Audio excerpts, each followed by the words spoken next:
touring premiere at the Chicago Theater for Warner Brothers, I'll See You in My Dreams. A real dream has come true, for this benefit premiere launches a drive for a new hospital sponsored by the film star Danny Thomas, here arriving with his family. Years ago, Danny vowed he'd build a hospital if he ever became famous. $32,000 are subscribed, the first of $1 million Danny Thomas tells friends he'll raise for the St. Jude's Hospital of his dreams. They said it couldn't be done. They said that it was a task which would break my heart. They said it was impossible. At this very moment, as I speak to you, in the city of Memphis, Tennessee, there is being constructed a hospital in the form of a star. There it is, in concrete, glass, and steel, to offer help to all the children of the world, regardless of race, creed, or economic status. You and I have vowed that we will do everything in our power, spiritually, physically, mentally, and financially, to bring about the defeat of these catastrophic diseases.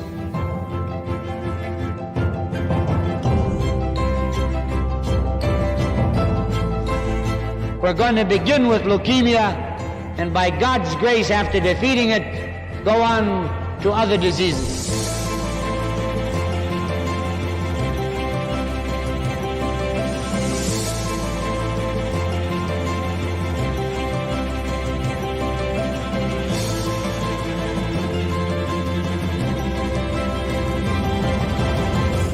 That little tiny building has led the world in advancements in pediatric science and clinical care, and now it's going to rise up.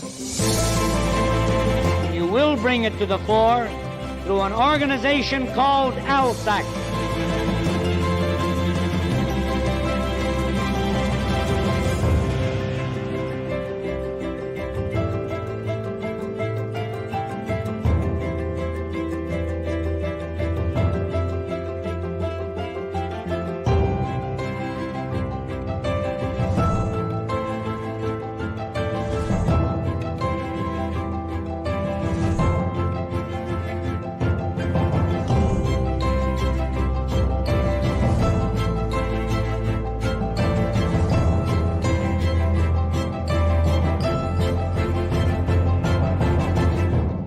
If I were to die tomorrow,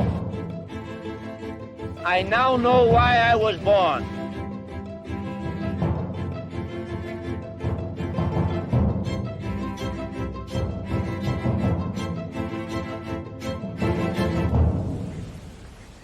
While we're sitting here making this video, there's a family that's walking through the front doors on a Friday afternoon, and they're at St. Jude.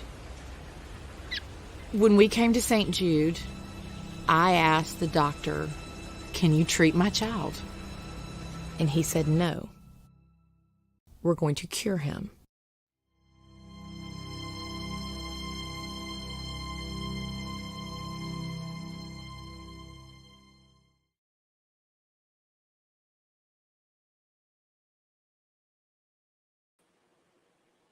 Welcome to the 8th annual Podcast of Hope for St. Jude. And with me in this first hour, we got a couple good folks here. Jesse, hey, Memphis that was Mafia. A good video to start off too. I like that, and I'll say why it was a good choice in a minute. But go ahead. Yeah, and my son Caleb. Hey, Caleb. Certified good person, apparently. Hey, look at that. We got a good person label already. I like it. You both got good. Well, we'll see. Let's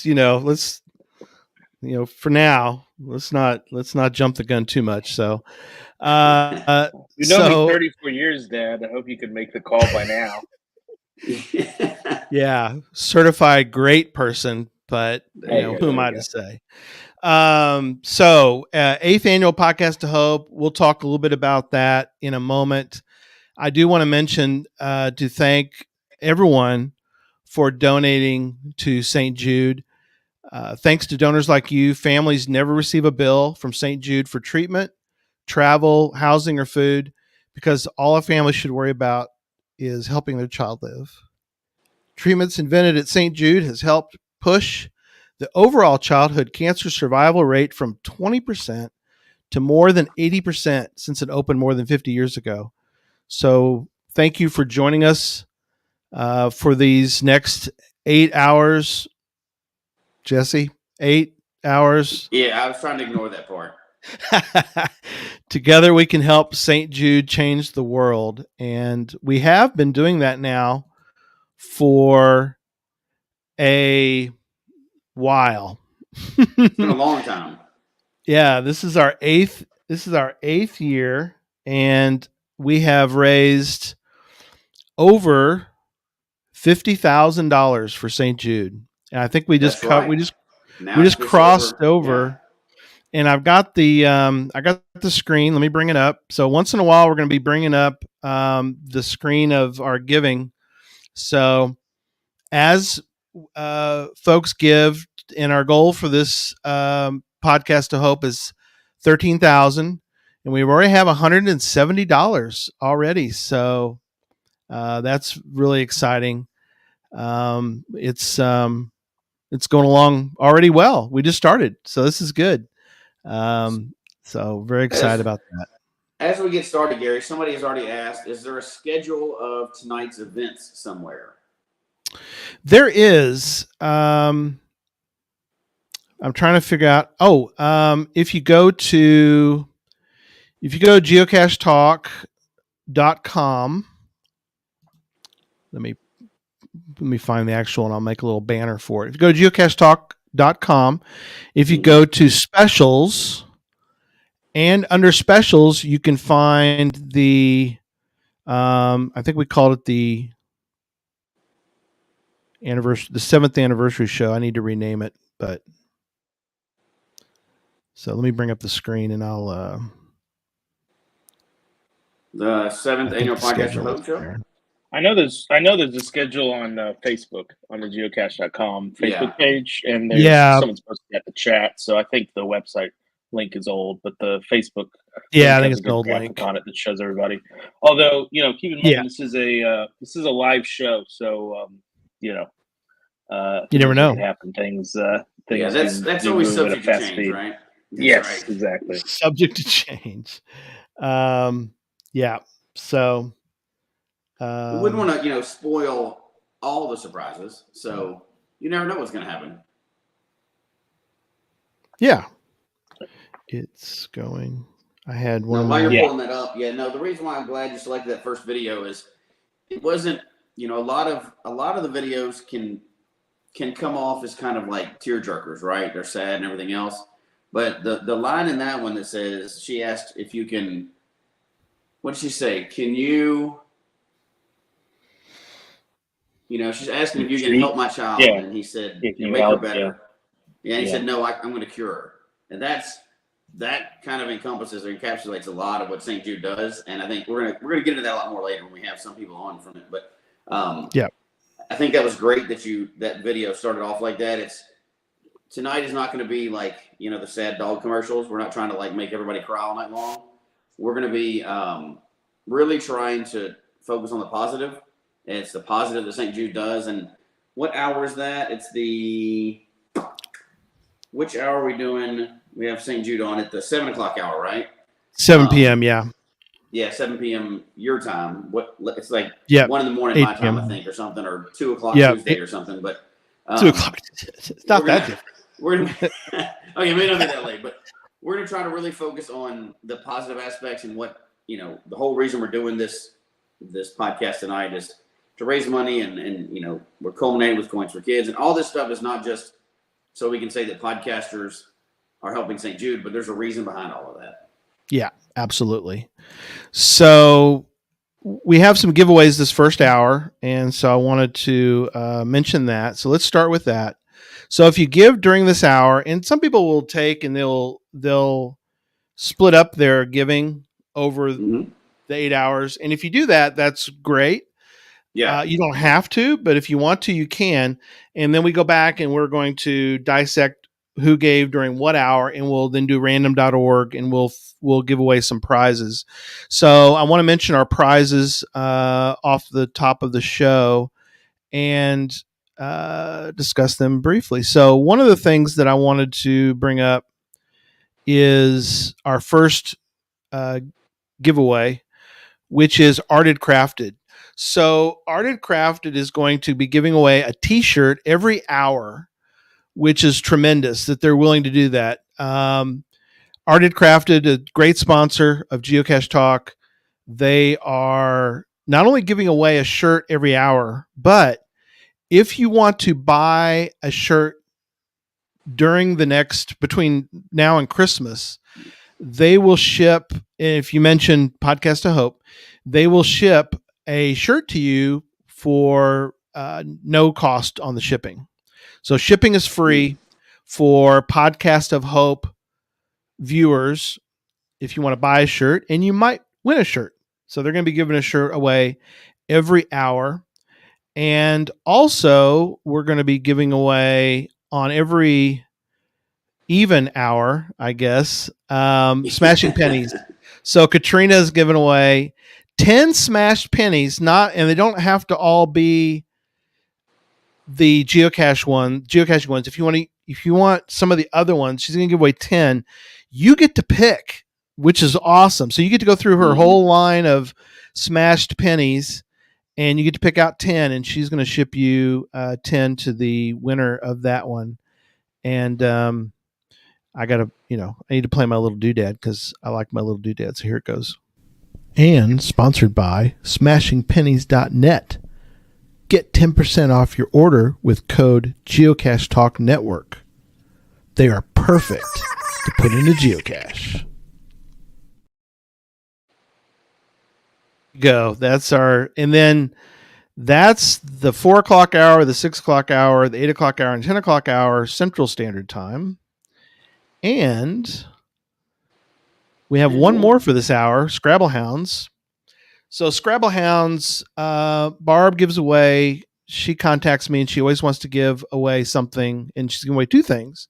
So the 4 o'clock hour, she has a box with lots of different swag. That's kind of a picture of what she sent me for that. There's buttons and there's patches and there's all sorts of little cool things, little swag bag. It's actually a box.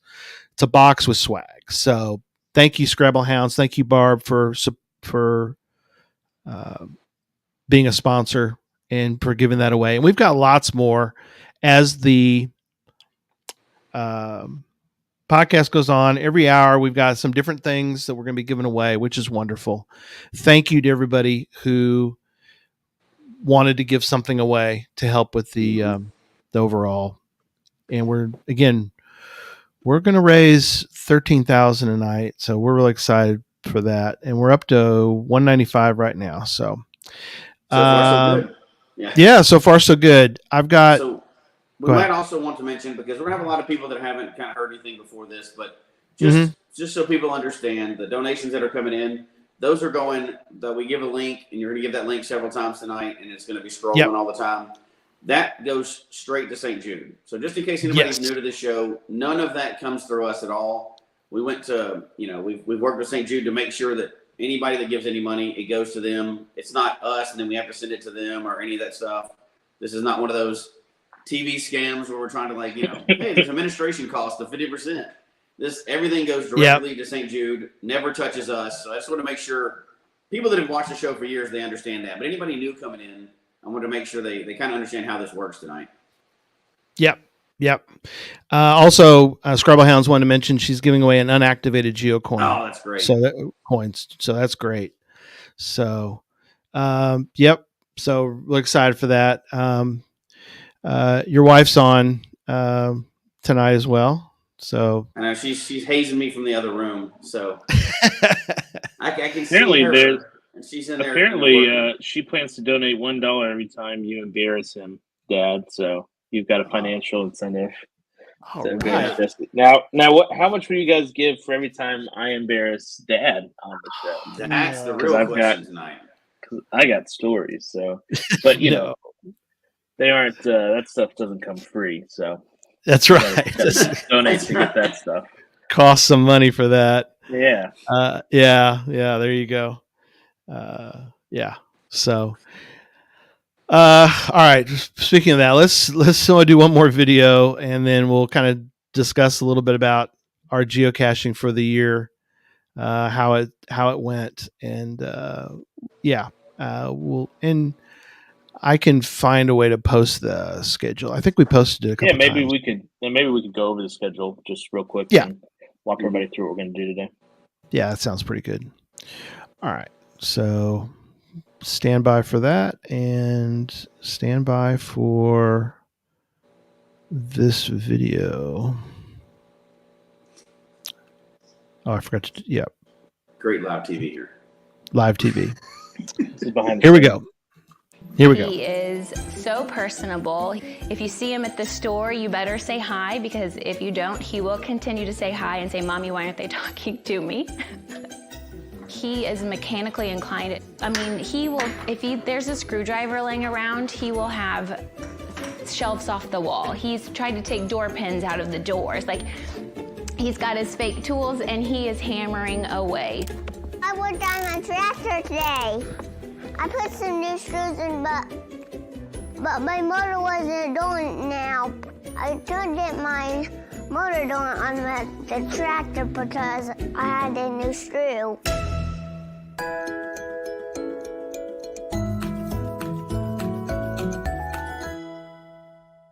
To sum up 2019, we started the year off, I was pregnant, and we had sold our home way quicker than we had ever expected. And we had no place to go. We borrowed my parents' camper, moved in. Elliot was diagnosed with acute lymphoblastic leukemia on April 2nd of 2019. He was 22 months old at the time. Coming into St. Jude, and we just kind of felt like we were where we were supposed to be. I just thought it would be awful, and nothing could be further from the truth. Elliot looks around and he's like, "There's other kids here." He's walking up and down the halls talking to everybody. Everybody's got a smile on their face. The staff, the patients, it's a magical place.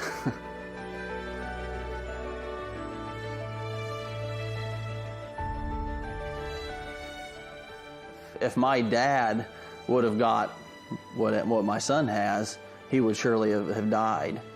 If I would have got it, I'd have had about a 50% chance of survival. And now Elliot, my son, has over 94% chance.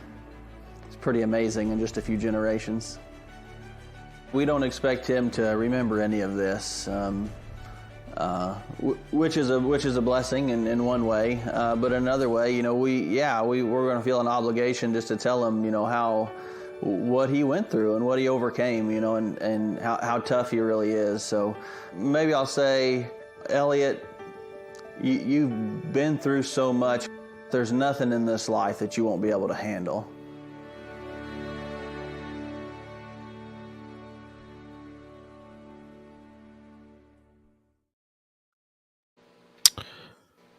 Another great video.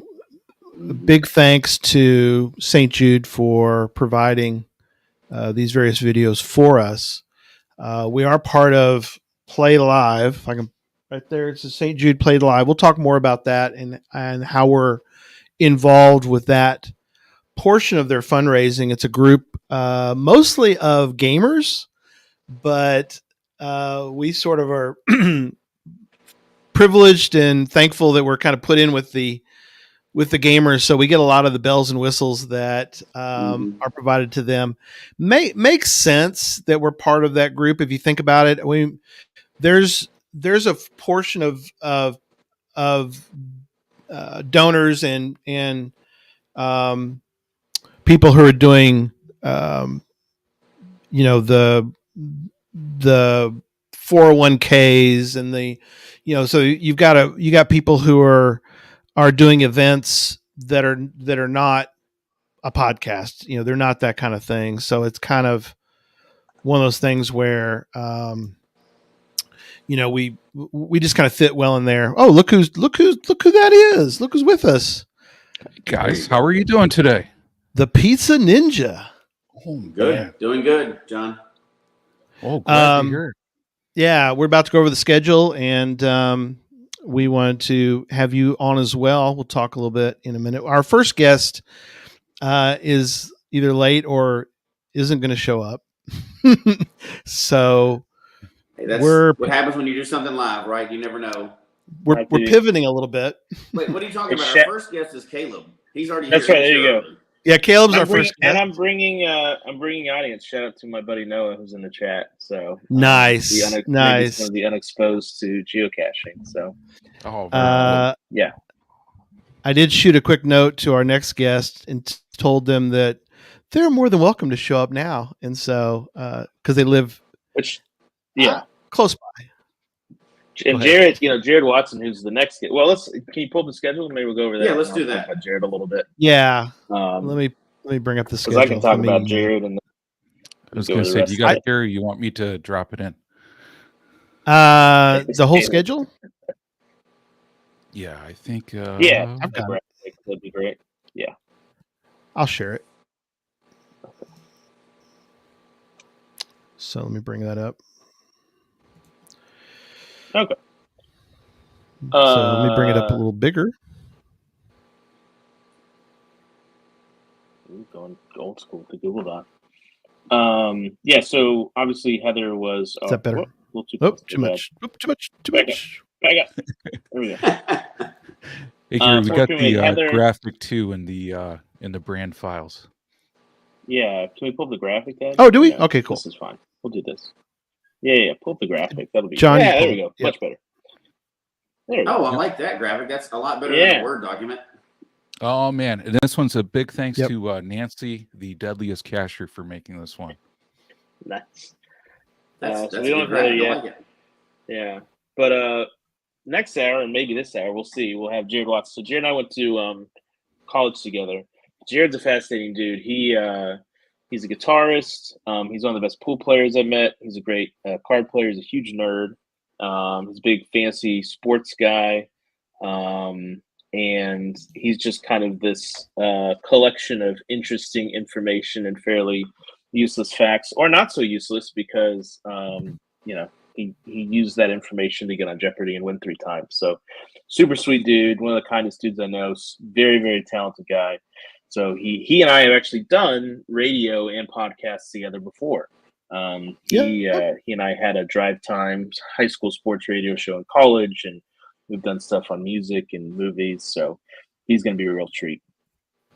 And everybody else, it's going to be downhill from there because he and I won't be there. But, I'm sure. No, I'm just kidding.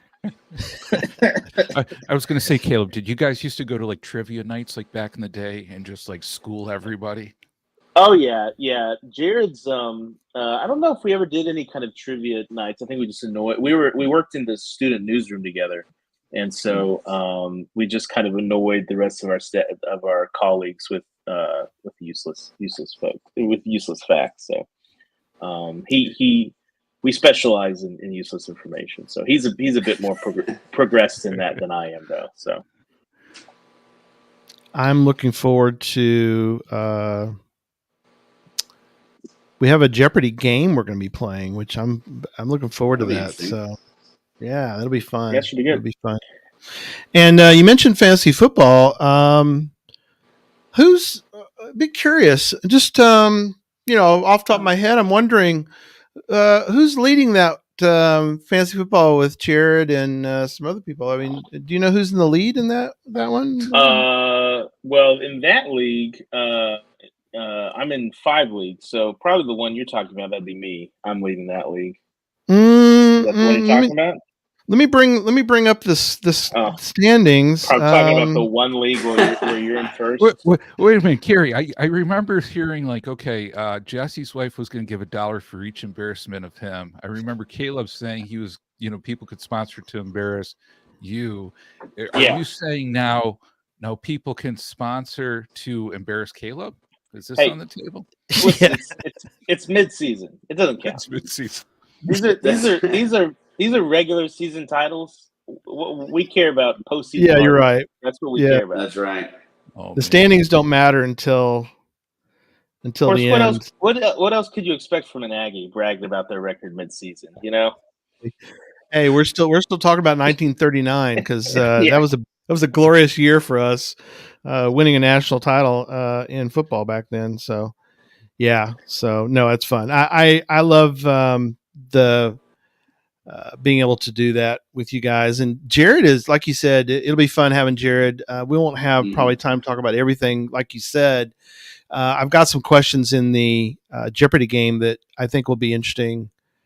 Talking about that, but you're right. Jared's the kind of guy. I mean, he's a good bowler. I mean, everything you mentioned, he's just good.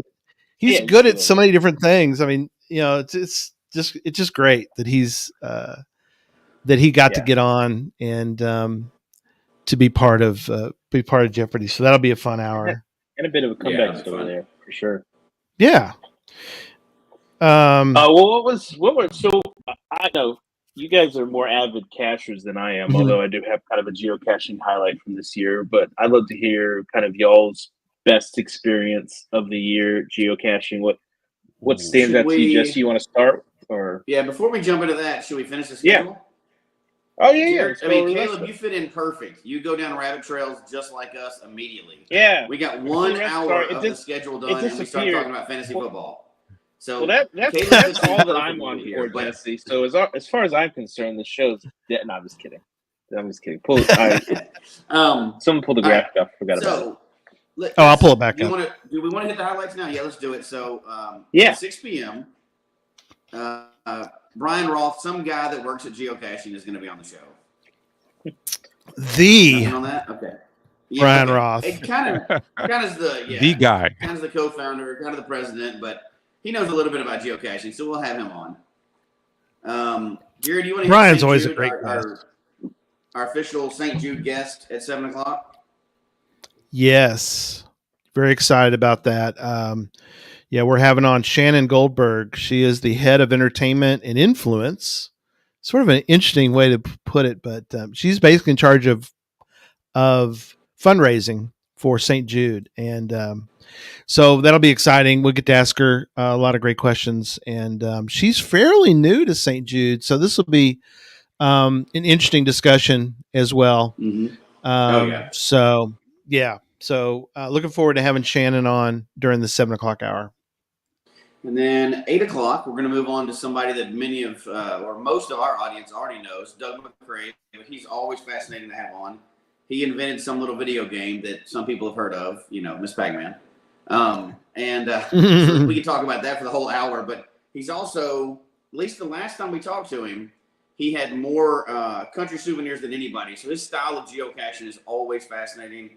And I'm pretty sure without ruining any surprise, he's going to have something good for us tonight as well. Doug is great. 9:00. 9:00 is Tupper Hyde. Why is he going to be on tonight, Gary? Oh, that's going to be cool. Tupper, man, this is awesome. Tupper is a geocacher, but I think the main thing we're going to talk about with Tupper is he is the Goddard Space Flight Center chief engineer at NASA. So really looking forward to having Tupper on and discussing what's up with space. That's a great question, isn't that? What's up with space? Like an old man. Like, what's up? Seems like there's probably a lot up with space these days. Yeah, like on Rick and Morty. There's literally everything in space, Morty. And it's probably limitless from my understanding, unless it's changed. That's my understanding as well. It's gonna be tough to fit that in an hour. Yeah, really. So he is. We actually met a couple times now, and we've got, I think, a good lineup of discussion. We're not going to go too nerdy. Hopefully, we're going to try to stay on the edge of that. So hopefully that'll be fine. So That'll That'd be be fun. great. Super exciting. Yep. I think everybody at some point is in love with space, even if Oh, it's just when you're a absolutely. kid. So Yeah, no, Tupper's got some great info. I mean, obviously, he's the chief engineer at NASA, so I mean, he's going to be, I think, a fascinating discussion. Oh, yeah, hey, try to make sure he gives us a timeline on when Deck. we're finally going to get to Mars. Let's bug him about that. Yeah, thanks, Deck, for being on for that and asking about Mars rover. That was mostly the Jet Propulsion Laboratory, but he is fully versed in Mars rover. He's got some really great topics that we're going to talk about. We're going to talk about the Artemis project, which is is putting men back on the moon. He's actually going to talk about some things that I didn't realize NASA is involved with, but makes sense. You know, we talk about Starlink, or people have heard of Starlink, so we're going to talk about that. How does communication work on a laser? I mean, that's a lot of magical stuff. That's amazing. So I need him to explain to me in some sort of form that I'll understand how communication works on a laser. So he's got a big topic to fill there and to discuss. How does this work? So looking forward to that. And then Della is going to be on at 10 p.m. Della's a friend of mine, grew up with, and we won't bore you with too many neighborhood kid stories, but we'll have to throw in at least a couple of those. But Della donated a kidney, so we're going to talk a little bit about kidney donation. I know, John, you're going to be back with us during that hour. Yep. You are the recipient. You have foreign material in your body that was donated. Somebody who's benefited from a donor, so I greatly appreciate what Della did. I mean, something like that is just incredible and amazing, and the difference it makes in someone else's life. Yeah, that'll be great. I appreciate you being on for that as well. So, Scott mentioned about that NASA has been involved with Geo. Yeah, they have. They sponsored a Geo tour in California where he lives. He lives out in Ojai. So that'll be interesting. Yeah. Tupper is his geocaching name is Astro Nut, in case you want to go check out what he's done. Yeah.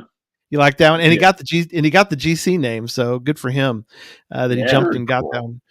He and his son have geocache from time to time, kind of like my son. Caleb's the favorite son, by the way, tonight. So you're now the. I'll say this: the favorite son title is arbitrary and fleeting. Yeah, it's a fleeting moment. So you know what though, with the holidays around the corner, Caleb, I would take it. Yeah. It's not gonna last till then. Oh, you'll be lucky if it lasts till midnight. Oh man. Okay. Well, all it's gonna take write is it out while Josh you can. coming over and fixing something, and all of a sudden it won't be me. Yeah, Josh will bring me some barbecue, and then he'll be he's closer by, so he'll be the favorite son. And yeah. You never know. Nathan might send me a note, and he might, so it does fleet. But Caleb is a frequent recipient of the favorite son, so don't let him complain too hard. Yeah. Hey, Gary, then at 11 o'clock, we didn't have it on that slide, but we got the Coins for Kids crew joining us. Yes, we do. So we're going to wrap up the whole podcast of hope with Coins for Kids. We've got Jason and Neil are both going to be on. We have some great information that they're going to give, and amazing how that even transformed into something from, Neil saying, I found a quarter in a cache, so I'm going to donate it to St. Jude, all the way up to, people giving, boxes and bags of coins, and that'll be great. It's going to be fascinating to talk to them about that. And we've got some great photos we're going to show of people who are donating for that as well. So I got a note from Jared that he is on the way. So we'll have Jared on here in a few minutes. Cool. So that'll be good. So Caleb, you asked earlier about the geocaching for us this year. We're almost at the end of the year. Just kind of what sticks out to you the most about 2023 and from a geocaching perspective, and y'all had any really cool experiences, or what kind of sticks out to you? John, you want to go ahead and start with your? Yeah. You got anything queued up? Talk about your trail. Yeah. So me, So Caleb and everybody else who doesn't know me, I'm the vice president for Rails to Trails organization in beautiful Western New York. We have around 30 miles, believe it or not, of trails in our county. So that's pretty cool. So one of the things, it's kind of funny, I think, for a lot of people, and I don't know, maybe it's just me, but it's like I kind of like transition to really loving finding caches to really love hiding caches. And especially in the past few months, like a big thanks to Chad and Derek from Gadget Talk. They, on one of their shows, helped me with making a Sasquatch monitoring station and a location where Bigfoot sightings have taken place. And there was actually a news video on that. So, hiding that and reading some of those logs on that one has been just such an incredible and awesome thing for me. Because I don't know about other people, but when you hide, if you could just basic logs like TFTC or something minor, I don't know, that doesn't really charge my geocaching hider batteries, but seeing some of the creative logs on there that people have done, definitely charging my batteries big time. And especially for being up here in the Northeast, where kind of wintertime's not always the best time for hiding caches, out there on the trails. Say no more. Believe it or not, Carrie, I know you've heard of this thing called snow, I've heard of it. I don't know if I believe it. Do you understand the concept of snow, though, in the winter-friendly attribute? I have a kind of a concept of snow, but I don't really know. And Jesse used to know what snow is, but he doesn't know what it is anymore. Yeah, it's winter here, too. It got down to 70 the other day. Oh, my gosh. Florida, look out. Oh, man, did you go out without a tank top and shorts? I almost had to put on socks. It was crazy. It was, winter caching is hard. You don't understand the struggle. It's hard. Yeah, you got to wear the struggle is real. Struggle is real. Rough. How funny. Go ahead, John. Sorry. We didn't mean to. Oh, yeah. So on that one, my batteries are charged big time right now to hide a ton of caches coming up when the weather gets good in the springtime on that one. So, yeah, big highlight for me, Caleb, is definitely the cache hiding experience I've had recently and getting out a ton of cool cache hides. I know, especially with different types. I know I haven't done a letterbox hide. That's on my list. I know. Okay, Jesse, before you give me that look like you're shaking your head at me, I have hit a Where I Go before I've hit a letterbox. Good. Okay. I mean, you should. That's the best advice. But anyway. Yeah, so I got that going for me, right? Okay. You're not voted off the island yet. Not yet.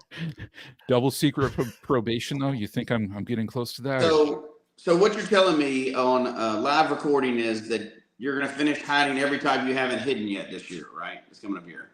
In 2024. That's what I mean. In 2024. All the time. Well, he is recovering from basically you got a new leg, right? That's what new knee, new leg, new hip. Oh yeah. So it was one of those things like hiking wise. I had to get pretty much like my whole knee rebuilt. It's like I tore my Achilles, tore my meniscus, bucket handle tear, tore my patella, bruised my tibia. So getting back to the donor, organ/tissue comment earlier. So they had to like rebuild me. So literally my Achilles is actually, I jumped ahead. My ACL is actually a former person's Achilles tendon on that side. Wow. So it's crazy. That's how they had to kind of get my knee back together because it was in such rough shape. And I'm so thankful for that donor's experience on that side.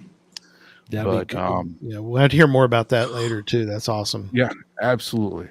And you got to go to Cache Fest. So, I mean, that's a highlight, I think.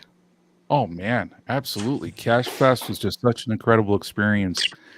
seeing so many of the geocaching community members, and especially, I'll tell you on this one too. Another one, Caleb, was the vault experience with us. Yeah, seriously, Jen, I'm getting pretty close to it. Don't ask me the exchange rate in what country, but I'm pretty close to that. I know for sure. I may be the Canadian $1 million man with the exchange rate, but it's pretty close. But yeah, Cache Fest and interacting with so many people, especially who participated in the vault experience. To me, that was a really cool contest put together with that one. Because I think, Gary, what did we end up hiding? Like was it like over 40? Yeah, we almost hit every state. So Jesse, your microphone's really acting up, so I had to mute you for a minute. Hang on, let me unmute you, or you have to unmute yourself. Unmute yourself. Maybe you can use the other microphone, or I can. I'm having issues here. I'm going to try to figure out what's going on. Okay, you're fine. I just want to let you know we were getting some weird feedback, so just FYI. While Jesse works on that, yeah, we didn't really.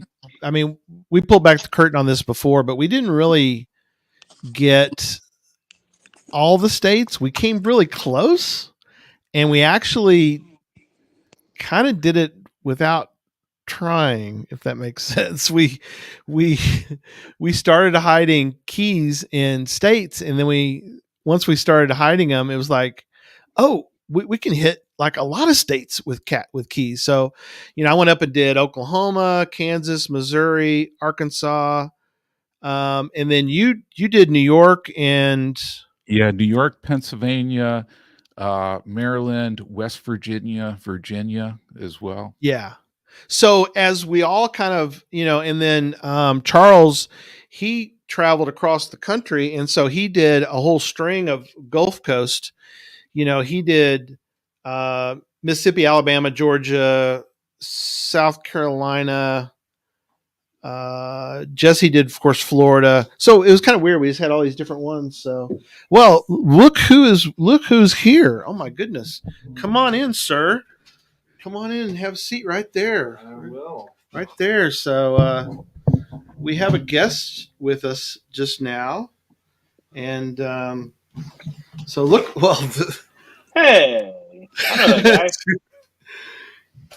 So let me switch audio. So see if you can hear. Go ahead, Caleb. Yeah. What's up, buddy?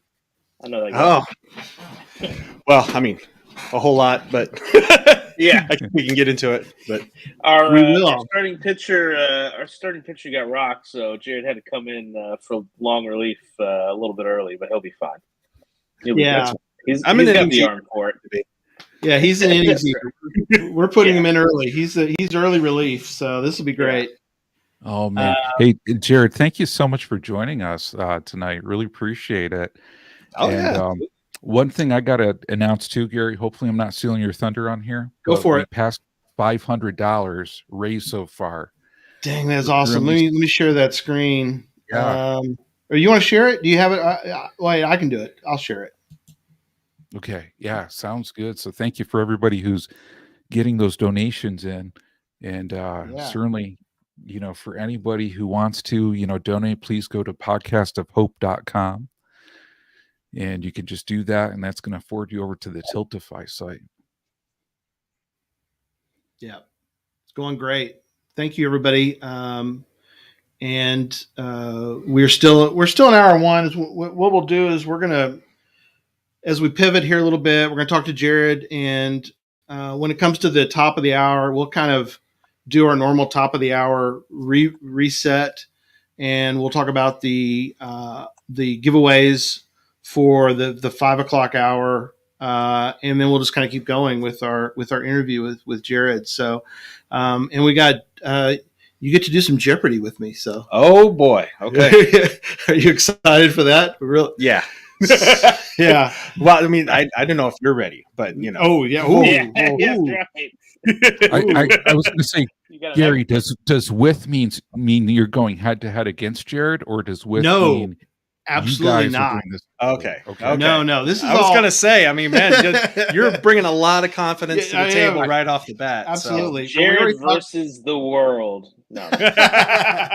we already talked earlier while you were on the way over about who's leading the fantasy football. And as last time I checked, He started talking some fantasy football smack, Jared. Yeah. That's all he has to hang his hat on. So, as Caleb said, it doesn't matter the regular season. You got to win the playoffs. So he's right. Yeah. Well, I mean, Oh man, I don't think that's something I'm going to have to worry about in our league. So he's a little behind, are you? Yeah. No, so that'd be great. Yeah, so we have Jeopardy game to play. It's just basically you, but we'll see how you do. I mean, you never know. So we'll get to that. You never know. So we could start. Let's see, 4:45. So why don't we? I know Caleb has questions and things to discuss. Do you want to start the game now? We can just sort of pause it as we go because that's kind of what the game is designed to do. What do you think, Caleb? Why don't we wait till the top of the hour and get reset? Okay. I don't want to That's pause fine. mid-game. But yeah, I mean, I think I think we just started off. I mean, I told the kind folks a little bit about your background, Jared, and how we know each other, went to school together, and all those kinds of things. But Yep. I mean, let's just get started. I mean, let's get a little bit of bio there, buddy. I mean, obviously, you're a Northeast Texas boy, married, 4 children now. We were at school together, newspaper world. So yeah, just start. Give us a little bit of background, and I was telling everybody that basically you're good at everything you do. So we can maybe go down the list of all of the skills that you have. But yeah, just tell people who don't know about you, other than the fact that you're on Jeopardy, a little bit about yourself. Geez. I don't know. Could you make that more broad? So, how are you doing? Yeah. In the year of our Lord, 1982. That's right. The world was blessed. Wow. Yeah, where to start? Well, y'all first met, I know, at college, but do you remember, was it a class y'all had together, or what was the... I really think that the first time we met was just walking in the newsroom of the East Texan asking, hey, can I write for you guys? Yeah. And he was already, I think he was already there. Yeah, because I'm trying to think, what year did you graduate, Jared? I graduated 2011.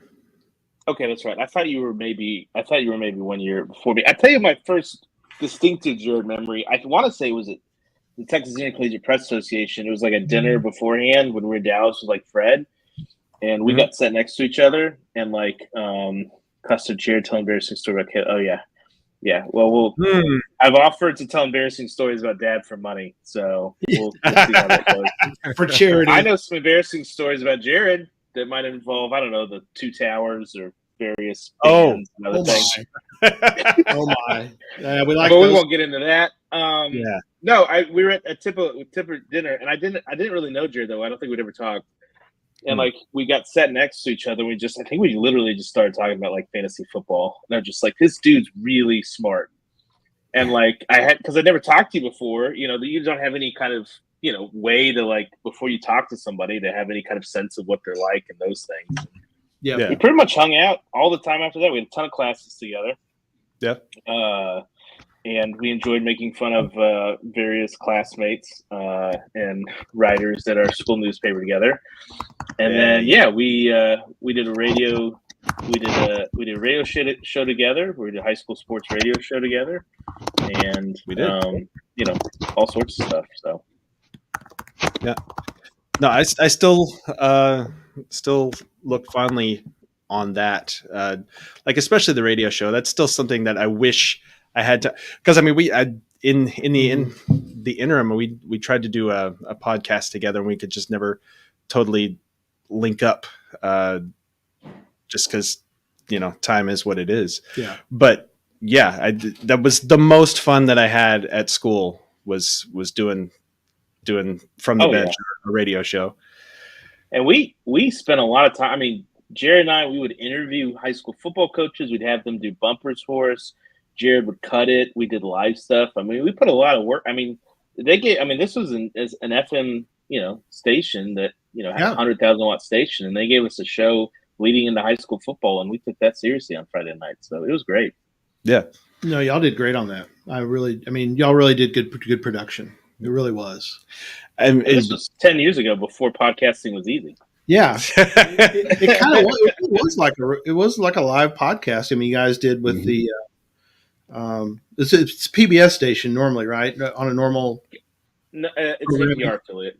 Yeah, NPR. affiliate. I mean, not PBS. Yeah, I meant National Public Radio. Yeah. Yeah. So we'll get into those in a little bit, but you've got some breaking news. Wait, let me see if I can do the breaking news bumper. You said about CBS 11. You said? Oh yes. Hang on. Let me switch. Take a real quick second. Let me do a quick. It's high production value here.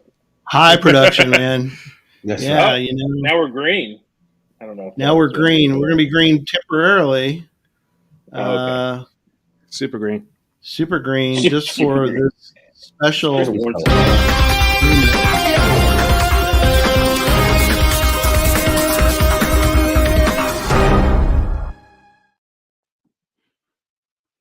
Breaking news bumper, very big breaking news bumper. So, Jared's got breaking news. So, Jared, tell us your breaking news. Well, I am going to on Monday be interviewed by Karen Borda on CBS 11 News, talking about my Jeopardy experience, and then also about the potential. I mean, I would say it's more than the potential. It's pretty much a done deal that I'm going to be going back on Jeopardy again. That's awesome. Yeah, very cool, man. Woo! Yeah, they have announced in several different channels that they're doing the Champions Wildcard tournament, and I have not gotten an official invite back yet, but it's something that we've known for a while should be coming. It's like, so I don't have any specifics, but still, oh my God, it's almost certainly going to happen. Yeah, that's awesome. So for those that aren't local to the area, Karen Borda, I mean, you're talking CBS 11. That's not Greenville, CBS 11. That's Dallas. So pretty big city, obviously, and a big CBS affiliate. So congratulations, man. That's awesome. That's good news. Yeah, that's really cool. Well, and that was even though we're not from the local area, we can all relate. We've all been sitting around waiting on Jeopardy to call us back. Yeah, exactly, Jesse. Yeah. I know it's kind of not new, I guess, that we're all sitting around waiting. So, and that's something I'd love to hear from Jared on this one, because it's like, how does that take place? Like, do they recruit you? Like, do people say like, I've heard of this guy who's good at trivia, and they put your name into some like Jeopardy, like kind of like pool on that one, and then you gain that reputation and they come headhunting, or do you go after that? How does that work? You absolutely have to go after it yourself. You have to. Okay, so it starts. There is a thing called the Anytime test, and that has kind of taken the place of doing in-person auditions, like going to Los Angeles and auditioning in person. So the first step is the online test. They call it the Anytime test now, because you can take it anytime. You could be taking it right now while we're doing this interview if you wanted to. Which is sort of a bad name for it, because you can't take it anytime, right? You can only do it. Can you not still do it just once a year? Or yeah. So you're allowed to take it once a year, one calendar year apart between times. Okay. Or they just won't consider the second time. Right. It won't count.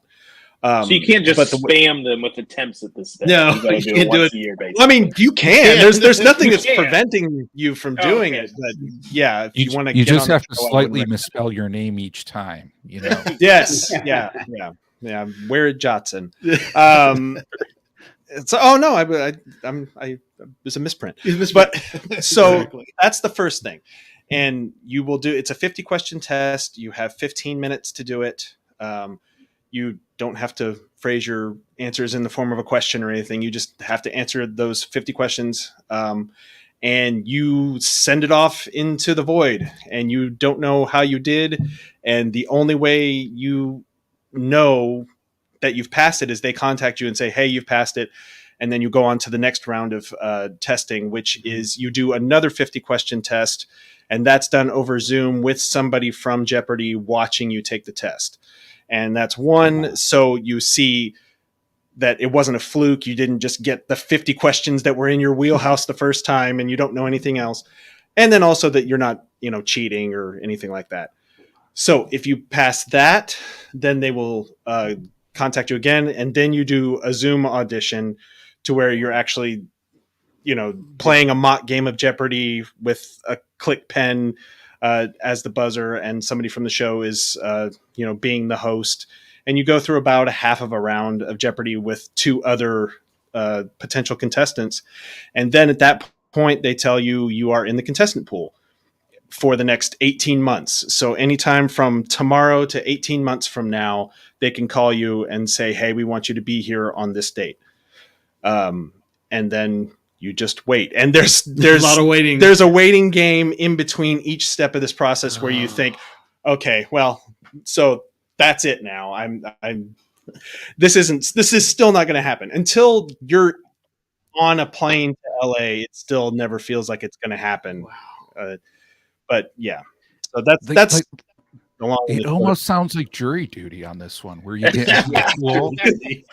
Except it's something you actually want to do. Yeah. Okay. Yeah.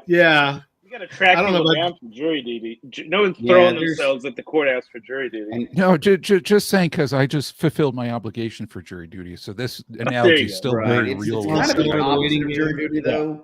Like, there's not an intelligence test for jury duty. I promise you. You don't have to know anything. No, and sometimes that's a disqualifier. Yeah. So, actually, knowing stuff might be a disqualifier for jury duty. So yeah.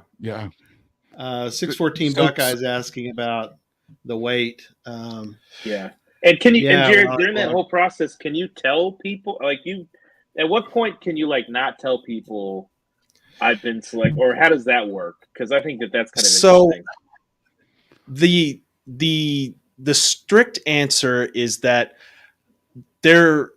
until you've shot episodes, I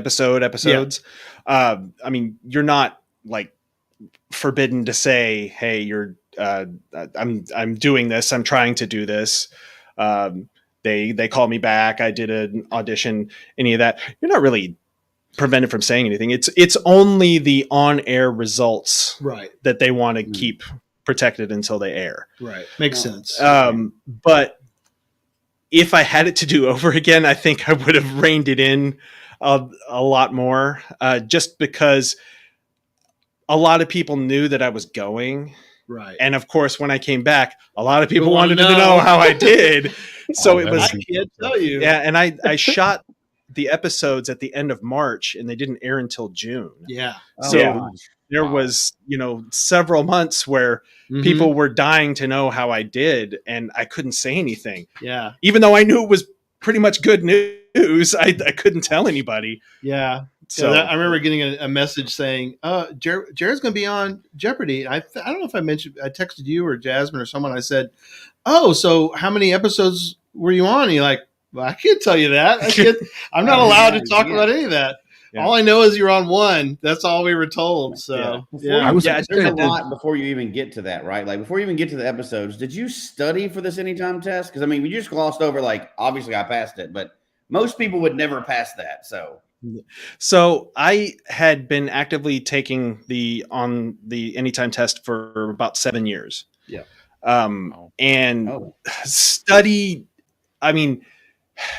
Study's difficult because I didn't really consciously focus on studying until after I was in the contestant pool, for sure. And even then, there's still no guarantee that after 18 months that they're going to have you on.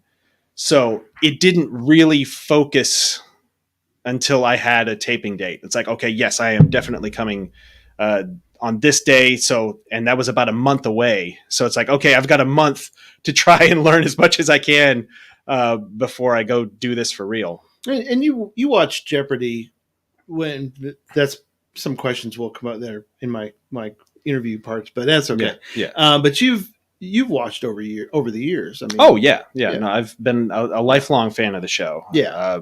So you in a sense, if you watch Jeopardy, you kind of play along, even if you don't say anything out loud. You're kind of in almost, in a way.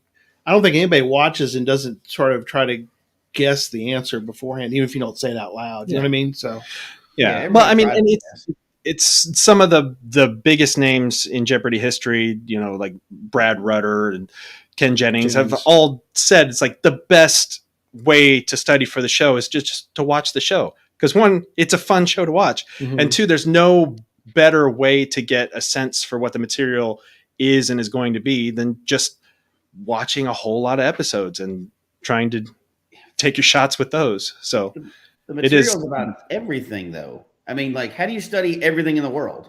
Now, I personally do a lot better on reruns. I don't know why. I always get them right on reruns. But the first time, of course, you've watched it before, Jesse. Yeah. That's not. You're saying I'm cheating. I'm not cheating. I don't. No. Put that out of my head. I will admit cheating. One time, I used to work at a TV station back in the day when you actually recorded the shows earlier in the day. So part of your job was to actually record the game shows, and then you go home later and watch them hours later with your family. Mm-hmm. And then the questions would come up, and you would say, "Yeah, I think here's the answer on this one." Yep.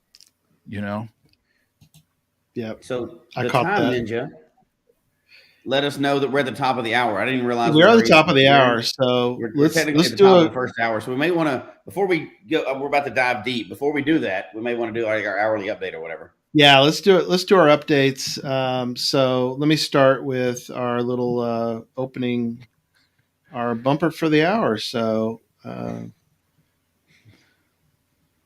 as Caleb would say, we've got high production working here. All right, here we go. Welcome to the Geocache Talk Network's 8th annual Podcast of Hope. Once again, we are raising funds for St. Jude Children's Hospital. Our goal is to raise $13,000, and we can only do that with your help. To help us reach our goal, please visit the website, podcastofhope.com, and donate. Now, let's join our hosts of the Geocache Talk Network's Podcast of Hope.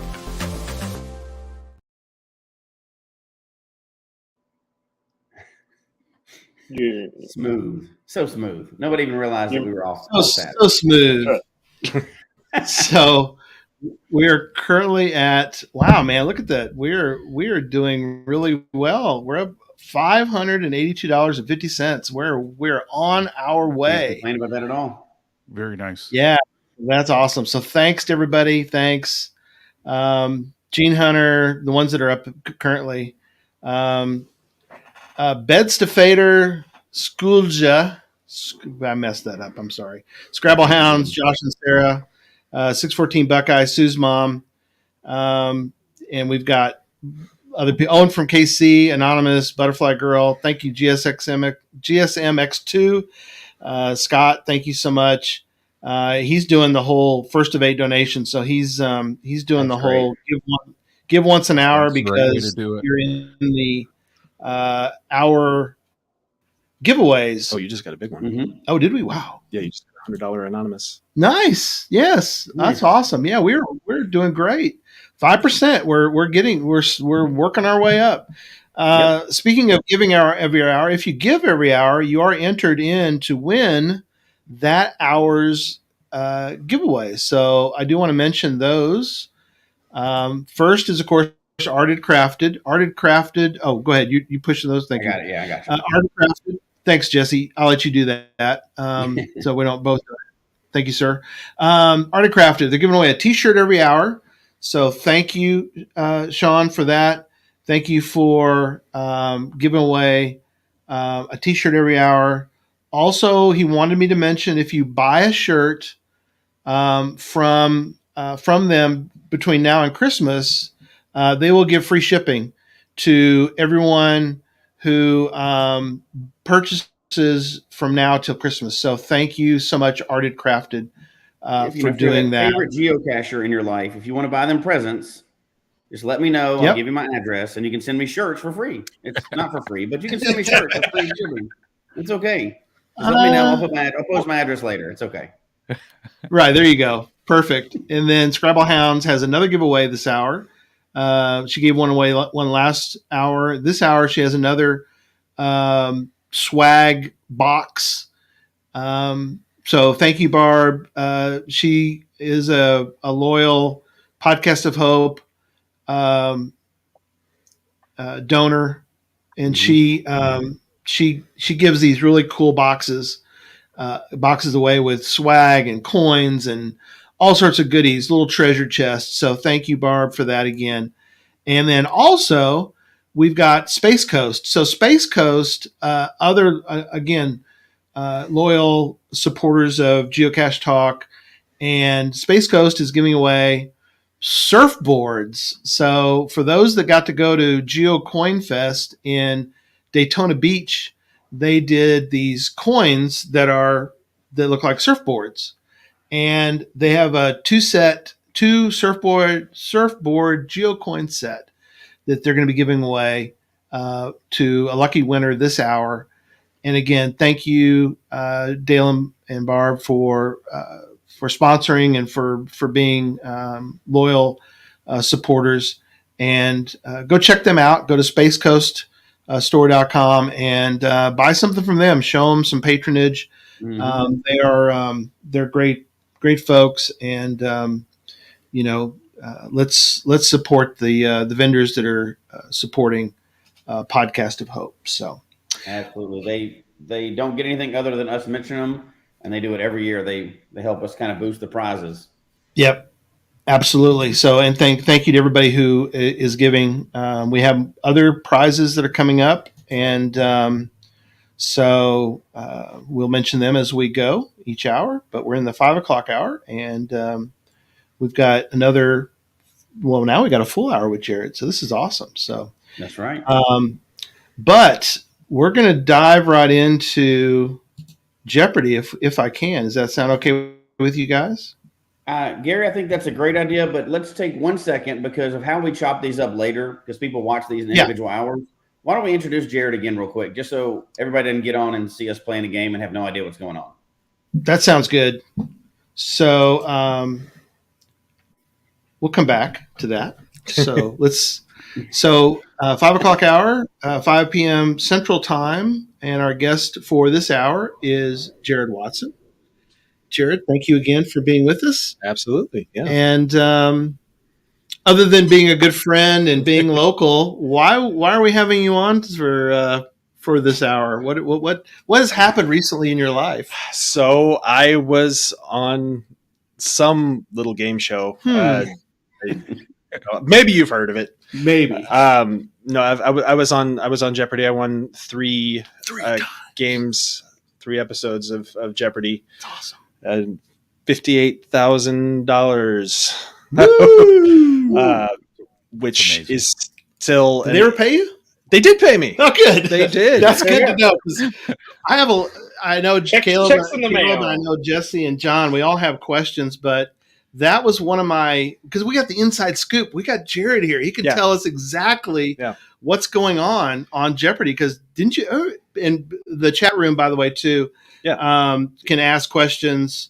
So Scott's like Jared versus the chat room. I can talk at length about anything you want to know about the entire experience because I've been through it. So that's so one of the ones that's not in my Jeopardy game for you that I have, and I know Caleb has some questions also. But what are you looking? And so as a viewer, you get one view.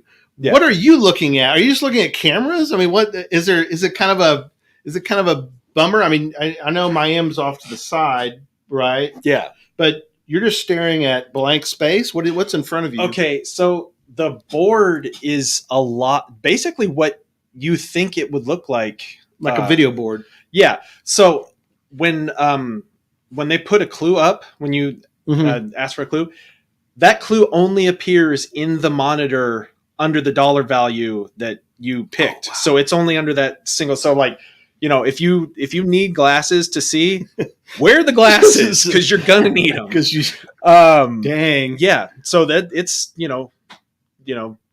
15, 20 feet across from you, and on, I don't know how big those monitors are, maybe like 45-inch televisions or something like that. I don't know what the real sizes are. And it's a ways away from you. Yeah.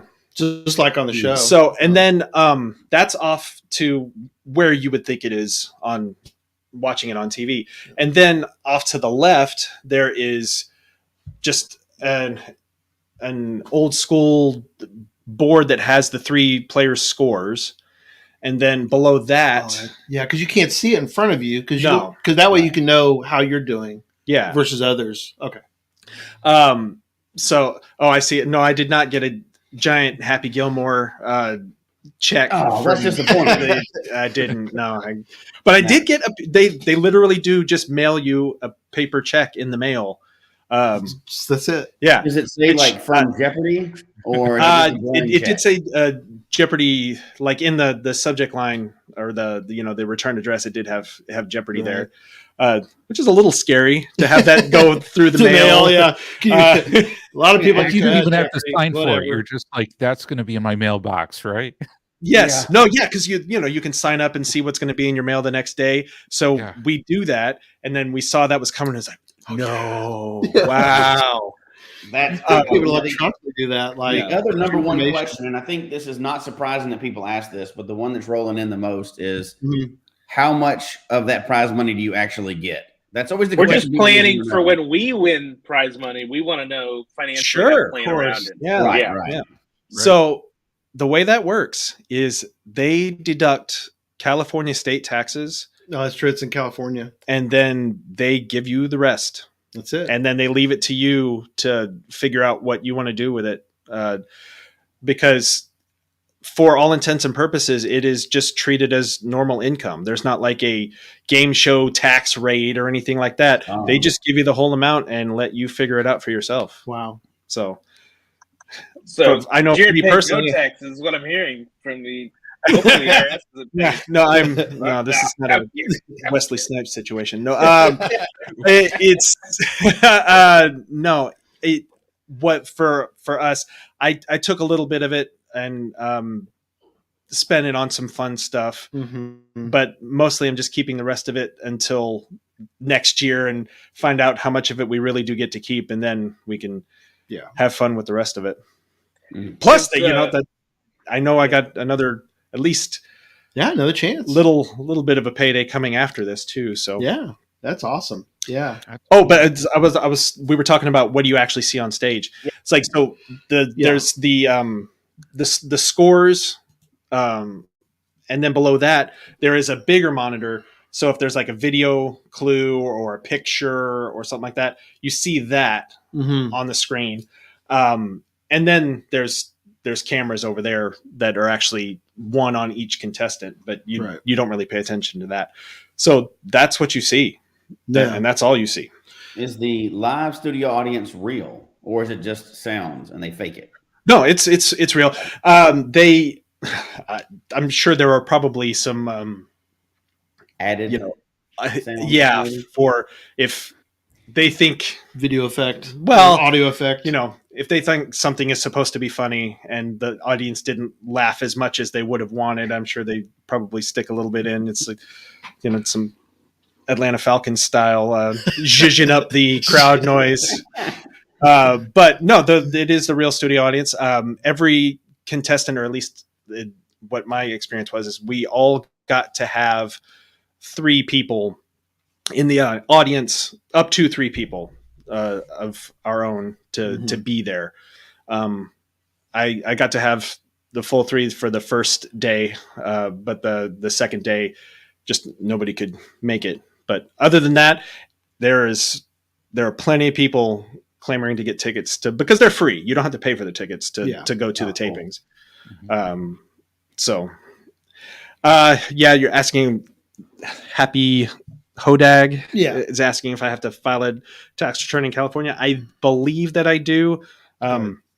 this is going to be the first time that I'm actually going to have to talk to an accountant, not just run it on How do you do TurboTax this? for me. Yeah, It's really. like- but yeah, One thing we were talking about, and Dad, this may get into the game, but we were talking a little bit before the start of the top of the hour about the process of getting on. So you mentioned obviously there's that long process to get there. And Dad, if this is part of the show, we can jump to that. But I am really interested in, because I don't think we got to talk about this personally. I'm interested in what it was like when you found out you were going to be on, and the process of flying out there. Obviously, there's lots of times between all of these things, but I'm really interested in what that was like to find out, hey, you're actually going to be on this thing that you've been watching for forever. So when I got the call, because even that in that process there are 2 calls. So they call you once to say they verify everything that's in your application, and they want to make sure that there's nothing that disqualifies you to be a contestant. Right. But they do that, and then they said, this is not the call, but the fact that we're contacting you is a good thing. Mm-hmm. So even that that got my excitement way up again, because it was, all this hurry up and wait. And then you just get these little moments of, oh man, it's happening again. And then you go back to waiting. But then I got that first call, and then thankfully that was only about a week or so that they called me the second time, and they actually had a date. It's like, this is the day we want you to be here. And that day, because I recognized the phone number the second time. The first time it was just like, this random California number that I actually didn't even answer. Right. Who does, right? Yeah. But and that is one thing that they will tell you, is that, if you can't answer the call, it's not like you're one shot. If they have gone to the trouble of calling you, they will text you, they'll email you, they will hunt you down, is literally what they say. Don't worry, they will find you. But that second call, it was coming from Jeopardy again, and I was at work, and I just like jumped up out of my chair and like ran downstairs, so I didn't have to take the call in front of everybody else that I work with. Be cool. Yeah. Cool. Did they tell you what would have disqualified you for the show? Well, I mean, I think the main thing is if you or anybody in your family works for Sony in any capacity, that's going to be the main thing. That makes sense. And then also there are kind of agreements among game shows that, you need to wait a certain amount of time since you've been on one show to be on another show. I believe that it's specifically between like Jeopardy and Wheel of Fortune, you're supposed to wait like 3 years in between those. Right. And good. We're up to $1,000 for Podcast Hub. Awesome. Thanks, Brad, for watching that. So I see a question from 614 Buckeye. How formal is the dress code? So the funny thing is they send you this packet when you finally have a tape date that has all these like do's and don'ts. Now that I like to get my hands on. He'll be auctioning that out. No, I'm kidding. And then one page of it is literally just like examples of, these are acceptable things to wear on the show, and these are things we would prefer you not wear on the show. And I think it's more lenient than you might think. I mean, it's like, you definitely don't have to wear a suit and tie on the show. I didn't. Right. I think that would just be too uncomfortable for me. I've seen Jared in a suit and tie once, and that was when he was getting married. So okay, so his wedding. I went to his. You were in his wedding, and I was at the wedding. I think that's the last time I saw him in a formal. So funny thing about that, that suit, I got that to do a job interview about 8-9 years ago, and I didn't get that job, and then I took this shirt from that suit and took it with me to Jeopardy. Mm-hmm. And that was the shirt that I wore on the episode that I lost. So whole suit, that's done. That's over with. That shirt by now. It's out. Yeah. We're going to burn the whole thing out in the front yard here in a few minutes. That's right. No doubt. Now, the dress code was not that bad, but how on set, from what we're talking about the set, how is it?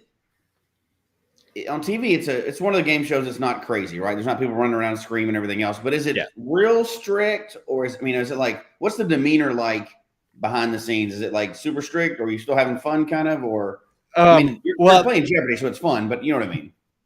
Yeah, no. Well, I mean, they run a very tight ship. Okay. Well, I will say, and it's different now because they have relaxed all of their COVID protocols, and they actually have a green room again. Right.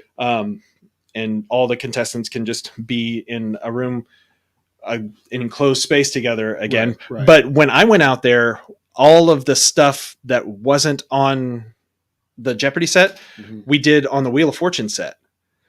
So the Wheel of Fortune set is next door to the Jeopardy set. Oh man, you could run over there and take some photos and stuff. Well, the first thing they tell you to do when you get into the Wheel of Fortune set is sign all the paperwork digitally, and you have to do that on your phone. And then the second thing they do is, all right, now turn your phone off.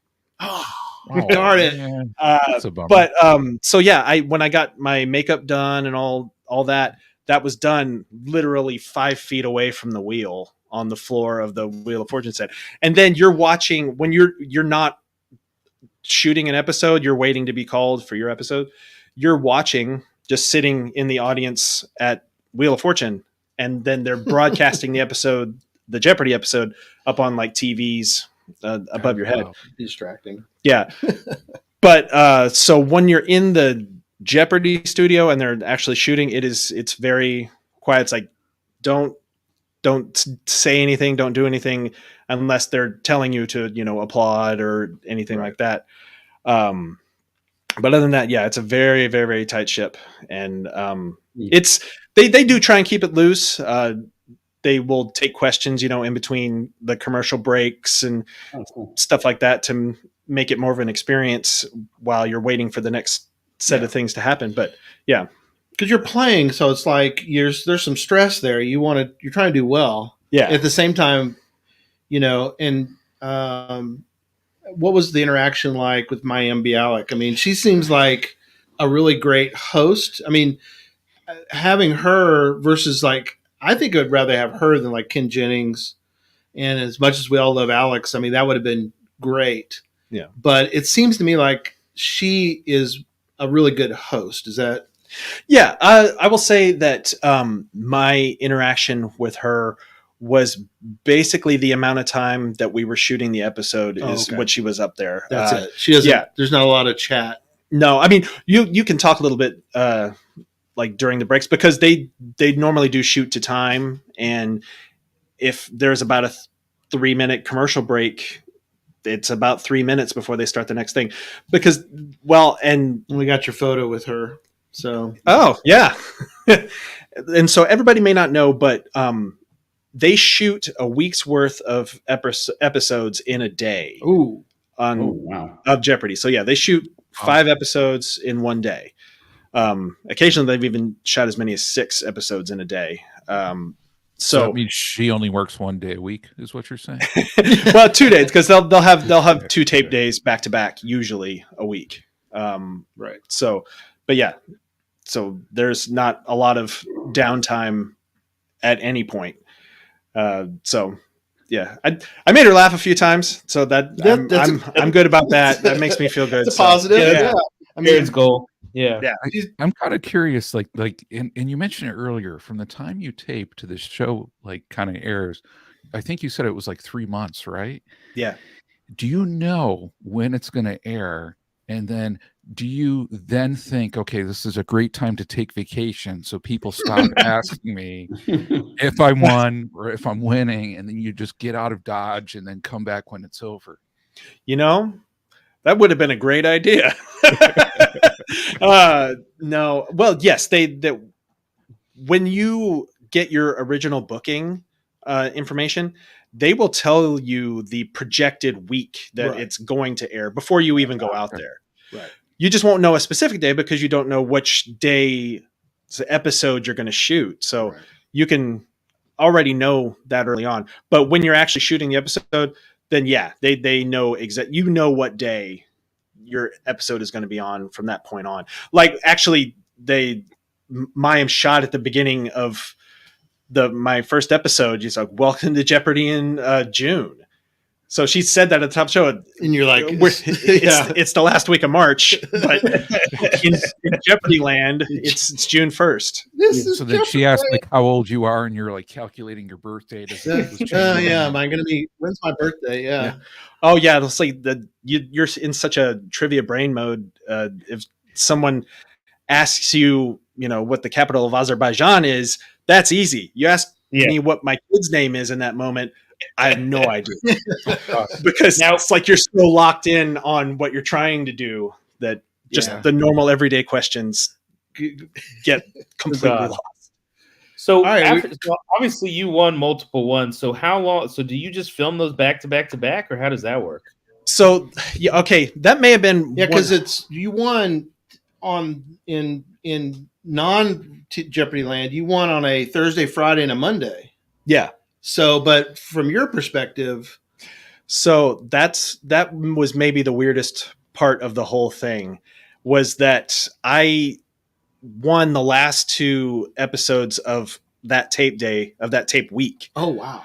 So I left, and then I went home and had to just work for a week as a current winner, reigning Jeopardy champion. Can't tell you about it. Nobody can know. And then they flew me back, like 10 days later, and then did the next taping day, and then I played the first 2 games of that tape day. So that week in between was the weirdest week of my life. So it's like I had. Did you go watch Jeopardy? Do you go, yeah, I know what these people are going through right now. And you watch episodes, kind of wondering when you were going to start seeing people that you recognized on your day, and because the person that was coming in that Monday, it's like they had a certain dollar amount that they had won, and it's like, I wonder how that happened. I wonder what the game circumstance was that led to that. And then you finally see that Friday episode, and it's like, oh, so that's how that all happened. And so did you got to defeat, for you to win the first one, you had to defeat whoever the current champion was. So. Yeah, and she was a very strong player, and she had won 2 games coming into our game, and then the third person in that game played a heck of a game, and she had us dead to rights right until the very end. Yeah. So, well, are we ready? Are we ready for some Jeopardy? We ready to quiz them? You all ready for that? I think we're ready to play the game. All right. Okay. Let's do it. Let me bring that up then, because while he's bringing that up, I thought of a new side hustle because you've helped me figure it out. I'm going to go out there and just watch, and then I'll know when it's going to come out, and then I'll have all my buddies over and bet them that I can beat all of them in Jeopardy. I'll already know the answers, and I can even bet who's going to win because I've already seen it happen. So I got my new side hustle. Thank you. That's true. And Jesse, please put the proceeds to that towards next year's podcast of hope. Okay, I'll do it. I'll give you at least 50%. No, I only ask for. Yeah. All right, so one of the screen. Okay, there we go. All right, so our topics for tonight are potpourri, because I used to see that all the time on Jeopardy. Potpourri. We have the topic of Jared Watson, where all the answers are Jared Watson, and Jeopardy. So shout out to Saturday Night Live Jeopardy, which, by the way, have you seen some of the episodes? Oh yeah. Gotta go watch the Saturday Night Live. Oh gosh, those have to be even funnier now that you've been on the show. Gosh, yes, they've got to be. In college, I mean, we talked about SNL Jeopardy when we were in college. In fact, we used names from SNL Jeopardy as call signs for cars when we went on road trips. Oh yeah, we did. Yep, it goes way back. Yeah. So, Jared, you have control of the board. Where would you like to go? Well, I don't think I would ever get another opportunity to say I'll take Jared Watson for 300. For 300, here we go. For a moment, he wished he had never tried out for the show. I'm doing my Alex Trebek / what's his name? Ken Jennings? No, the Anchorman dude. Jared Watson. Oh, Ron Burgundy, Will Ferrell. Yeah, Will Ferrell. So I'm going to do my Alex Trebek / Will Ferrell. For a moment, he wished he had never tried out for the show. He could have been stargazing with his 4 children or playing music. Anything seemed better than squandering his big shot on national television. Who's Jared Watson? Correct. Oh, wow. Oh, Whoa. I should have buzzed in. Oh, Yeah, someone in the buzzed chat in, got it before. Someone in the chat got it first, though, actually, technically. Oh, yeah. Yeah. They Shout got out it. to They got it GSM quicker than you. Oh times yeah. So, what's that? What was that, John? Oh, saying a big shout out to GSM times 2 for getting that out before. Right. Okay. Cool. Yeah. So, based on that question too, something that would get a chance to talk about now is the fact that the first episode you kind of sucked. Yeah. Well, so I could say that because I can only agree with you. I mean, especially the end of the Jeopardy round, I was still in negative. Yeah. And that was a kind of a nightmare board for me. There was just a lot of categories there that I just really did not know a lot about. There was a fashion category. There was like Gilbert and Sullivan musicals, and you don't know the categories till they start the show. Right? Absolutely, yeah. When she reveals them, that's the first time. That's the first time you see them. You're like, oh crud! Yeah, and that's no sports.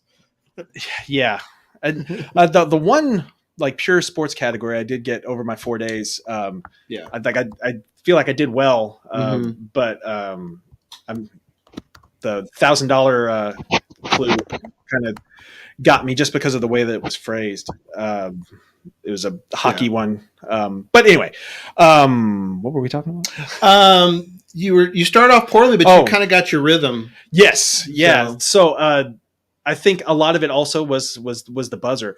And he brought, let me do a solo on this, but so Jared brought, show me your show and tell here. So, yes. My that is my what he demo trained buzzer. with. Yeah. In case you want to study for Jeopardy and you need a training tool, that's his, and it's a chalk dispenser. Yeah, it's a plastic children's chalk holder that is in the process of falling apart now that I see.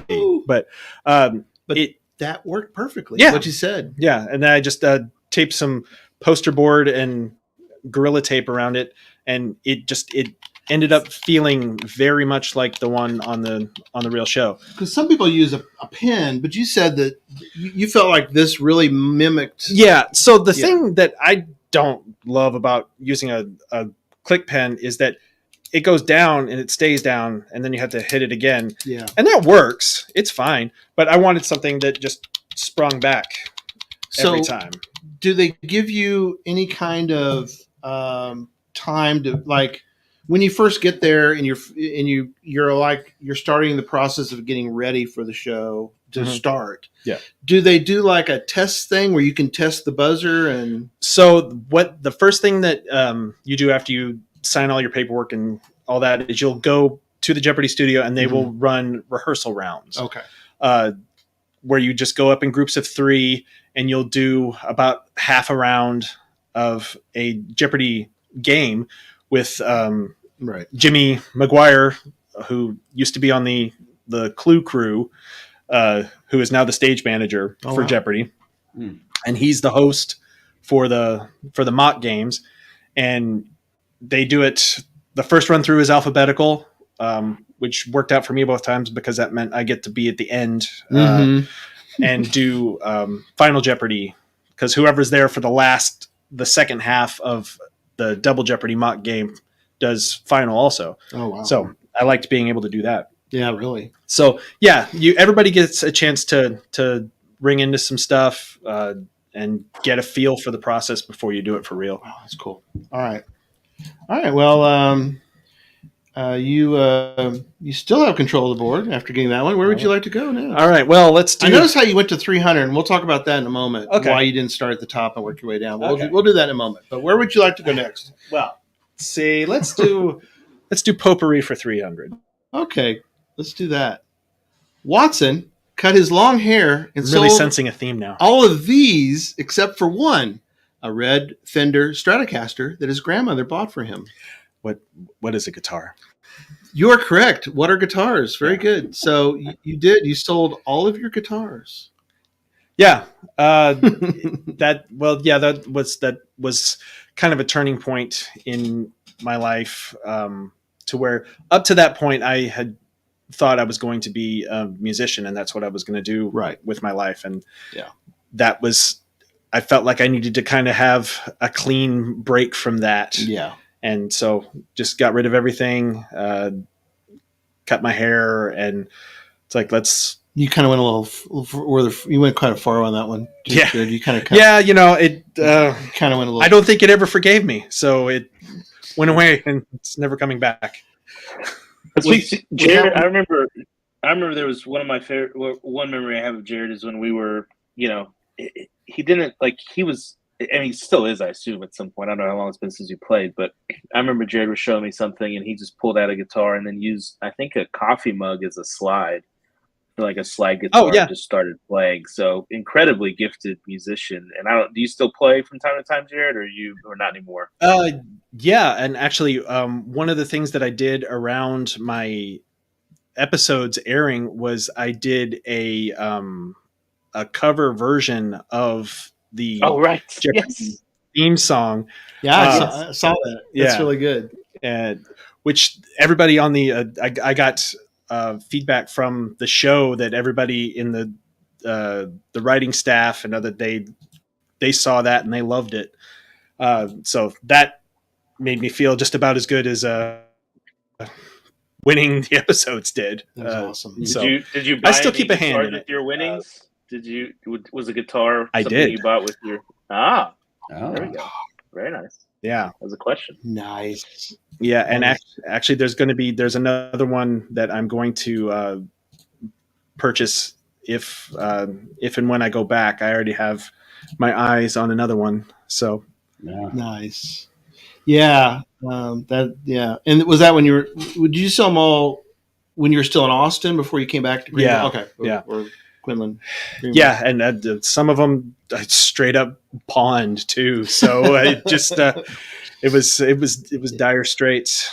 But that's something that I kind of really do applaud people who come to that point in their life where they're like, okay, I'm making a break.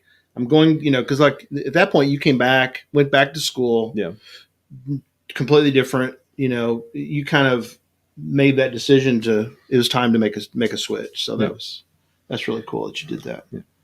Well, yeah. And the guitar that I bought, for the person asking, it was a Jamstick classic MIDI guitar, which is just something. It was like a complete different thing because what it has standard guitar pickups and you can play it like a guitar, but it also has a MIDI guitar pickup, so you can plug it into a computer and you can use all manner of synthesizers and keyboards and stuff like that. Cool. So you can make it sound like literally anything. Wow. So I just thought that was a really cool thing and would be a cool thing to have. So I did that. Awesome. Strangely, you still have control of the board. Oh, man. Where would you like to go now? All right. Well, let's do Jeopardy for 200. Okay, Jeopardy for 200. This is an American television game show created by Bird Griffin. The show is a quiz competition that reverses the traditional question and answer format of many quiz shows. I'm going to say, what is Jeopardy? Wow, you're right. Actually, who is Jeopardy is the correct. Oh, we're sorry. Was that? Sorry, you didn't get that right. Oh, that's good. All right, next one. How much did you have to train yourself to answer in that specific format? I mean, obviously you know the show well, but funnily enough, not at all. It was just not something that because that was something that I saw a lot of people talk about when they were saying like things that they did Mhm. or suggestions that they have to prepare for the show was to make yourself answer in that format, because you Right. don't want to get yourself stuck where you're get something counted wrong just because you didn't phrase it, which still happens. It still does happen occasionally on the show. Yeah. But I don't know. I never had a problem with that. And I didn't make myself do that when I'm watching episodes and playing along. I'll just say the answer without putting who or what or whatever. But I also do kind of the Matamodio approach to my answers a lot of the time, to where I don't try and use the right article with the response, because they don't care. You can say, what's Rasputin? They don't care. As long as it's phrased as a question, it doesn't matter what you say. So I will just say what's a lot of the time. Right. Just because you don't have to worry about the who part. Yeah. Oh, I see a question. Who's my favorite guitarist? That's a multifaceted question. I'd have to give you a few answers. One would be Brian May, which of Queen, and getting a Brian May Red Special, I think, is going to be my next thing that I'm going to do with Winnings. Stevie Ray Vaughan, always a huge influence in my playing. I have a lot of blues in what I play when I play, but probably all in all, my favorite guitarist is probably Alex Lifeson of Rush. Wow, that's good. Those are some good picks right there. Yeah. Alex Van Halen too, right? He's pretty good. He's a drummer. Oh, who am I thinking of? Who's Eddie Van Halen? Eddie Van Halen. Eddie Van Halen. I meant Eddie, not Alex. Eddie. Yeah. Where would you like to go? Where would you like to go next? Let's Jared Watson for 400. Jared Watson for 400. The Greenville resident couldn't imagine that he would mount one of the biggest comebacks in the show's history and go on a 3-game championship run.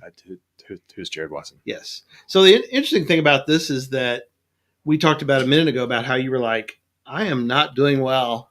Yeah. And then you got on a roll. So what was it? And I think you mentioned in an interview, I took some of this from Dallas Morning News, but when you got on that roll and you're starting to get toward the end and it's about to be Final Jeopardy, did you feel like was it still real surreal in the fact that I'm not going to win this, but then you're like, did you not realize, I guess, that you could win until after you did win? Or did you realize that I got a shot here? Well, I got a chance. I think the most I was willing to give myself was that, okay, I came back and made it competitive. Yeah. Because I was in second place going into Final Jeopardy. And so you are not in control of your destiny. It's, you have to, the person in first has to give you an opportunity to win if you're going to. Right. So I was not going to let myself think that. You always assume, I mean, they've been kicking your butt the whole episode. So why would it change with the last question? Yeah. The last clue. The last clue. That's not question. Yeah. That's clue. So yeah, I still did not think until, and you can see it on my face too at the end of that first episode, that I was absolutely flabbergasted that I actually won. So yeah, with as bad as the first round went, I was like already kind of mentally writing it off. It's like, well, this was fun. This was a dream experience. Just being here is the thing, but this was cool. But then she said, I won. You're like, oh my gosh. Yeah. That is awesome. Is that when the adrenaline hit you with the experience, or when did the adrenaline hit? Well, I mean, the adrenaline, it hits when the music at the very beginning of the episode starts, and where it's like, it's not Johnny Gilbert saying your name. It's Sarah Whitcomb Foss. does all the announcing on stage, because Johnny Gilbert, he records all of his stuff at home now because he's like 93. Yeah. He's I think that's right. I don't know that, I think you're right. but so that's already when it's hitting, because you're having to think things like, all right, how much do I smile when the camera comes over to me and they say my name? And but then when you actually get into the game, it's funny that you get into the game and you're just playing the game like you would be playing it at home for the most part. Or at least I was able to just kind of put that off to the side, the absolute insanity of the situation, and to just play and say what you know. But the rush of it, it's when it's over and you realize that you won, that it just, and then especially the end of that first day where I'd won the 2 games and I hadn't defeated yet. So it's like, I'm still just riding a rush. Right. And I mean, it was literally, this is kind of embarrassing to say, but it's like, I was literally just like walking down the street to where I was going to go have my dinner with the Jeopardy think music in my head, just like the whole time. So it's like you were in the zone, like the complete zone on it. It didn't even feel like my feet were touching the ground the whole rest of that day. Riding that high, how long did you wait before you started trash talking the other contestants? Now, this is going to sound like a cliche, but all the contestants really do support each other so much. And that's like, it is not, no fist fights. We're all competing against the material more than we're competing against each other. Yeah. I mean, there are always going to be some people that are going to want to be competitive, but I haven't encountered anybody and we've all been in close contact with each other since then.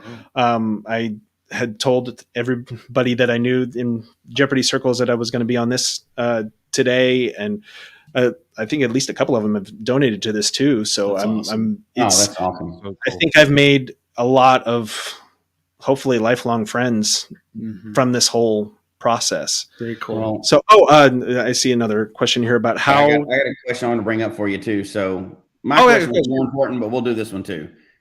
Okay. How did you determine how much to wager as the final Jeopardy? And this is the first day we're still on. So, well, I mean, the process is a lot the same from episode to episode. So what happens when they go to the commercial break before Final Jeopardy is that they lift up the partitions between the podiums so you can't see each other's podium, and they give you a piece of scratch paper and a Sharpie.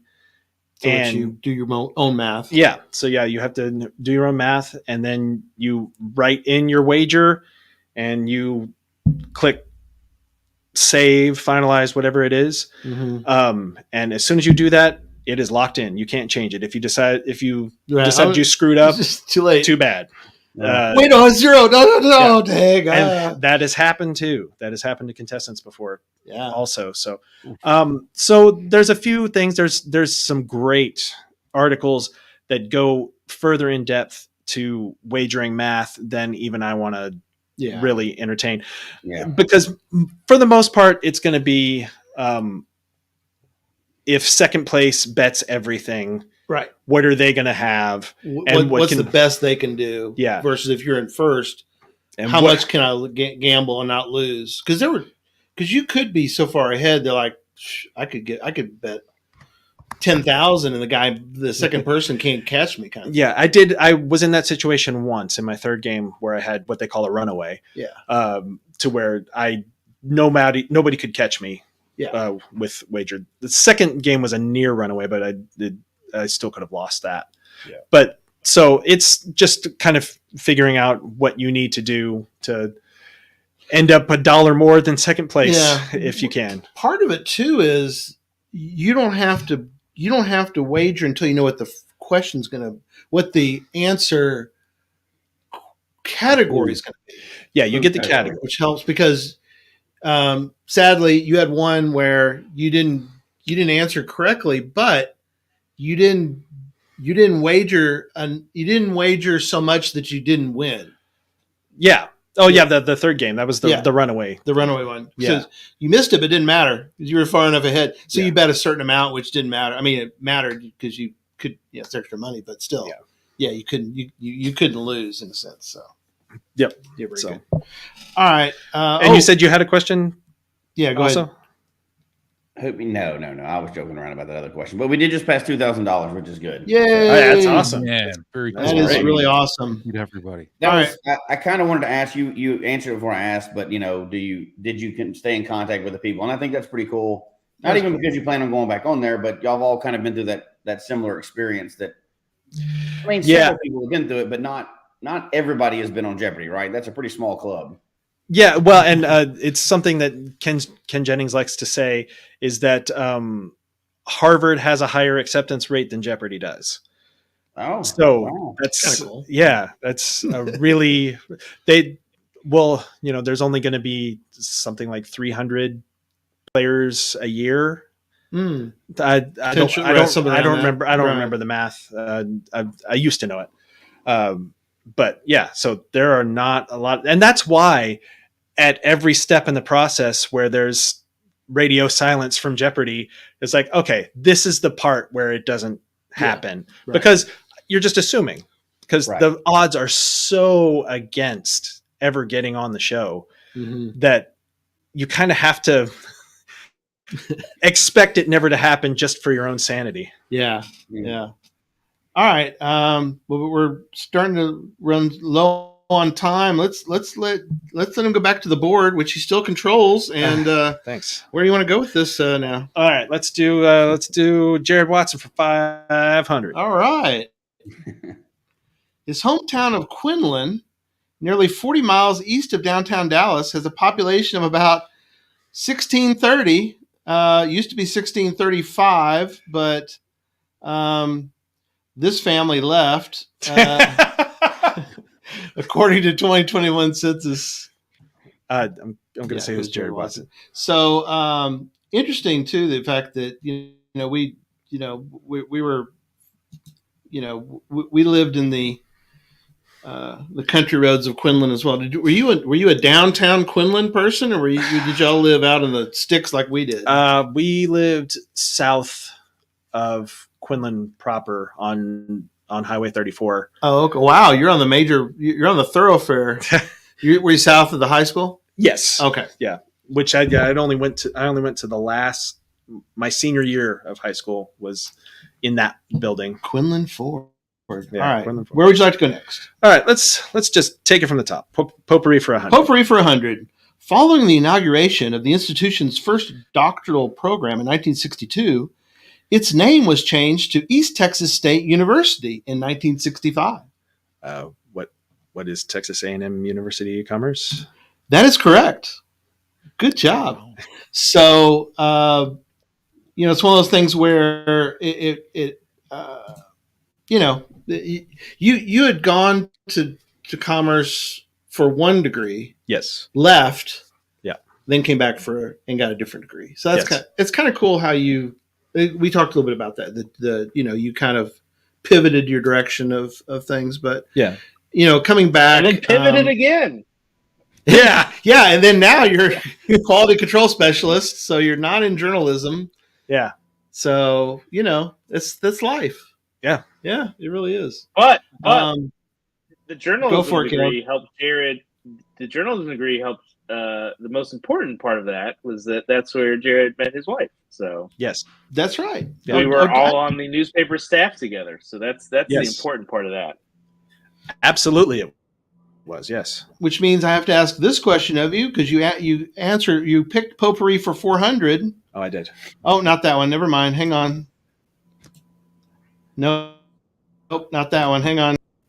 The campus newspaper took a huge hit in quality and reliability when Caleb Slinkard and Jared Watson worked and ran it from 2008 to 2012. But what is the East Texan? That is correct.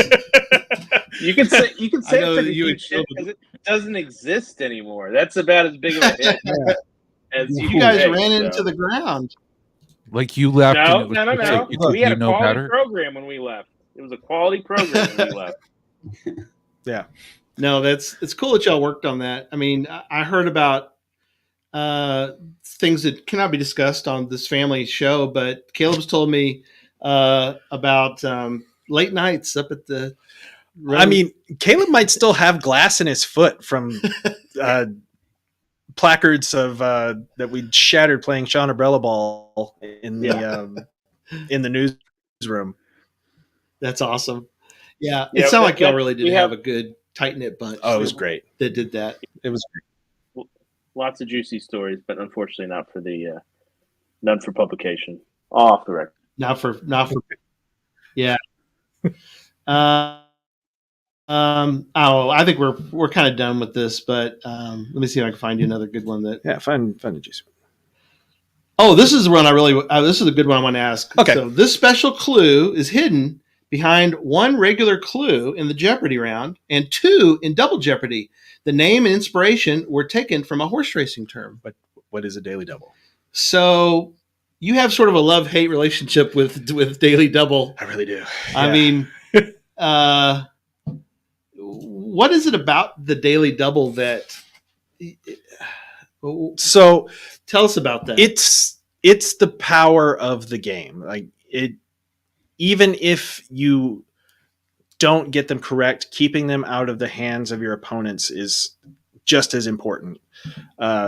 Just because you can double your money. Yeah. And it's the most powerful thing in the game. Much more in Double Jeopardy than in the Jeopardy round, just because there's much more money in play and you potentially have much more money to wager.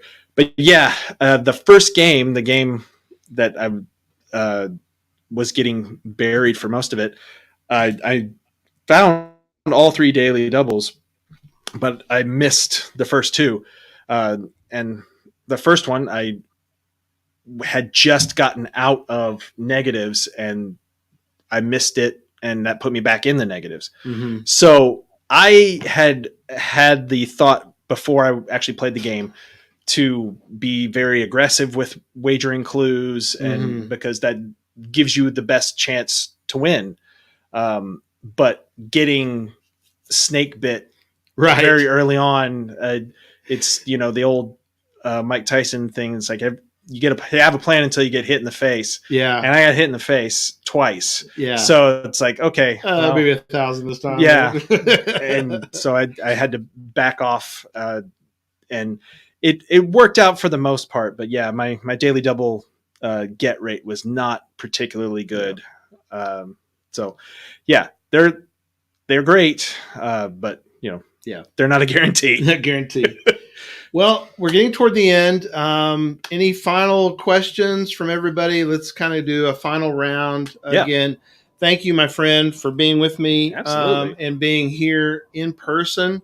We don't normally get that on Podcast to Hope, and it's great. And I'm glad this worked out. Tell Jasmine hi. Tell her thank you, and the kids. I will. It's great, and I appreciate you being here. So, anyway else, I know Caleb has some thoughts, but Jesse and John, and then we'll let Caleb go last, I think. All right. I'll jump in fast because I'm just going to say thanks for being on. It was interesting to kind of hearing the behind the scenes of Jeopardy.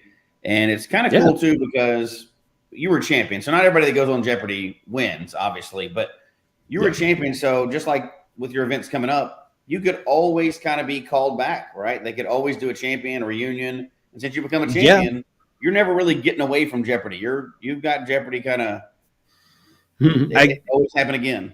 Yeah. Well, I mean, I always have an icebreaker at any event that I want to go to for the rest of my life. If I want to, I don't know. I don't want to say dine out on it, but I think that's something. It's like, up to this point in my life, if someone asks, what's the most interesting thing that you've done? I didn't have a real clear answer. I've got a pretty clear answer now. So, John? Yeah. Oh man, thank you so much. This has been so cool just to hear about the whole process, and I really appreciate you letting us know, what that recruitment and everything goes in. Because I mean, you see something on TV for just like a half hour, evenly an hour show at times, and you don't even realize like when you were talking like months and years in the making. I mean, that is just so cool to hear. How that all worked, and congratulations on being a champion. Like Jesse said, I mean, that is just something incredible in life that a lot of people will never experience. Yeah, I cannot say that I'm not fortunate to have gotten the chance to do something like this, because so much of it is out of your hands, out of my hands. So I have to acknowledge that I got dealt a good hand. Yeah. So Caleb, you get to go last. Just thanks. Hey, I just want to say thanks for making this happen, Jared. And my life has changed recently. Maybe it's time to. Maybe this is the spark that ignites the podcast fires for us. So, let's stay in touch. Maybe 2024. Let's get the band back together. Yeah, from the bench 2.0. That's right. Yeah. All right. Well, thanks. We've got next hour coming up, and we'll get a reset, and we'll escort our guest out of here. And again, thanks everybody. Oh, there he goes. Bye, guys. Bye, guys. Thanks, Jared. Yeah. Thanks, buddy. Yeah. Appreciate you.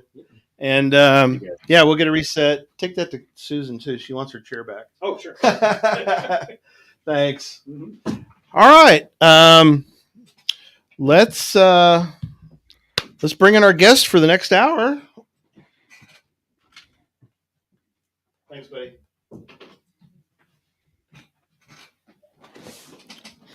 And there he is, Mr. Roth. Gentlemen, nice So to see you did all. you hear a little bit of the? Hey, buddy, did you get to hear a little bit about Jeopardy? Huh? I did. I caught the last 15 minutes. It's been a little bit of a crazy day, but Oh, I bet. yeah, that was so fascinating. I mean, really fascinating. Yeah. That was cool to Yes. hear. Oh, thanks, man. All right. Well, let's get a reset and let's get going. So let me push this button right here. Welcome to the Geocache Talk Network's 8th annual Podcast of Hope. Once again, we are raising funds for St. Jude Children's Hospital. Our goal is to raise $13,000, and we can only do that with your help. To help us reach our goal, please visit the website, podcastofhope.com, and donate. Now, let's join our host of the Geocache Talk Network's Podcast of Hope.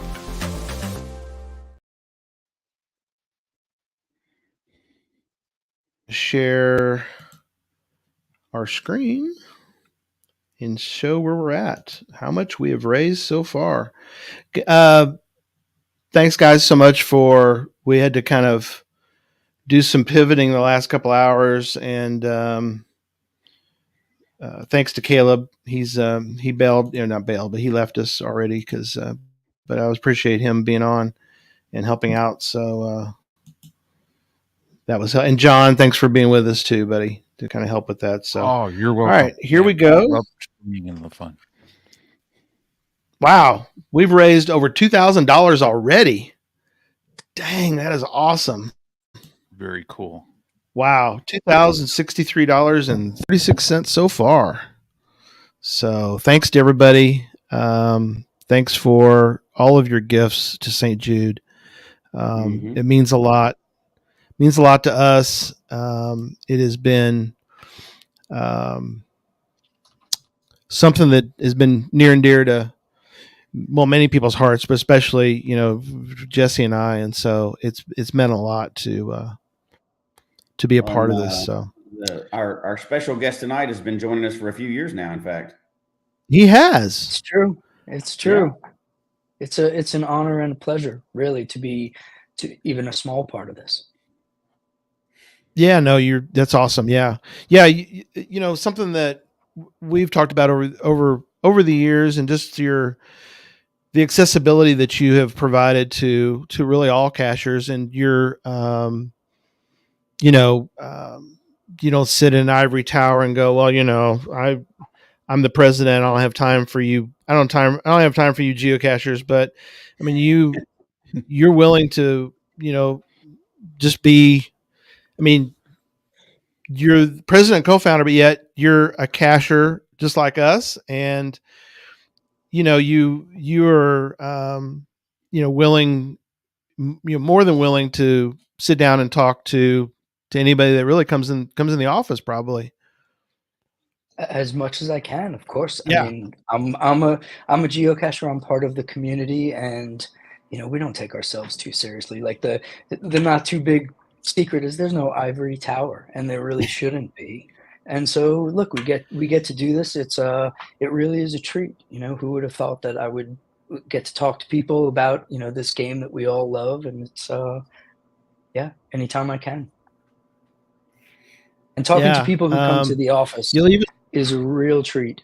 Yes, it is. I know we've talked about this in the past, but we've had some experience, even recently, where folks have come in and you talk to them and you get to hear their stories, and some of these folks have really fascinating stories, or they're dealing with challenging things in life, and geocaching is a tool that's getting them through, or just giving them a really fun distraction and community and support. And so we just had our holiday party for the company last night. Yay!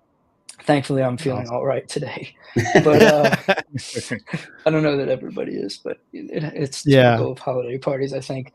But I got to address the company, and what's interesting is with this hybrid remote situation that we've been in since COVID, we don't get to see everybody all that often. So we had some folks come into town who live in different states now, some people who just live too far away for a daily commute, and maybe we see them once every couple months, or maybe we don't actually see them for quite some time. Right.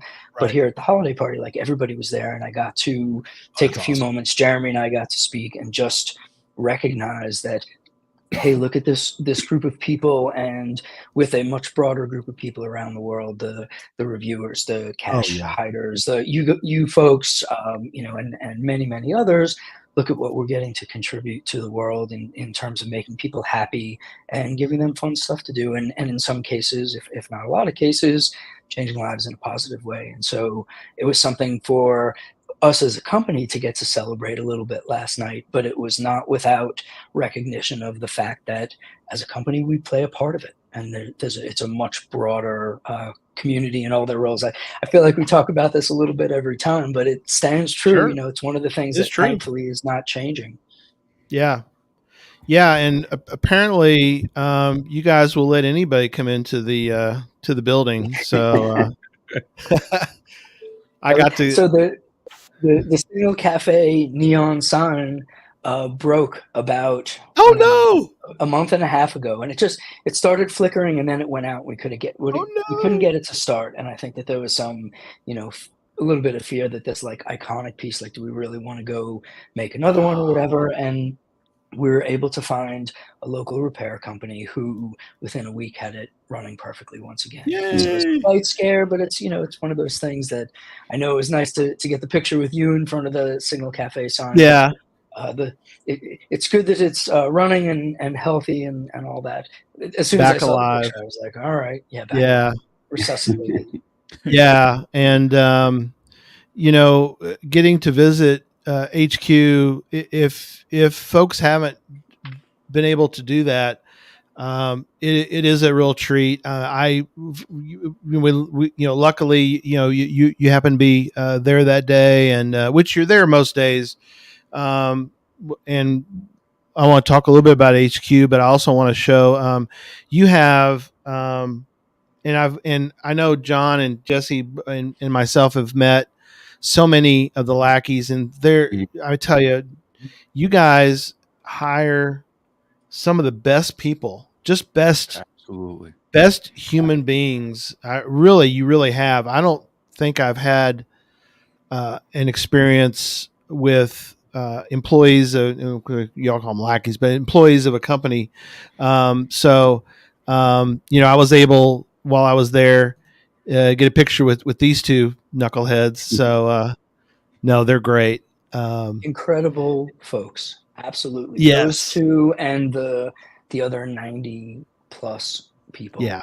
I think you're right. I mean, I shared that last night, my feelings on it, but we're so very fortunate to have this group of people. And I think that, the community is worthy of our best as a company. And the fact that the best that we can do is coming from such a good group of people who are inspired by the community and looking to find ways to, improve the positive impact created by this game.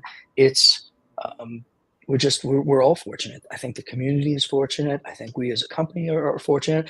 Look, we get to do this for a living, and it's a symbiotic relationship. I think doesn't do it justice, but it's a great group. I feel pretty honored to get to work with them as a group, and kind of excited about what it means for the future.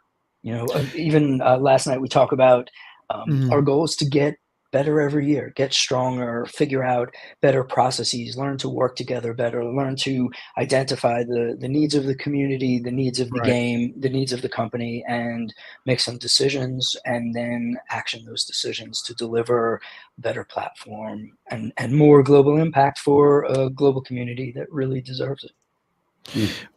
One thing I need to mention off the top, yes, please ask your questions. We may not get to them immediately because we're going to we're going to look back and look forward like we normally do with Bryan. But if you do have questions, thank you, UDAC and Scott. I'm putting them in a queue to ask these questions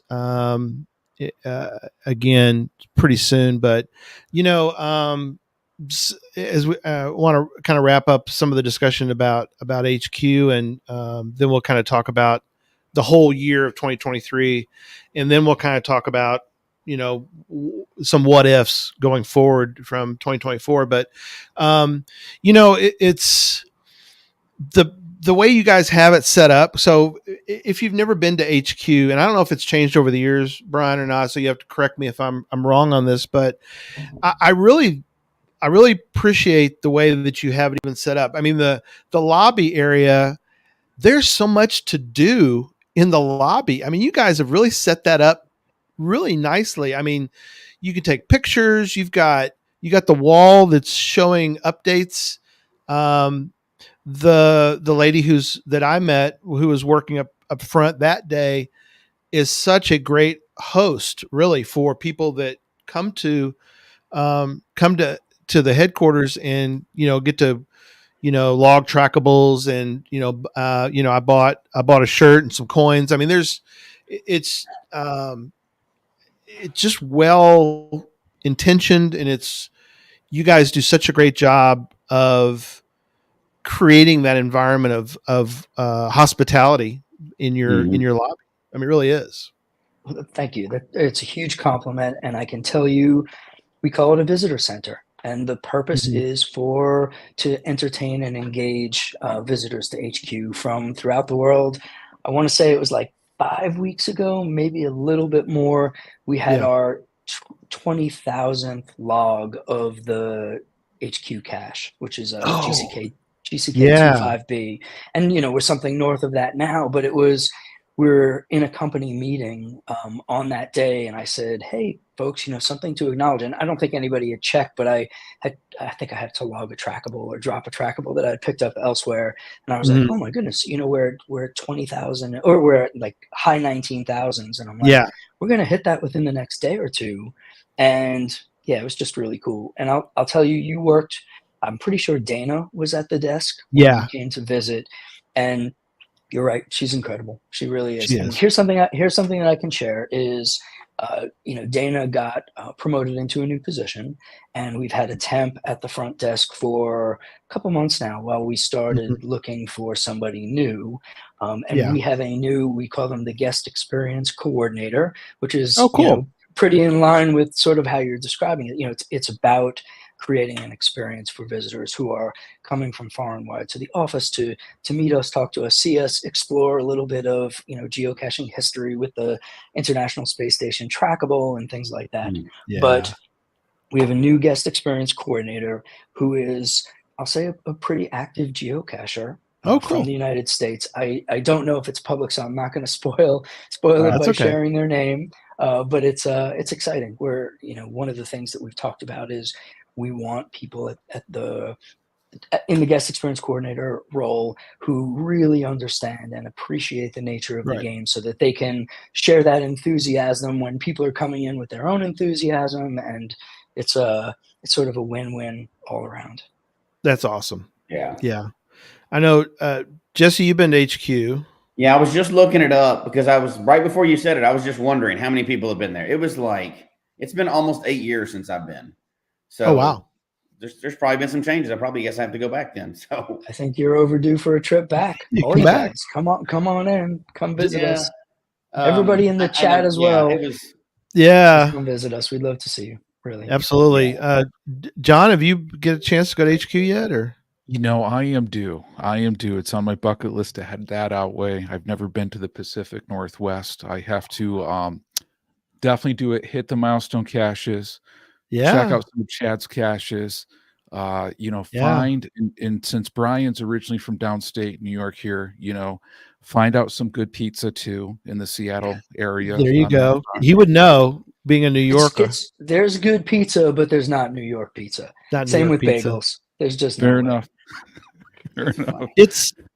It really, and I want to pivot to 2023 as we wrap up the year, but I do want to mention that is a trip that I had on my bucket list. I finally, like Scouter, it's on my bucket list. Well, I finally said, I'm going. That's it. This is the year. So this was the year I got to go. And, like you said, John, I didn't do everything. I mean, the Pacific Northwest for geocaching, you could spend a whole year there. Everything. First of all, can't. that's not possible. No, but I kind of picked out, and a lot of people suggested things. I appreciate people's suggestions, but I kind of picked out, the trip that I wanted to make. I kind of made the trip I wanted to make. I wanted to go to HQ. Chad got to go with me, so it's fun having Bounce to drive me around, and he was gracious enough to drive me around Seattle a little bit. You got to go to the original stash plaque and find caches down there, and you're close enough to Canada for those that have never been. I did a quick trip up to Canada because I planned ahead, brought my passport, got me a cache in Canada. There's so much in the area, like Ape which cache. is one of two ape caches in the world. Not too far from HQ. Not far. In less than an hour. Yeah. Well, there's so many cool things. GCD's not far. There's so many. GCD. You can really plan it. GCD is a good, put those two together. They're close enough. Yeah. And I went down to Oregon and because I went to the original and, I did some sightseeing as well. Cause you could really, I mean, like we said, I went to, some sightseeing places as well because that, got some coffee places. I mean, went to Starbucks's Reserve place. That's kind of unique. There's so many, and, I had been to Seattle before. Needle. Space Needle, Fish, market. But yeah, so everyone should, if you can, make your notes and make a trip up to the Seattle area, because it is really worth going, not just for the caching, but for everything else too. But so we wanted to kind of go ahead. If anybody is going to come, anybody in the chat, of course, any of you guys, if you're coming out to Seattle, you're going to come visit us in the, at HQ. Send me a message. Let me know that you're going to be here, and if I am available, I'll come out and say hello. Absolutely. That's awesome. Thank you, Bryan. That is awesome. Yeah, my pleasure. Yeah. So we kind of want to start by talking a little bit about 2023. So 2023, as you look back from we all have our experiences we can share, but from your perspective, looking back on this year, what are some things that really stand out to you that come to mind?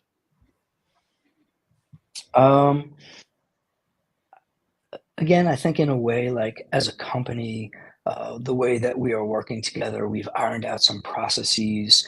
We have people have moved into different roles, and so like from a core business standpoint, it's been some changes over the course of the year that have gotten us to the point where I think there's a lot of excitement around 2024 and of course 2025, which we can talk about as well.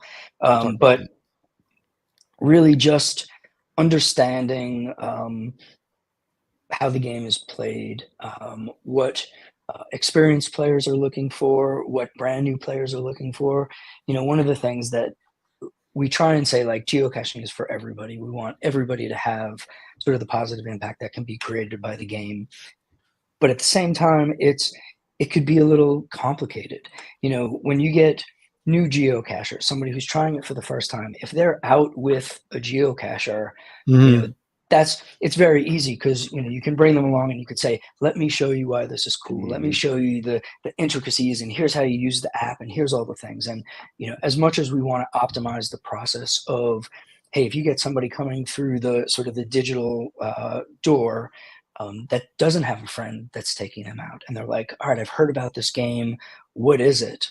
How do we like set expectations so that they understand like the nature of the game, the benefits of the game? And like I think we've talked about this in the past, but like for every geocacher, there are one or more sort of whys. Like, why do I do this? What's the draw for me? What's the impact that I seek? What's the, you know, what am I getting from this game? And of course giving to this game. And to try and bridge the gap, we almost, like, we refer to it a little bit here as like couch to cash. So you have somebody who just downloaded the app. People do this all the time. They're sitting on the couch, they're in front of their television, maybe watching a game or something on Netflix or whatever. And a lot of casual games, you can sit there and you can just keep playing from your couch. Right. But for geocaching, as we know, we're asking for a little more commitment. Like, you got to get up, you got to go outside. You're going to have to maybe challenge yourself in a way that most people aren't accustomed to. And when we have so many people coming through the front door, as we do every year, because people are just continually learning about the game and downloading the app, the percentage of people that actually make it to finding a cache is, you know, in the interest of sharing the joy of this game with the world, we've got work to do, because, you know, we have work to do as a company. I think as a global community, we have work to do. There's so many positive things that we all know about this game.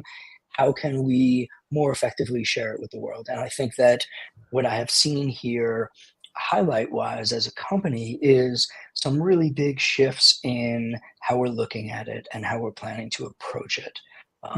Yeah, let's see, what did they say? The physical get off the couch, I don't have my glasses on, aspect of the game was one of the main reasons we started caching. Yes. You know, for some people, it's a way to meet people and just, you know, give them something fun to do, or get outside, or the physical aspects, or the challenging themselves, you know, doing things that are like, you know, you're going out and doing T5s all the time. Like, if you're normally sitting on your couch, when you go from couch to, like, you know, like the T5, like, you're getting going up trees or mountains. Right. You know, challenging yourself physically and mentally, you know, D5s, you know, complicated puzzles and things like that. There's so many challenges to be had. And, you know, everybody is a little bit different. As we know, like, geocaching resonates in so many different ways across the spectrum of the community. And so, you know, you get all these people coming through sort of the front door, and how do we explain it to them in a way that's going to resonate, so they at least try it and figure out for them what is the facet of this game that that either, you know, keeps them coming along, or helps them decide, like, hey, I've got other recreational pursuits that I think I enjoy more for whatever reason. But at least, you know, have them do a better job of setting expectations. So it's one of the things that we are focused on, along with figuring out, you know, ideally, you know, unique ways to engage and serve the community, and ideally delight the community. Do you know, and this may not be something you can even know, but do you know how people are coming to the game in the first place? And I don't mean like app, but are they hearing about it word of mouth? Is it an advertisement? Is it just they're just finding the app, or do you know how people are nowadays are hearing about the game in the first place? Yes. The short answer is it's a lot of different ways that they're finding out. I can tell you, we don't really do any advertising. So, and that's something that for 23 plus years now, we haven't done a lot of paid advertising. We've done some experiments and tests to see, what happens if we, run a Facebook ad for a month or something like that. But for the most part, and for throughout the history of this game, it is people telling other people. It is people posting on social media to share, like, hey, look at what I'm doing. I just hit this milestone. And when they share it with their friends and family, people will say, some people are like, oh, congratulations, that's awesome. I know how difficult that is to do. And other people will say, I don't even know what you're talking about. Like, help me out here. And really throughout the history of this game, that's how, maybe they talk to their local newspaper or a magazine or, a TV reporter and say, like, you have to see what I'm doing with my friends, with my family, or with my grandparents. Yeah. And they're like, oh, this is interesting. I should write a little story about this, or I'll do a news article about this, or we can talk about a new geo tour that's in a town or a city or things like that. And so that's, for the most part, that is how people find out about the game. Do you and Jeremy get a lot of, or are you getting more, the same, or do you think that there's not as many article, like, do you get press requests from time to time? Hey, I'm the Duluth Journal, and I want to do a story about geocaching. Can you give me some time? That kind of thing. Do you still get quite a few of those, or? Yeah, I would say Jeremy's not doing them much at all. Right. And even for me, like, I'm doing them sparingly. So Chris Ronan, Rock Chalk, is our senior PR manager, and so we have kind of a media page on geocaching.com that provides the basics. And I think from a self-serve perspective, there's a lot of people who they're going to do an article. Maybe they're talking to a geocacher and they want some facts and stuff. So they'll look at the fact sheet and they'll take some of that information and incorporate it without even contacting us. And then, there's another group that'll reach out and say, hey, we've got some questions. Either Chris will provide answers to those questions or he'll source them from elsewhere within the company. And then on occasion, if it's, something maybe more significant, he'll be like, hey, Bryan, would you be interested in, I don't know, talking to NPR or something? It's like, you bet, happy to talk to them. Or, there's a local news station, or there's something having to do with, like, getting kids outside, and it's, obviously I can't spend all of my time, talking to people about the nature of the game, but when I can do it, I relish the opportunity to kind of spread the word. It's I think we talked about this before, but it's geocaching is good for people. It is good for the world. And so, the more we can talk about it, the better. Yeah. Hey, it's Bryan, definitely one of those things that over the last, now obviously you have more experience than all of us here, right? You've been in the game forever, but for somebody like I've been in the game for a few years, when I started the game, hardly anybody that I knew about the game. Nowadays, it's much more common to find somebody. It's much less common to find somebody that doesn't know about it. People, even if they're not geocachers themselves, they've at least heard of it.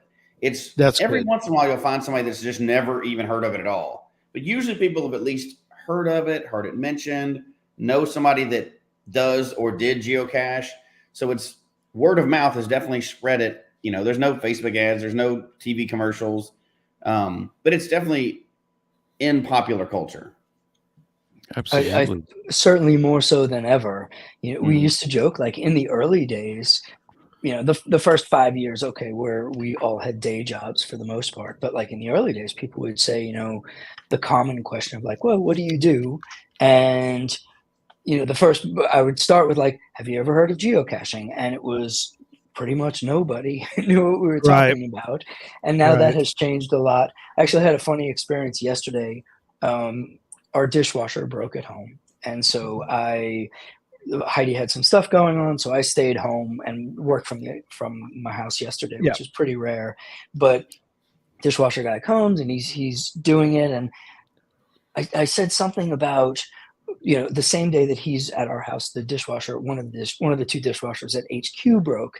And I was like, oh, it's funny you're here. Like, I got another problem at the office. The dishwasher broke, and he said, "Oh, where's the office?" And I said, "Have you ever heard of geocaching?" Expecting maybe a 40% chance that it was possible. Yeah. And he's like, "Oh yeah." He's like, "I've repaired your dishwashers at geocaching headquarters in the past." Wow. And I said, "Well, maybe we'll see you again sometime." I said, "Listen, if you come to the office, please ask for me so that I can come say hello." But That's awesome. It's changed a lot. It's certainly much better now. Mm-hmm. Or sort of better. I mean, there's more awareness than there ever was. Interesting too. I don't know how long this has been going on, that you can probably let us know, but Scouter 74 says, I was a geocaching merit badge counselor for years and taught many scouts and parents about geocaching. So, the whole, and we talked about scouting on one of the shows recently, but that is really another aspect of geocaching that it's available through scouting. So therefore you got a fairly wide range of advertising, you want to call it, I guess, for, people to get a geocaching, merit badge. So that's kind of cool. I remember I think when you were here, Gary, when I showed you around HQ, we have sort of a letter from the scouts acknowledging the work that we did back with, many years ago with them to develop that merit badge. And it's something where, for kids to find something other than, screens and YouTube and video games and whatever that might encourage them to spend more time outside. It's certainly consistent with scouting in general. And then, for us, it's just another aspect of hey, getting kids outside is a pretty noble pursuit for all of us. And so, it turned into a really good program, and, thanks for spreading the word with scouts and getting scouts out there involved with geocaching. I think the merit badge is something that has really had a positive impact. Yep, absolutely. So we kind of hit this every year, but we have to ask all the time anyway. How are we looking as far as people coming into the game, leaving the game? I know COVID threw the numbers crazy, right? We went up and down, and we introduced a lot of people. We lost a lot of people, everything else. How are we looking now? And I know this is not specific numbers, right? But just as trends of people coming to the game and leaving game. What is that looking like in 2023? I would say we're still, 2023 is less new users coming in than 2022 and 2021. But I guess I can't emphasize enough just how unusual by I don't know, an order of magnitude the COVID years were. Right. And I think that there's one of the things that we talk about here is it's still, without being able to go into numbers, there are a tremendous amount of people that have found out and downloaded the geocaching app or signed up on the website in 2023. It's an extraordinary amount of people, but it's still down a bit from the last couple of years. And so, one of the things that we've said is maybe this is, of the addressable population of people who might be interested, the COVID years, all of a sudden, the message was out there and there was so few choices of recreational activities, have we sort of borrowed from tomorrow for yesterday, and now we're sort of get back to equilibrium over time. And that's kind of what I expect. Will it flatten out sort of in 2024? Maybe, we'll see what that looks like. I would expect that 2024 will either be, similar to 2023, but it could be it could be more, it could be a little bit less, and maybe next year we could have the same conversation. I'm happy to provide an update. Right. Well, as long as we're not losing, you're going to gain and lose people every year, but it's one of those things. And I know we've talked about before, y'all have a way of defining active geocachers, and we forget because we talk to people weekly, obviously, that are a little deeper into the game, right? So we think active geocacher, we're when we talk to an active geocacher, they went and found 100 last week or something, right? But many people outside of these circles we talk to, that people that I work with, when I mention geocaching, they're like, yeah, I'm a geocacher, and they'll find a few a year, but it's something they always do with family, or they do it when they go on trips. So it's not like they've left the game. They just don't cache every day. But once they've kind of come into the fold, they're always going to be geocachers after that. And they're always going to come back to the game, keep coming back, even if they're not doing stuff every day. And, you know, they're not staying up for 8 hours on a weekend on a podcast like us morons. I think once people are introduced to the positivity of geocaching, especially with their families, it kind of spreads from there, even though it doesn't always take over everybody's life, right? But so even if it doesn't seem like we have brand new active geocachers all the time, we still have geocachers that are going to stay in there forever. You bet. Absolutely. And I think, as with everything, it's a spectrum. You know, there are the people who are on a 1,000-day streak right now, and there's some people who are, you know, going to find a cache opportunistically. You know, if somebody mentions, oh, maybe there's a cache around here, and it's once a year or once every 6 months or once a month. And I think that's part of the beauty of the game. You know, if you think about similar to geocaching, like, I don't know, like bowling, for example. There's, you know, all right, do I know how to bowl? Like, do I enjoy bowling? Absolutely. You know, I'll probably go once every couple of years because we're just not that active, but I enjoy the game. Right. You know, we'll go, you know, spend money on it and get the shoes and, you know, do my best. And then there's the people who are going to show up and try and bowl the 300s and, you know, be in the bowling leagues and all that. And so it's like another recreational activity in that way. You know, you can think about it in terms of sports fans. You know, there's the diehards and there's the casual fans, and it's similar with geocaching. It's just you know, typical of these types of activities. Yeah. Hey, I'm wondering, in regards to kind of, it's interesting looking back at the past few years, you know, shifting more to kind of like this containerless, more of like development, if it's Adventure Labs, more virtuals, et cetera, and the big major growth on Adventure Labs too. You know, is there anything philosophically or, you know, more specific details you can share from Geocaching HQ upon kind of like where we are within HQ's perception and, you know, kind of strategy to go with containerless versus container-based caches in the future? Absolutely. I can certainly speak to that. For starters, I would say when it comes to core geocaching with the containers, it's still our primary focus. Like, that's right. We want to see people creating really cool caches that engage and delight people in the traditional sense of geocaching. I say traditional, no pun intended. Right. Not specific, but traditional in a traditional sense. Right. And when it comes to virtuals, like, we're not thinking about virtuals as a way of departing from a container-based game. I think it's much more the fact that, hey, we had virtuals back in the day. We retired them, and for so many years we heard people saying, please bring back virtuals. Please bring them back. You know, we've talked in the past about why we can't just make it a cache type and let everybody publish virtuals and everywhere. And so what we've been trying to do is, just with virtuals and as an aspect of core geocaching, it's really trying to meet the needs of the community who are certainly interested in that as a cache type, have some more geographic diversity. You know, when we first started with virtual rewards, there were some countries that had very few, if any, of the virtuals. And so kind of allowing it back into the game in a way that is more effective for the game and sort of playability. And so it's really far from a departure of, you know, from a container. And I think, you know, our main focus is still containers. When it comes to Adventure Lab, there's a few things that we're thinking about.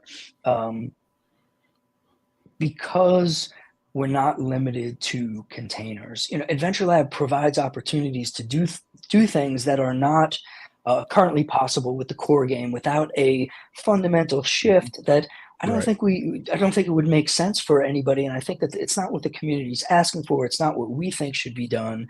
And so to be able to create this separation somewhat and say, hey, here's a game where there's no proximity guidelines, for example. You can create something that is temporary just for a weekend. So like for mega events and giga events, rather than, or even regular events, rather than have to go place caches with the expectation that, you know, you need to go through the full review process and they're going to be there for a minimum of 3 months. We say, oh, if you just want to do it for the weekend, go right ahead. Here's how you can do it. And you can make it private. So if you're we talked about this in the past also, but if you're a school teacher and you want to do an educational program on school grounds for your students that is interactive, doesn't have to be public and available to absolutely everybody, you can do a private adventure lab. And so the way that we're looking at it is it's an additional way to get people outside, engaging with location-based content that is in some ways a little bit more accessible for people. And it's another, because it's still kind of an early stage project, what we're doing is we're learning. We're seeing what people do, and in some ways we're being surprised and figuring out, well, how are we going to adapt to this? How are we going to handle this? And in some ways it's like, wow, this is really cool. How do we encourage more of it? So it's really far from moving away from physical caches. It's much more about expanding the scope of really what's available in terms of experiences, but also in terms of what is available for creators who want to share experiences. So there's so many things to say about Adventure Labs too. So one, as a teacher, I love the idea of being able to provide that experience, an introductory experience to kids and making it educational. But do you know, because I've already seen one comment here, I know we're not going to get to all the comments, but somebody mentioned, I think it was Nicole, she mentioned she came into the game through Adventure Labs. Have you seen that that's been bringing people in, or even, and I don't even know if you can track things like this, or some people come into Adventure Labs that haven't even ventured over to geocaching really, but are just, they're taking that side and they're staying that side. Have you been able to see that at all? Yep, absolutely. I would say it's a pretty small group of people, but what we can do right now is we can see who creates an account in the Adventure Lab app versus who's creating it within sort of the core geocaching ecosystem, the website and the mobile apps. So we can differentiate between those players and then see, are they moving over to geocaching? Are they remaining within Adventure Lab? And one of the ways that we're thinking about it is there's the opportunity for cross-pollination. People might come into Adventure Lab because they hear about like a history tour in some place that they're visiting, and then all of a sudden they see, I have a geocaching account. Like, people are talking, what is this find count all about? And if they end up hearing about geocaching, they can easily shift between the two because the accounts are the same. If you have a premium membership, we've got some, new premium membership features in Adventure Lab with other things coming, that it's really like you can imagine a Venn diagram where there is some separate space with sort of separate aspects of the two, but in the center, there's this core that allows people to be like, hey, I'm a player. I have access to all of this. Very cool. Right. I think it's good how like you've already mentioned it, and I think we've mentioned this before, but we're very glad that you re-released virtuals in the way that you did instead of an open blanket. And we could talk about, that's obvious to all of us, right? But you do have a virtual release coming up again next year, and you put some qualifications on it, which I think is very interesting. Yes.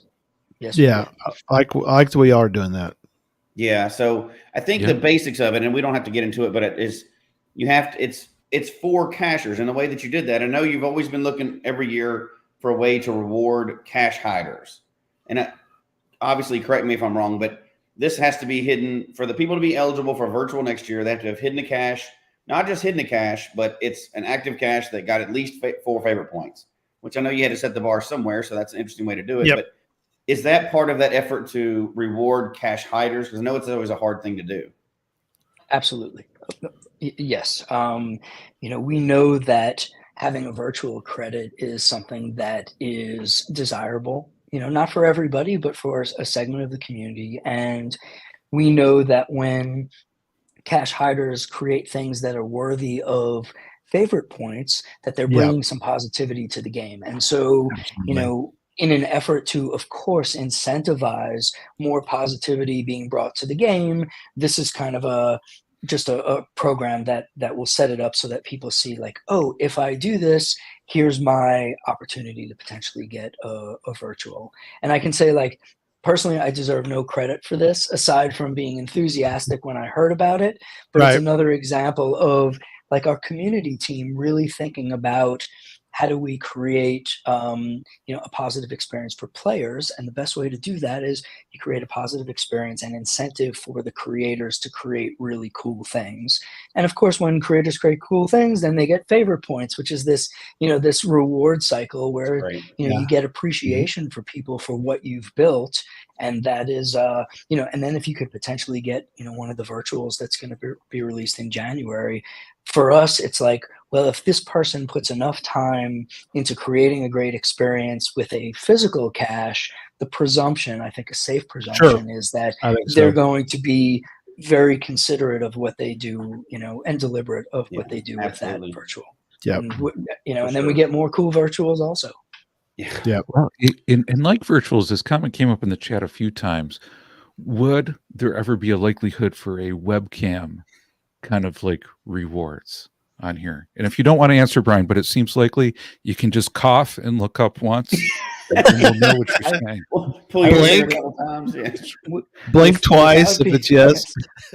Just kidding. Without being able to formally commit to everything or anything, I would say the short answer is yes. Of course, we're going to think about how we do something like that with webcams. I can't tell you when it's going to happen or how it's going to happen, but I know that the community team has discussed it in the past. I expect that they will be discussing it in the future. And I would personally be surprised if we don't do something like that at some point in the future, which I can't tell you how long that might be. Yeah.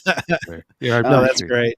Along those lines, trying to consolidate all that, we're getting a lot of questions too. Obviously, we're going to run So webcams came up, virtuals comes up. It comes up every year, right? All the things people want to know what's changing. The other one was a couple of things that come up. Are we going to do more stuff with leaderboards in the future? And are we going to do? And I know this thing you can't commit to everything. And then I don't even know what they're officially called, but like how you've done the promotions with the museum heist and the different promotions over time. Whereas the digital, I don't know what the official name is, but like the digital souvenirs, not the ones on our web profile, but digital souvenirs. Well, you're talking about I always call them promotions. Is that not promotions? Because that's what we're generally when you partner with somebody. But I meant the Wheel of Challenges, which wasn't promotions, but it was a. Well, I mean, like the temporary like mystery at the museum where you're going out. Yes, I think we will absolutely be doing something like that. I don't know the nature. I actually haven't heard from marketing at this point, like what the plans are for this summer season.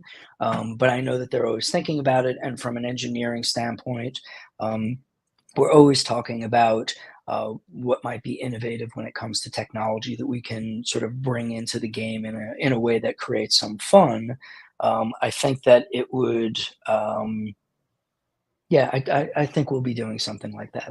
I just don't know when. Like the concept of, we call them digital treasures, and using digital treasures to, have people go out and collect gems. Mystery at the Museum was one of my favorites, just because we had, Rock Chalk and Jennifer, who are both, former news reporters, dressed up and sort of playing those roles. It was so much fun. It was so much fun. And those were awesome. What is it? It was Planetary Pursuit was one of them. Yes, that was a great one. Yeah, I was going through my souvenirs thinking of some of those. The Reach the Peaks were fun.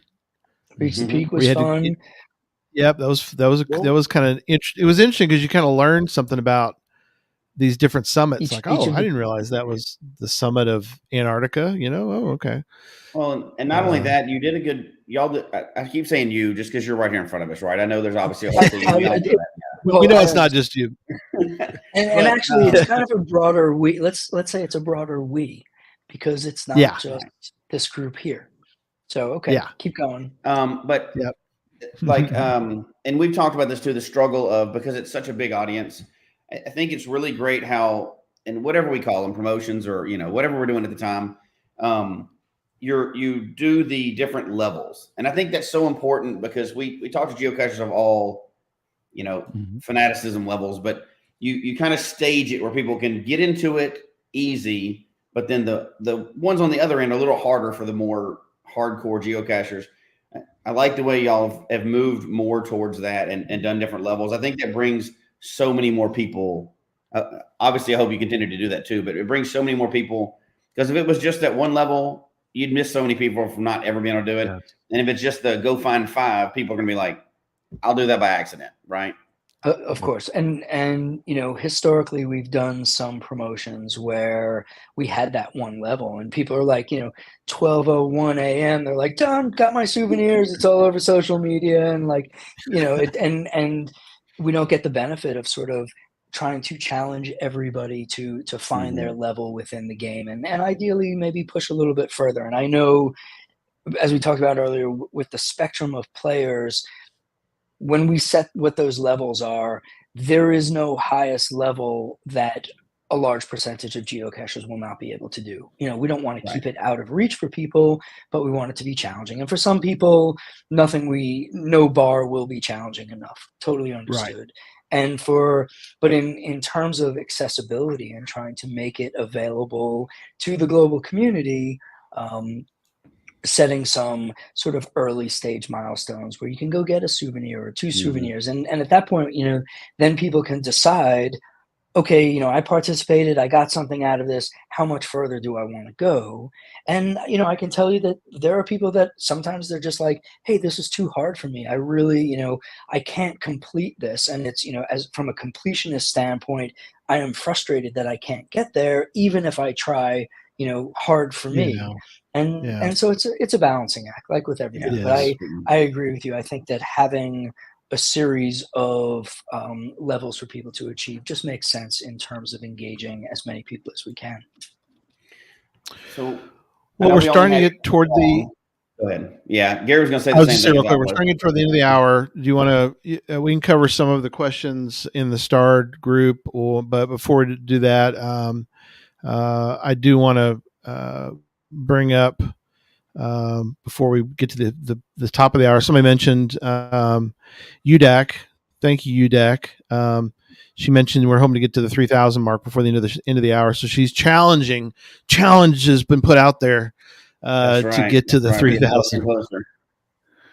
And we're getting there. We're getting close. So so a lot of the questions that have come up, just comments and questions too, but. One, do you know what megas you're attending next year? That's one of the questions. Let me fire a few of them at you, and you tell us what you can answer. Sure. Obviously, the questions you can't answer. There's a lot of really cool megas next year. I can tell you nothing. I have no firm plans, but I can tell you a couple that I'm looking at right now. I'm looking at the Yuma. I have not been to that one, and it's the 20th anniversary of them doing this event, so I'd really like to go. There's some other folks at HQ who I think are contemplating that one. And then I met the guys who run the KGB event over in, I think it's in Belgium. I met them in Austria just a couple of months ago, and they just seem like such a fun bunch of guys, and I know their event has a really good reputation, and so it's something I'm looking at. If the timing works out, great. If it doesn't, then I'll try and do it another year.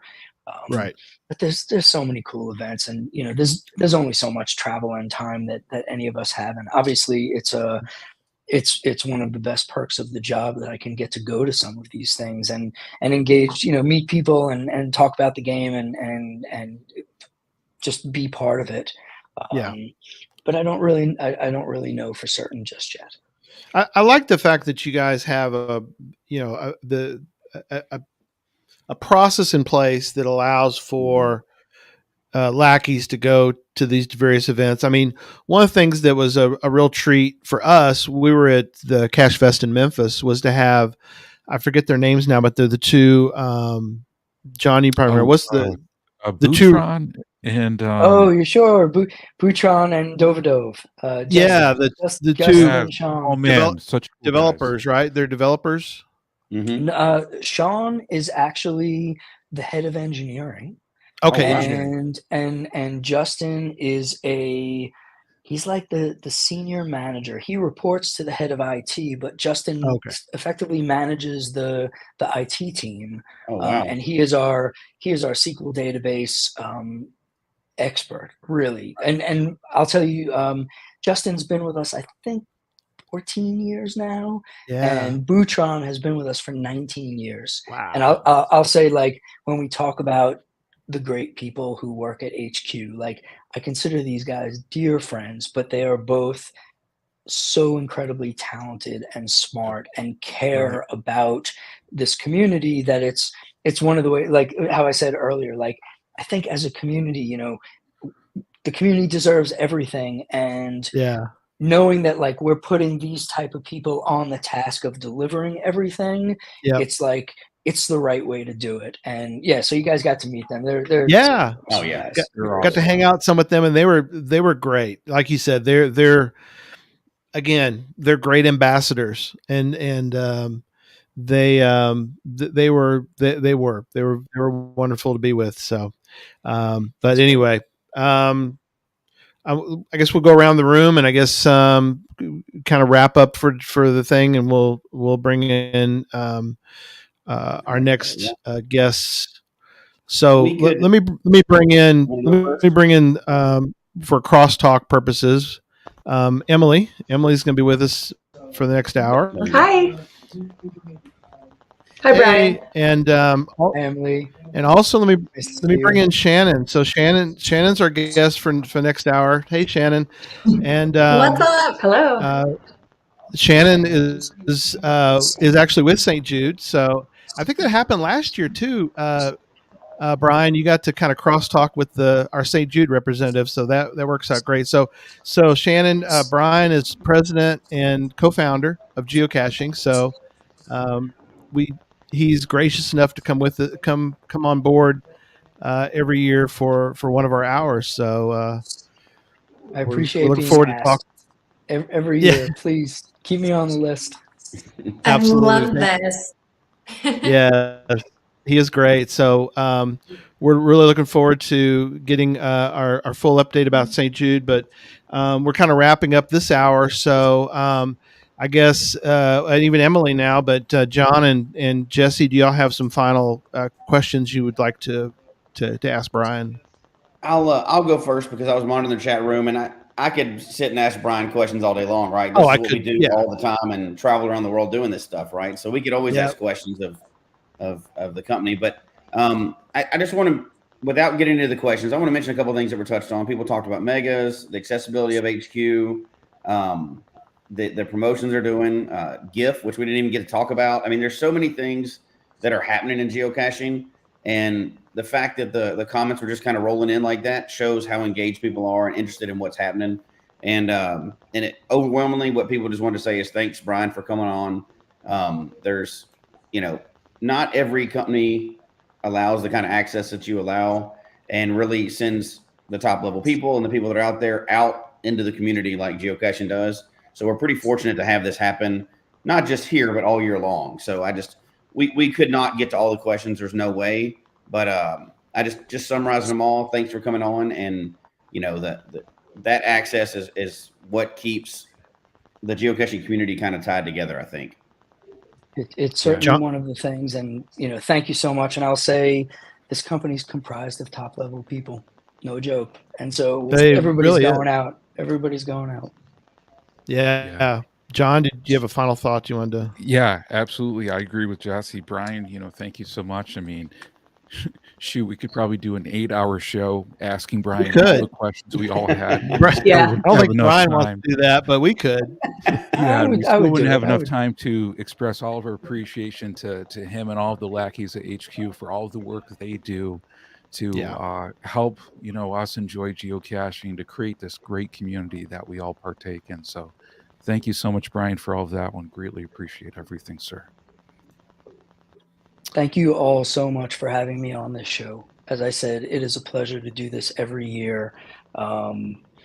It's really cool to get to be a part of raising money for St. Jude's, having this geocaching conversation, seeing so many familiar names in the comments. It is a true pleasure for me, and I can't thank you guys enough. Oh, absolutely. Again, thanks, Bryan. You're a good friend, and you've been such a great friend to Geocache Talk. I mean, we do what we do obviously for the love of the game, but the fact that you and pretty much everybody at HQ is, the pro podcast, we don't want to mention, we have time to mention everybody, but I mean, all the different podcasts and web shows that are out there for geocaching, all the vloggers. I mean, that's another, we didn't get a chance to talk about all the vloggers, but you guys have been so gracious to provide us with resources and time. It's been wonderful. So if you would please tell everybody, and I made fun of, Geocache and JT Coffee, but they're wonderful folks, and they're also, they're just good friends to the community and to us. So we appreciate them. So I'll say as a Yep. sort of a parting word is Yep. on a personal level and on a company level, we have such a deep appreciation for the folks who are giving back to this game in all of the different forms. And you guys play a really significant role in doing that. And so thanks for what you do, really. And Thanks. thanks for this podcast. And I hope everybody has a great evening, and I'll look forward to the next time. Yep. Thanks, Brian. Appreciate you. Cheers, everybody. Thanks, Brian. See you next time. You guys. Thank you. Take care. See you. All right. Well, let's get a reset on the hour, and then we will jump right in and get started on another hour. So let me push this button here. Welcome to the Geocache Talk Network's 8th annual Podcast of Hope. Once again, we are raising funds for St. Jude Children's Hospital. Our goal is to raise $13,000, and we can only do that with your help. To help us reach our goal, please visit the website, podcastofhope.com, and donate. Now, let's join our host of the Geocache Talk Network's Podcast of Hope.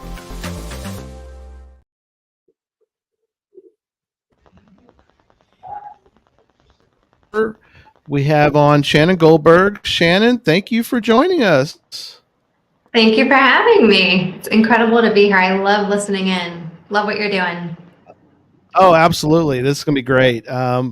We've got so many good questions for you, I think, and we're looking forward to hearing from you. I do want to give a quick update on how we are currently doing. So let me bring up the screen.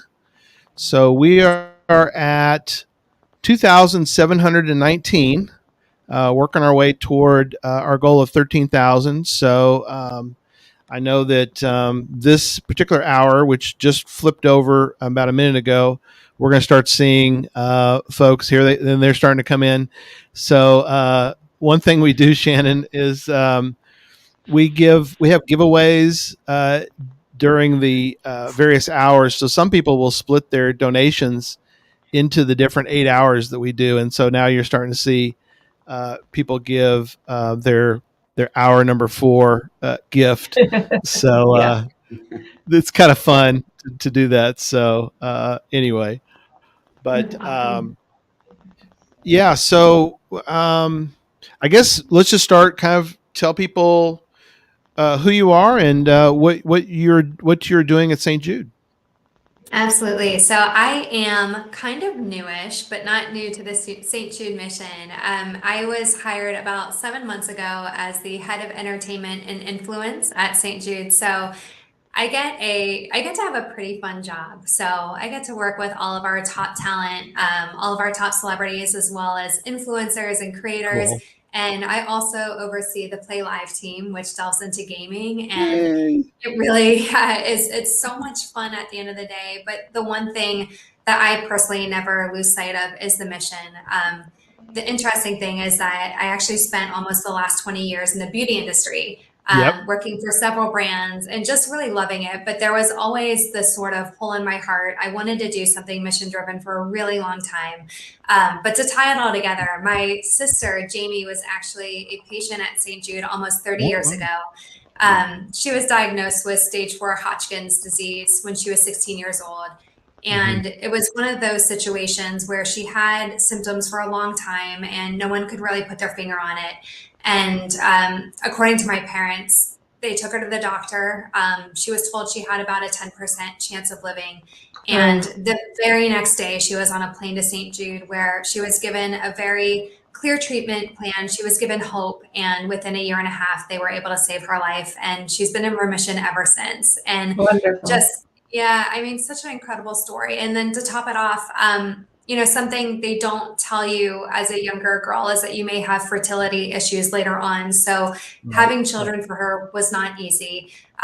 There were several miscarriages, and I know, there was nothing easy about that. She had one embryo left, and she was able to have that baby boy, and she named him Jude. So we do have our That's awesome. Jude at home. Yeah, and it's incredible, and it's amazing to see her thrive, and just being able to work so closely to the mission. It's something that now, as a parent myself, I just cannot imagine what my parents were going through at the time. And I'm so grateful for the ongoing research and the work that St. Jude does.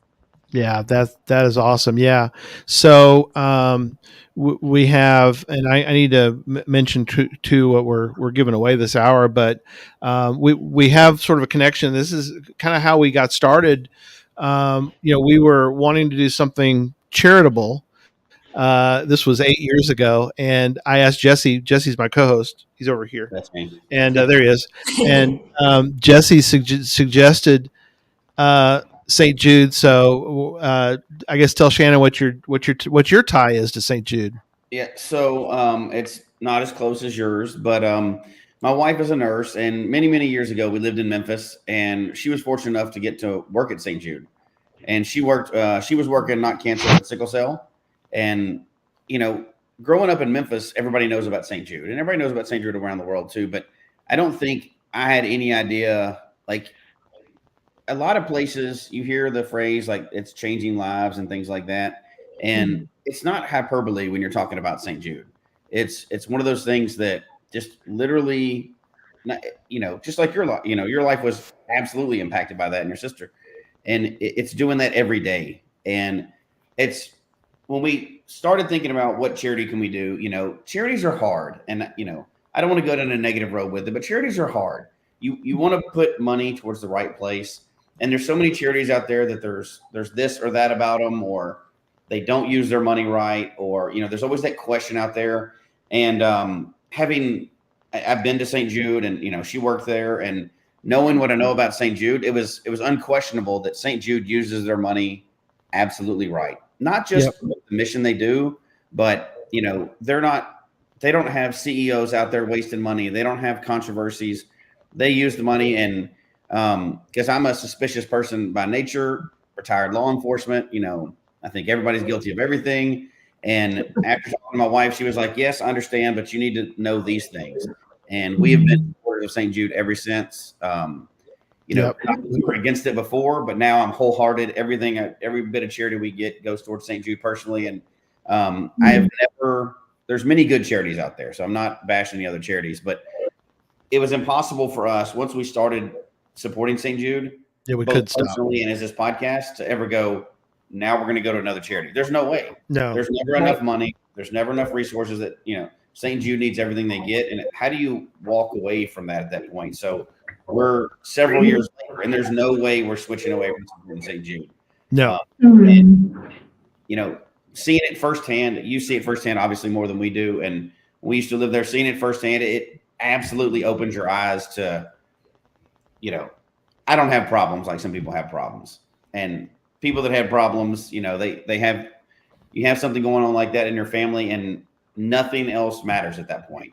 And St. Jude comes in and it's amazing what they do. And it's, we'll talk about it later too, but I mean, it's not what people think. And you may be able to share more of that too. People think sadness, and it's just not the case. That is just not the case. And they use their money 100% well. You cannot argue with the mission, and they make it a happy mission. And I can't say enough good about St. Jude. I just never will we be able to do enough to help out.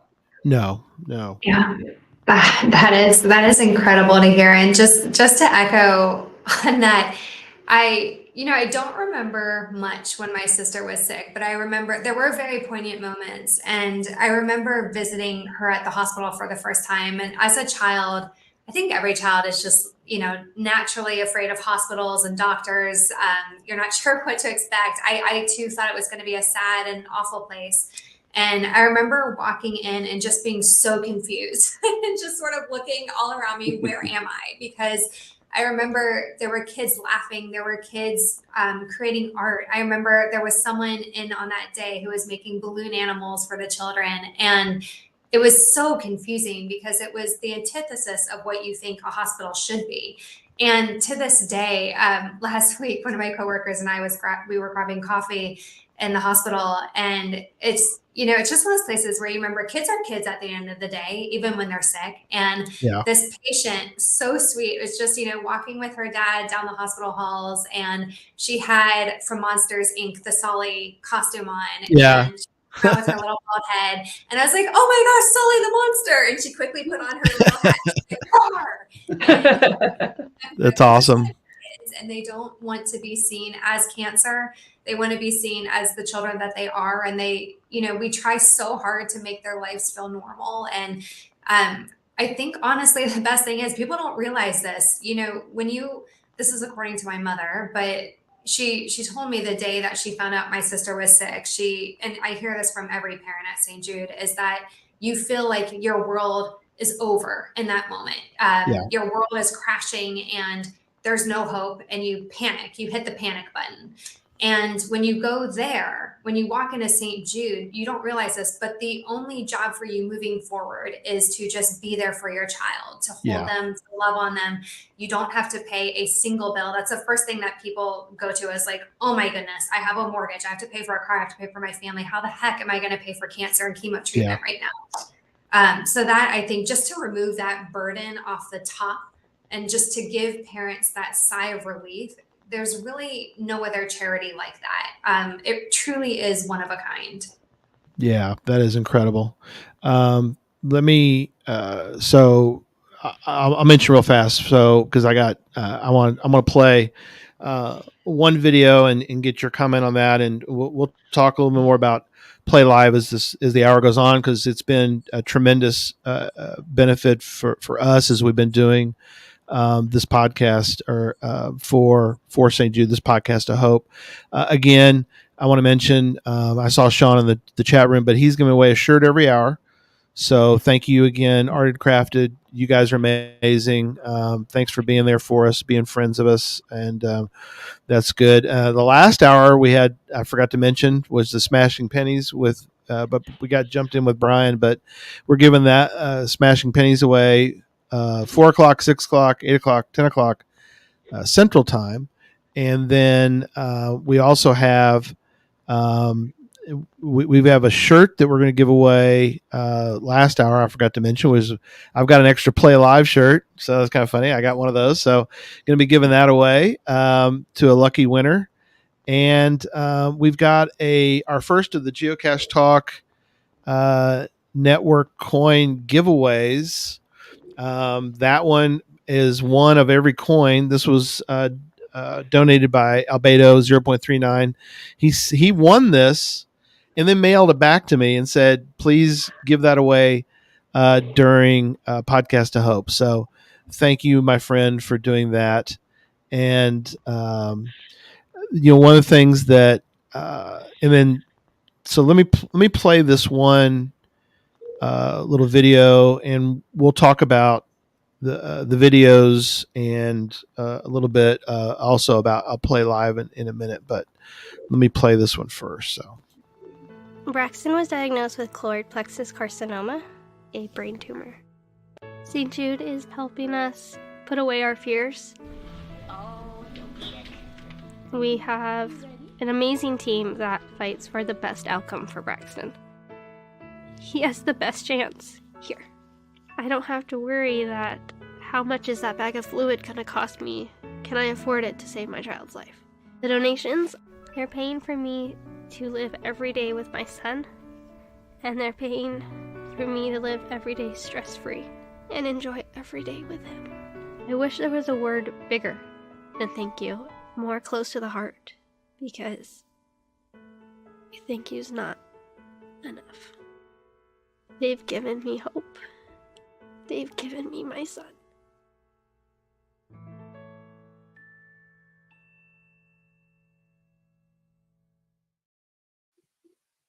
You guys. So there's a reason there's Kleenex on every single floor in our office. No matter what conference room you're in, or no matter where you get off on any elevator in the building, there's a box of Kleenex. And those videos never get old. There's always tears. That is very normal where I am. Yeah, one of the things now we'll talk about the resources that you guys have been able to provide have been tremendous for us. But speaking of that, the interesting thing was, and you mentioned this before too, but Jesse likes to mention when Christy was working there, a couple things that always come to my mind, which is one, the kids are in charge, so they get to run the place, so that's wonderful. But there's this aspect that's got to be tough, which is, there's plenty of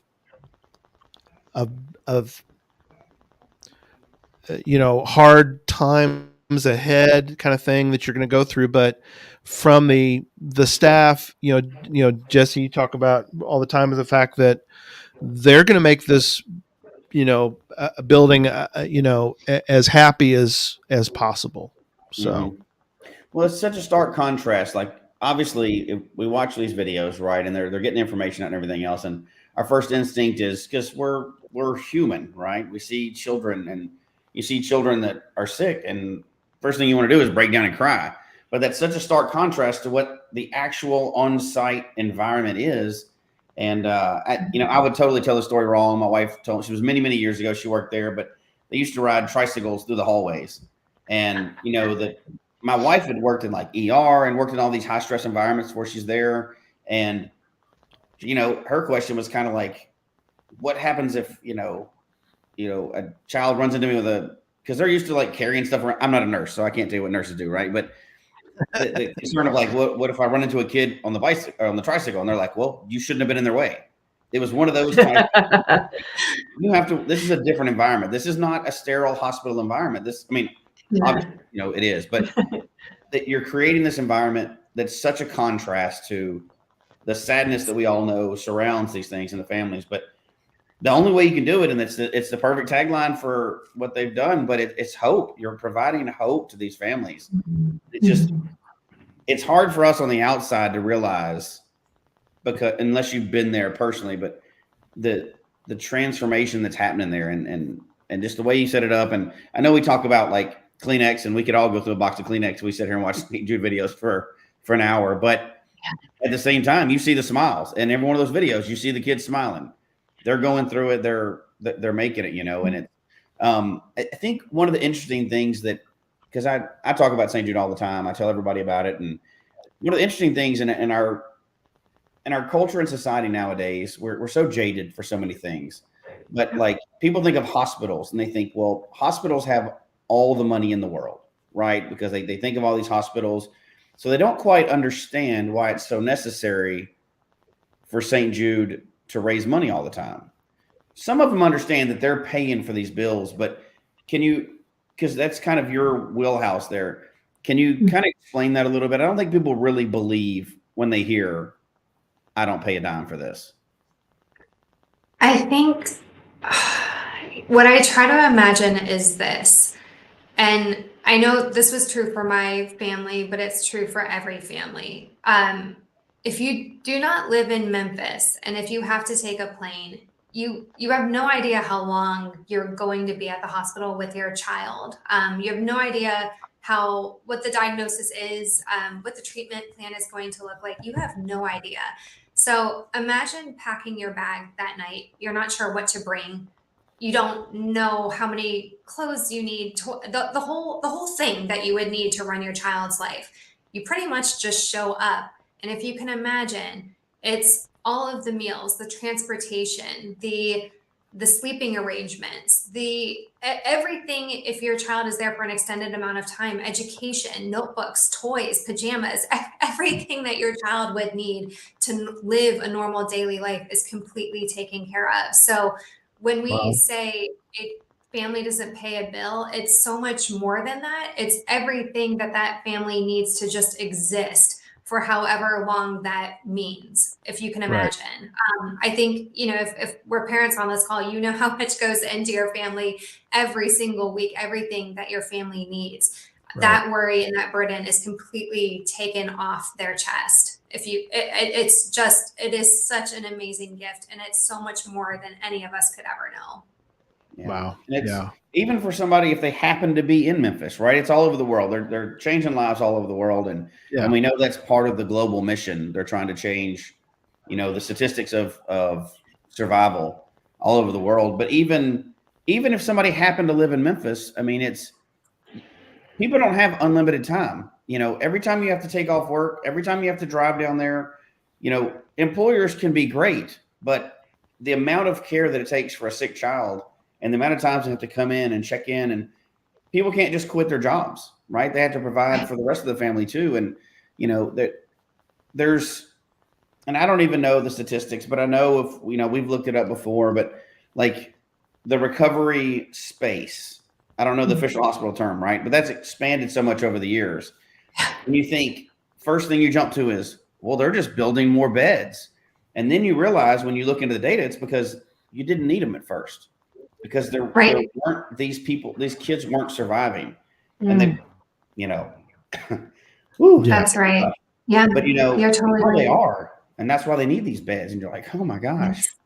Yeah. And we've opened our doors to the world. So people are coming from all over the place at this point. And that's what it's about, is making sure that we're not turning families away, that we are giving them hope, and also a bed to sleep in when they do show up. So it's the hardest part is, we always say, like, the best thing in the world is if, we didn't have to do this anymore. But the sad truth is, cancer is going to keep on showing up. It's always going to keep popping up in children. And for that reason, like, we will be the first people there to help these families. No, that's great. Yeah. So we did pass 3,000. So we just want to make an update on that. So that is wonderful. Keep going, everyone. Something that I wanted to mention real quick, and because we got some other things we want to talk about, but one of the things that has been so great is over the past few years, even something as simple as this screen. So Shannon, when we first started, we had a whiteboard, and we would update the whiteboard manually, and then we would erase it, and we'd hold it up to the screen and go, look, we raised $400, and that was our technology back when we first started. And so over the years, obviously it's been so much better, and the fact that we have access to these wonderful videos to show people, and that has been, a tremendous bonus to our podcast. And, Jillian has been, I saw her in the comments earlier, but she's been a tremendous resource and help. There she is. She mentioned you. She said, Jan's the best. I love my Jilly Willy. Yeah. She's the best. Yeah. What do you call her? What Jilly Willy? I call her Jilly Willy. It's my pet name for her. She's my girl. Okay. I'm gonna use that in the future. So Jilly Willy. Let know. No, we had an event in Memphis this past year, and I asked Jillian. I said, or Jilly Willy. I asked her. I said, we asked, well, like, could you?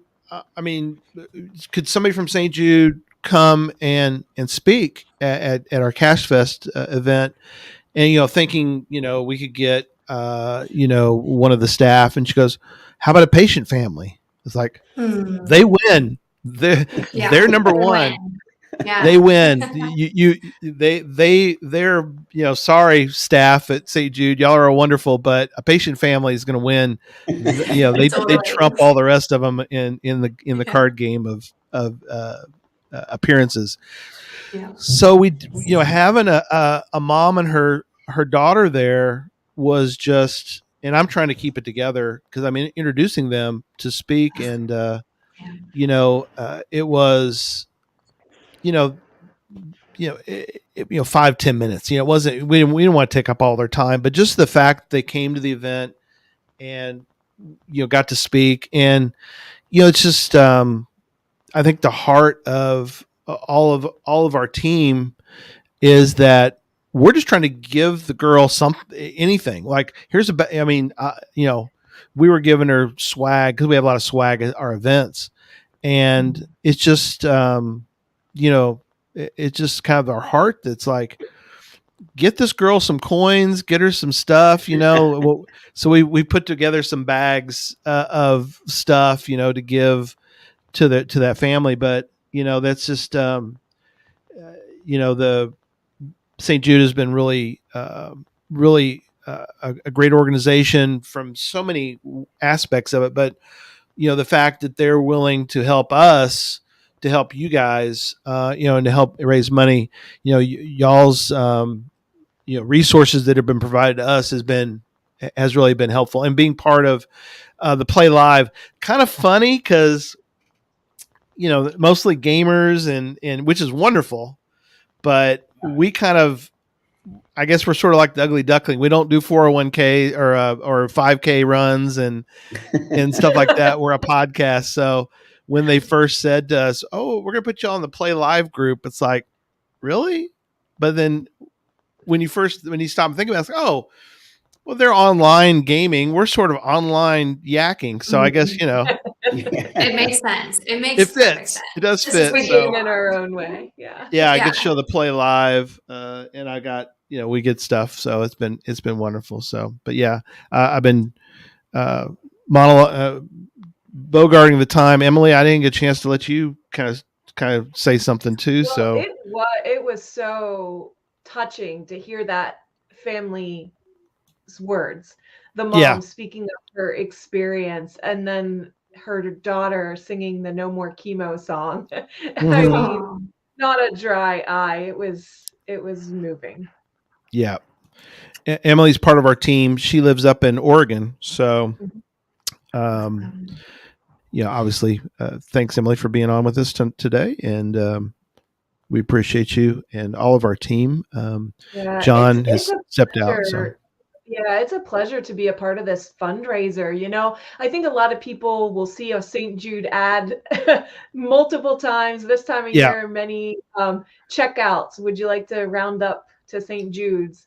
And to get this deep into it, to know the mission, to know that we're making a small change, but a worthwhile, or not a small donation, but a very worthwhile donation. And nonetheless, I'm so happy to be a part of Podcast for Hope fundraising. Oh, I appreciate that. So, Shannon, I know you're part of the fundraising part too, and it's already been brought up in the chat room. So you're probably a good one to talk about this, obviously. But it's not just that St. Jude, pays for the bills for the family and helps them get there and helps transportation, everything else. Nowadays we know too, but many places doing research then sell that research off. And I don't think it gets touched on enough what St. Jude does. I know it's a different department and everything else, but can you kind of touch on how St. Jude does it very, very differently? I can. So a lot of people who I work with don't even know this piece about me. My niece was actually diagnosed with a very rare form of brain cancer about 5 years ago. So we have a lot of cancer in our family. She was diagnosed, and I know we talked about this earlier, is that not all parents can drop their jobs, especially if they have high demand careers, to come to St. Jude. So oftentimes what happens is a family cannot travel to St. Jude, but one thing that we do is we do share our protocols and we do share our research. So that is one piece, is that we give it freely. We share it freely with other hospitals.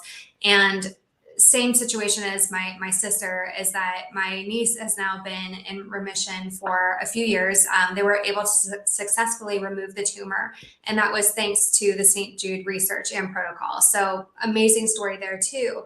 But to go back to my sister, is this was really cool. Is a few months ago, she was actually here staying at my house and returning back to the hospital because she is a part of their ongoing research. So the one thing I really love about what we do is we are constantly learning and improving and making ourselves better.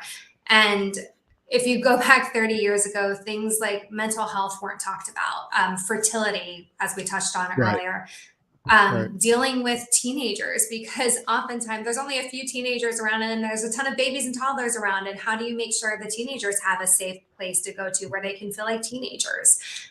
Those are all changes that are taking place now. And it's all due to the research. We're always getting better. We're always improving our protocols, and we're always making our place a safe space for any child at any age. So there's so much to learn. And I think it's incredible that these patients in remission continue to show up so we can improve our medicine and our treatments for children in the future. Yeah, that was something that Scott mentions, the fact that the research part is not emphasized enough. There are curing cancers worldwide, and that is very true. I mean, Amazing. that is amazing. The fact that, and we've, a couple of us have been able to meet someone who was like, "Oh, I was at St. Jude 20 years ago." And it's like, wow. I mean, and you're here. Yeah. I mean, that's, which is such a wonderful thing about St. Jude, is the fact that you've got you've got former patients. You're growing this vast amount of former patients, which is such a tremendous thing to even think about. The fact that, people don't show up, and it's like, because back when it first started, it had to have been tough. I mean, early on with 20% survival. I mean, it had to have been, and now, so many of these, there's one that, one of the videos, and we're not going to be able to show all the videos tonight, but one of them, when St. Jude started, it was 4% for that particular type of cancer. It's now up to 94% for Amazing. that specific one. 4% to 94%, is just, wow, it's mind blowing. It really is. It's just amazing. That doesn't even make sense, right? Like, it's hard to even wrap your mind around somebody doing that kind of work. It really doesn't. And you see stats like that, and it's just so unbelievable. How can you not be 100% behind people doing that kind of research, right? I mean, you can't. So here's a question for you, and the reason why, I'll explain why I'm asking this question, but I'll tell you what the question is first, then I'll explain why I'm asking the question. I want to know what it's like to work at St. Jude, and the reason why I'm asking that question is my wife is a nurse. She's been fortunate enough to work many places, but she's still to this day. A lot of people will talk about a job and they're saying, I worked here, I did this, or they'll talk about what they did. She still to this day says that she is extremely grateful that she had the opportunity. Like, she feels like she got more out of working at St. Jude than she could have ever provided. She's extremely grateful that she had the opportunity to work for St. Jude. And I've never heard her, not that she badmouths or other employers, right? But she still talks about the time that she got to work there. And she still would have worked there if we moved out of that part of the country. But the way she talks about St. Jude, I've never heard her describe anything else that way, just having the opportunity to be an employee there. And I don't think people think of jobs, but most people's jobs don't accomplish the things where you get to work, right? They're not transformational. They're not changing the world. How do you feel about working at St. Jude? So I will tell you this, coming from the beauty industry in New York City, spending almost 2 decades, I remember the first time I interviewed at St. Jude, and they put you through like this 8-hour process. You get to meet everybody and spend time with all of the important people that you're going to be working with. And I kept asking if people really behaved this way, if these people were really being themselves.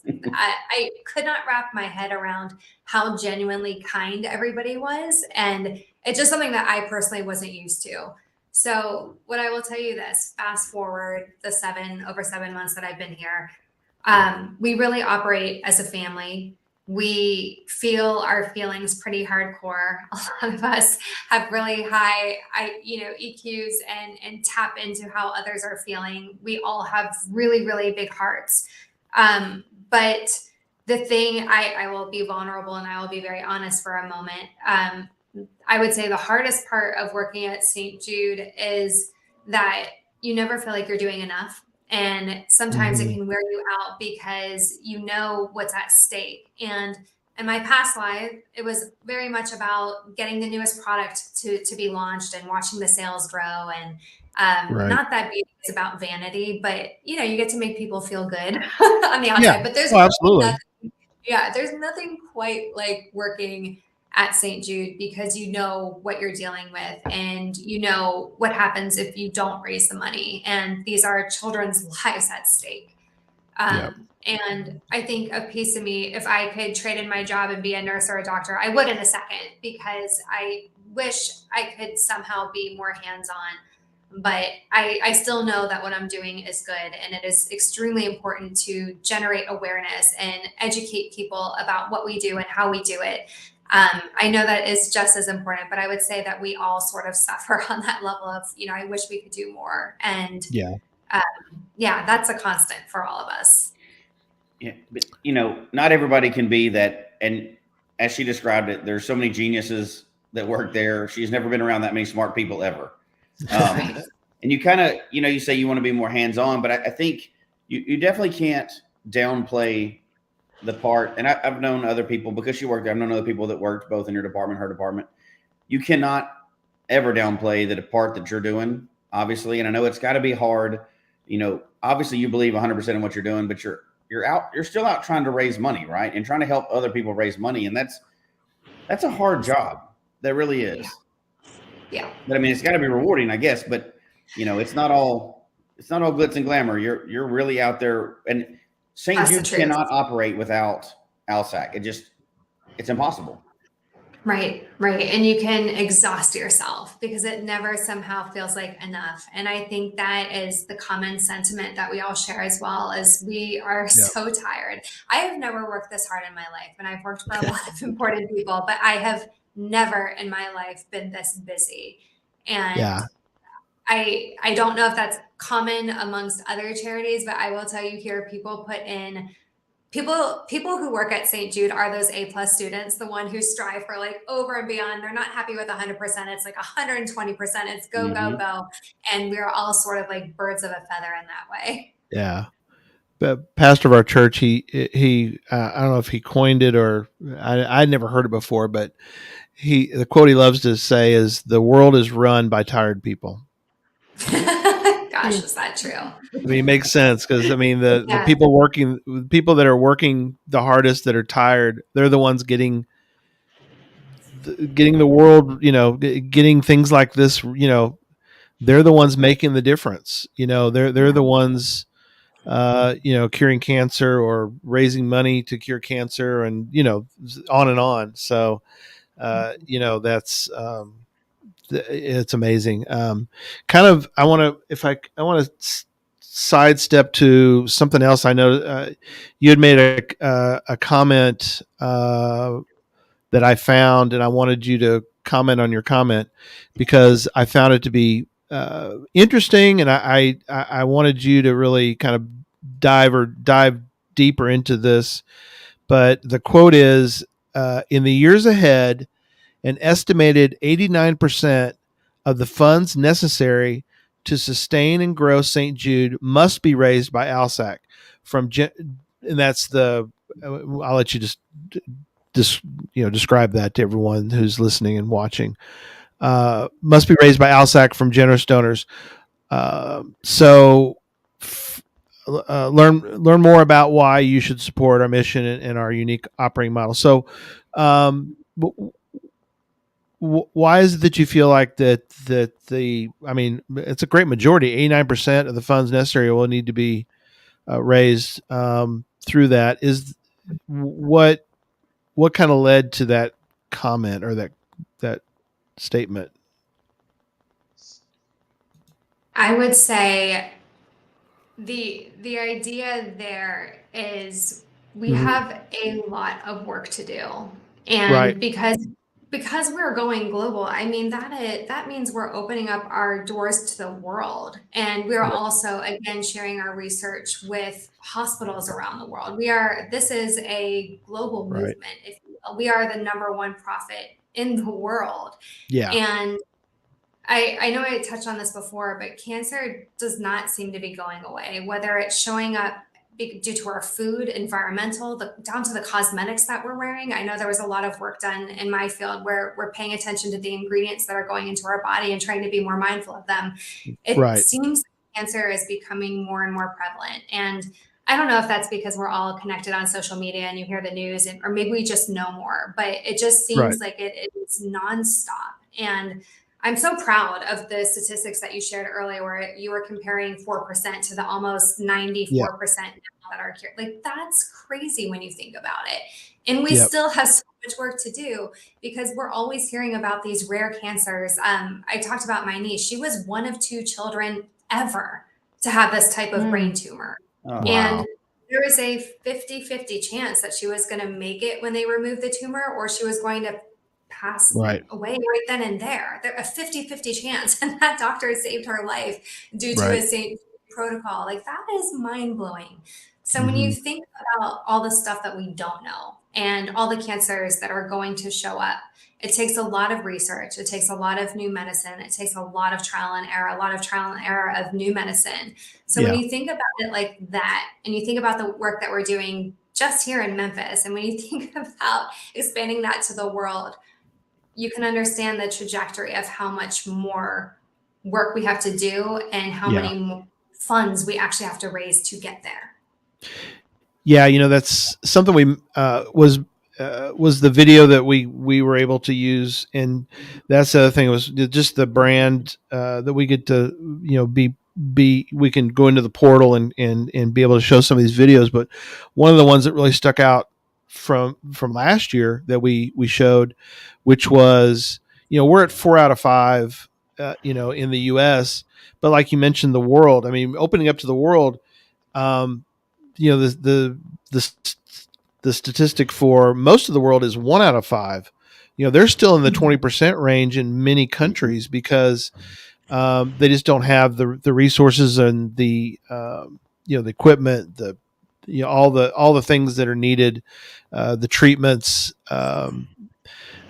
and so for St. Jude to sort of tackle cancer around the world it's a big step, but it is, the fact that it is, and the fact that St. Jude is tackling that it really motivates us to continue to do what we're doing as far as raising what we can, and be a part of it.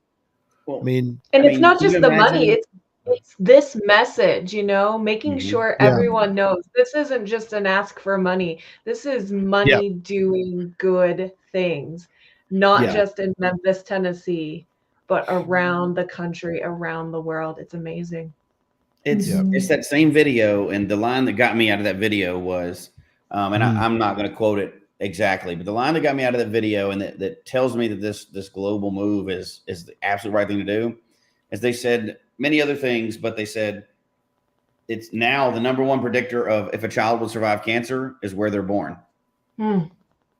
That's because if you're born here and you have access to St. Jude, I mean, you can't tell me that St. Jude's not changing the world, and they're moving into that global, and obviously that's going to take more money. You're sharing research everywhere else and you're having to share that. But when you could just as easily sell that information, right? You can sell the cure for cancer for any amount of money, and St. Right. Jude's not doing it. They're giving this out and sharing it, and they don't have to care about the rest of the world. They could be just curing cancer here, right, for our kids, and be like, okay, that's good enough for us. They're not. They're continuing to do it, knowing that every time they expand that makes it harder to do their job. Your job just gets harder every day, right? You have to raise more money. You have to get people to raise more money, because cancer's not like a checkbox. It's not a one thing cure all.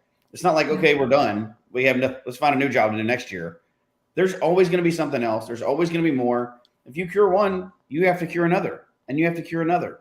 And it's just going to keep growing. It's not, it's one of those things. You're kind of a victim of your own success. You do good, you have to do more good. You have to continue to do more good. And that's just, how do you change?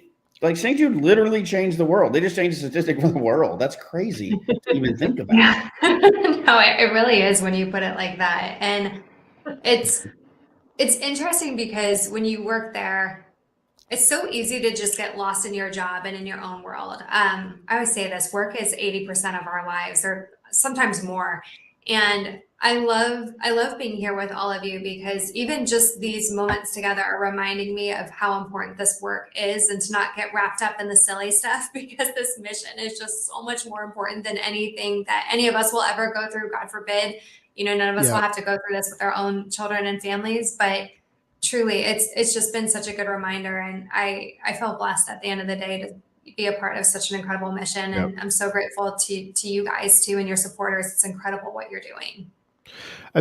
I think it'd be, because some people have never seen it. It's not very long. Let me go ahead and play it, because I think it really is important, and hopefully it will really drive home for all of our listeners and viewers. So let me play this.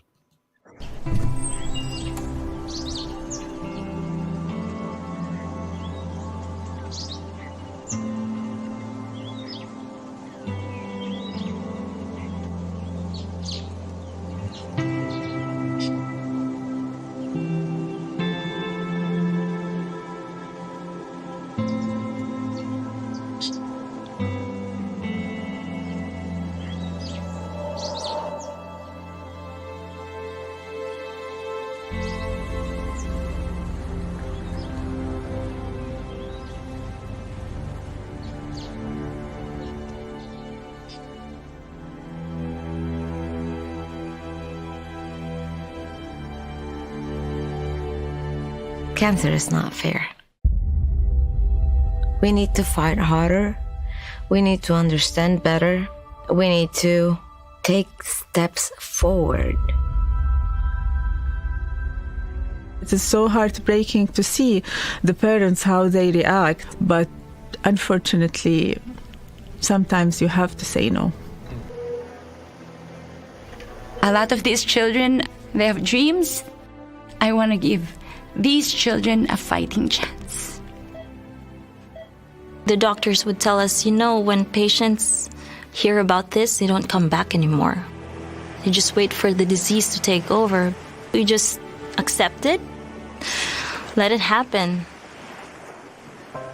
St. Jude was founded in the 1960s with a goal that no child should die in the dawn of life. And that means any child suffering today of cancer is our responsibility. At St. Jude, we don't care who cures cancer, we just need to advance the cure. Our mission is local and global. This is what we're all called to do, to address the suffering of the precious children and their families on a global scale. Real victories are those that protect human lives. You should be the hope for any child across the globe. We all exist here on this planet to benefit others. If we have the ability to help, then we have a responsibility to help. I think it's the kind of place that stands as a beacon for pediatric cancer. St. Jude is bold to try and bump cure rates all around the world. Unbelievable courage to tackle the impossible. These are the kind of discoveries that you want the world to have. This is the movement. We could save more lives. St. Jude are saving so many children. This is the effort. So we want to reach out to more children and cure more. Transform the landscape of pediatric cancer care across the globe. Help humanity at large. Every child with cancer should be cured. Our work's not done. Every child should be able to live a long, healthy life. And we will not stop until we cure all these children. You're doing something good, not only for the patients, but for the world.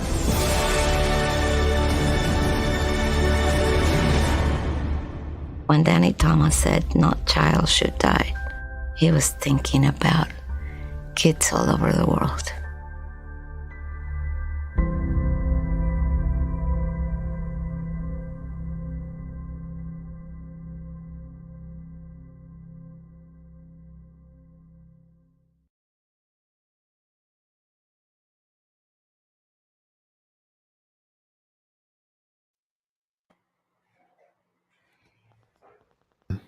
That we were able to see and to show.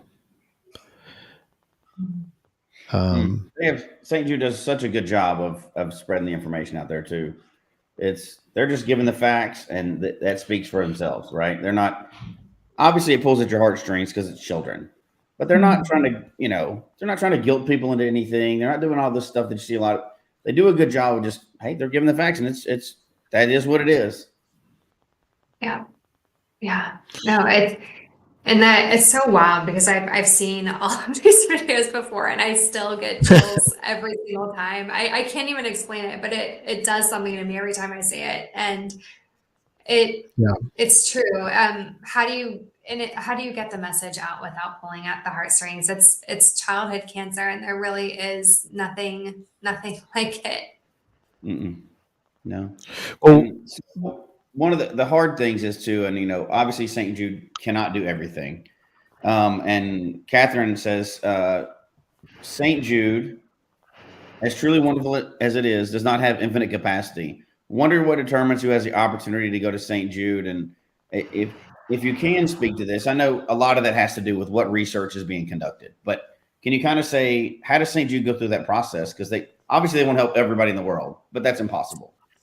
Yeah. So this is really interesting, and I did not know this until I joined St. Jude myself. We cannot take every child. What we do, and this was new knowledge to me, is we take the children who every other doctor is unable to save. We take children who don't have a hopeful outcome, that do have stage 4 cancer, where everyone else has sort of told them there's nothing else that we can do. And when I asked my parents about that after learning that, that's when I understood, my sister had a 10% chance of living. There was no hope. Every other doctor where we grew up in Ohio told her no, that there was nothing that they could do for her. So knowing that, we take the families that are hopeless, that are told by everyone else that there's nothing that they can do. And that makes it even more meaningful. And when you hear our statistics, it's more than just the stage 1, stage 2, it's the stage 4 who are told there is no hope. And I don't think everyone realizes that. Right. That's a tremendous. Gosh. It's hard to even wrap your head around. It really is. Right. Yeah, it really is. Whew, okay, so give back. I mean, so like we do this every year, and we're trying to, and we have a small piece, right? We're not a global audience. We're very small in comparison to many other things. But outside of like this, how do you recommend to people? Because you talk to people all the time. How do you recommend to just average people like us? How do we spread the word? How do we let people know about this? I mean, we're doing what we can on the podcast, but we're not a network of TV shows. How do we spread the word? How do we let people know to go and research more and find out more to realize how good St. Jude is? Yeah, well, one, kudos to everything that you're doing. I've done a lot of podcasts in my life, and you guys are very buttoned up, especially with all of the videos and long way since your whiteboard days. Yes. So, thank you. It's amazing that you just have a goal to begin with. But what I would say is that a lot of times people say, I'm going to give to St. Jude because it's the holiday season, or it's Childhood Cancer Awareness Month, or, oh, it's the marathon, the walk run. Yeah. The one thing that I try to do, and of course I have a dog in the fight, right? I told you about my niece. I told you about my sister. I work for St. Jude. Yeah. The best thing that you can do is talk about us all of the time, just not during the holidays or in September for when it makes sense. It's sort of like, hey, bring us up whenever you can, because this problem is not going to go away, and children just don't have cancer on Thanksgiving and Christmas. It's all the time. So I think when you think about it like that this isn't a seasonal or fashionable thing that we're dealing with. This is an all the time constant thing that we're dealing with. The best thing that anyone can do who has a megaphone or a voice or a community is to just continue to talk about it. It's in those quiet moments that often you end up raising the most money, when you're not lost in the sauce and a bunch of noise over the holiday season. Sure. So it's incredible, but you know what you're doing now. But I would just say, when you think of us, talk about us. It's the best thing you can do. You know, it's something there's, we have a chance now. I don't know if we may have a chance in one of the other hours, but there's a video that you guys again provided. It was wonderful, but it's a fellow who loves his motorcycle, and he loves riding around on his motorcycle. So he loves St. Jude. So he created a ride from Illinois down to Memphis and raise money during that ride down. And so, you know, those kind of things, I think if we all sort of have people that do that have their sphere of influence, whatever it happens to be. You know, you play golf locally with your buddies. You know, it just takes a little bit of time. Contact St. Jude. You know, set up a charity tournament, and even if you raise, you know, 2,000 or 3,000, I mean, it all's going to add up. I mean, you know, that, I told the story earlier before, during this lead up to the 8th annual Podcast Hope, which is the story I'm sure many people know, which is the starfish story, the whole story of the person who says, well, there's thousands of starfish on the beach. You're not going to do this. And the little girl reaches down, grabs a fish, starfish, throws it in the ocean, says, I made a difference for that one. So, well, I think I love that. That's great. And I think I like what you said too, because the last hour of our podcast, and I know we're going to run out of time here, but the last hour of our podcast, we've been doing this for a few years, and there's a group of people that have been listening, and some guys and gals that have been listening, and Artie Crafted is involved with it too. But they took it to even to the micro level. They started kind of a campaign that goes with this, and they're going to donate towards the end of this. But it's called Coins for Kids. So the game we're talking about in our audience is geocaching, right? You go out and you do a scavenger hunt, you find things. Well, a lot of times you find, and it's little bitty inconsequential amounts of coins, change, in these things that are hidden out in the woods stuff, right? So they started a campaign saying that, like, basically nothing's too small. Pick up these coins, save it up all year, and we're going to donate it. We're going to donate, and they've got shirts, and it's caught on, and more people are catching on, and they're doing it on social media, and even the little bitty bits. Yeah, there's Emily right there.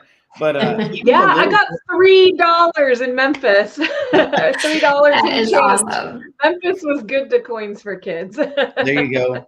I don't think there's, when you're spreading it out there, people think, well, I can't make a big difference. But the more you spread it, even if it's small amounts, like the guys that are coming on, they've been totaling that up all year. They've been saving up their change all year. And every little bit, Coins for Kids, it just makes sense, which I think is pretty clever. But that is awesome. That is so good. The word spreads and keep spreading from there. Yeah, yes, just makes sense. And that's not us, right? The jar behind me, everything I collected this year. Yeah, that's awesome. Incredible. It's a starfish. Amazing. It really is. It's that whole idea, and like you said, they started with, and that's the last hour. We're gonna hopefully be able to take us over the top to 13,000 for this year. But that's it sounds crazy, but that little thing has grown, and that's the thing about it, is that people are find a quarter in a geocache and they'll swap out a we tend to trade swag for whatever we find in the geocache. So you take the quarter, you throw like a path tag in or something.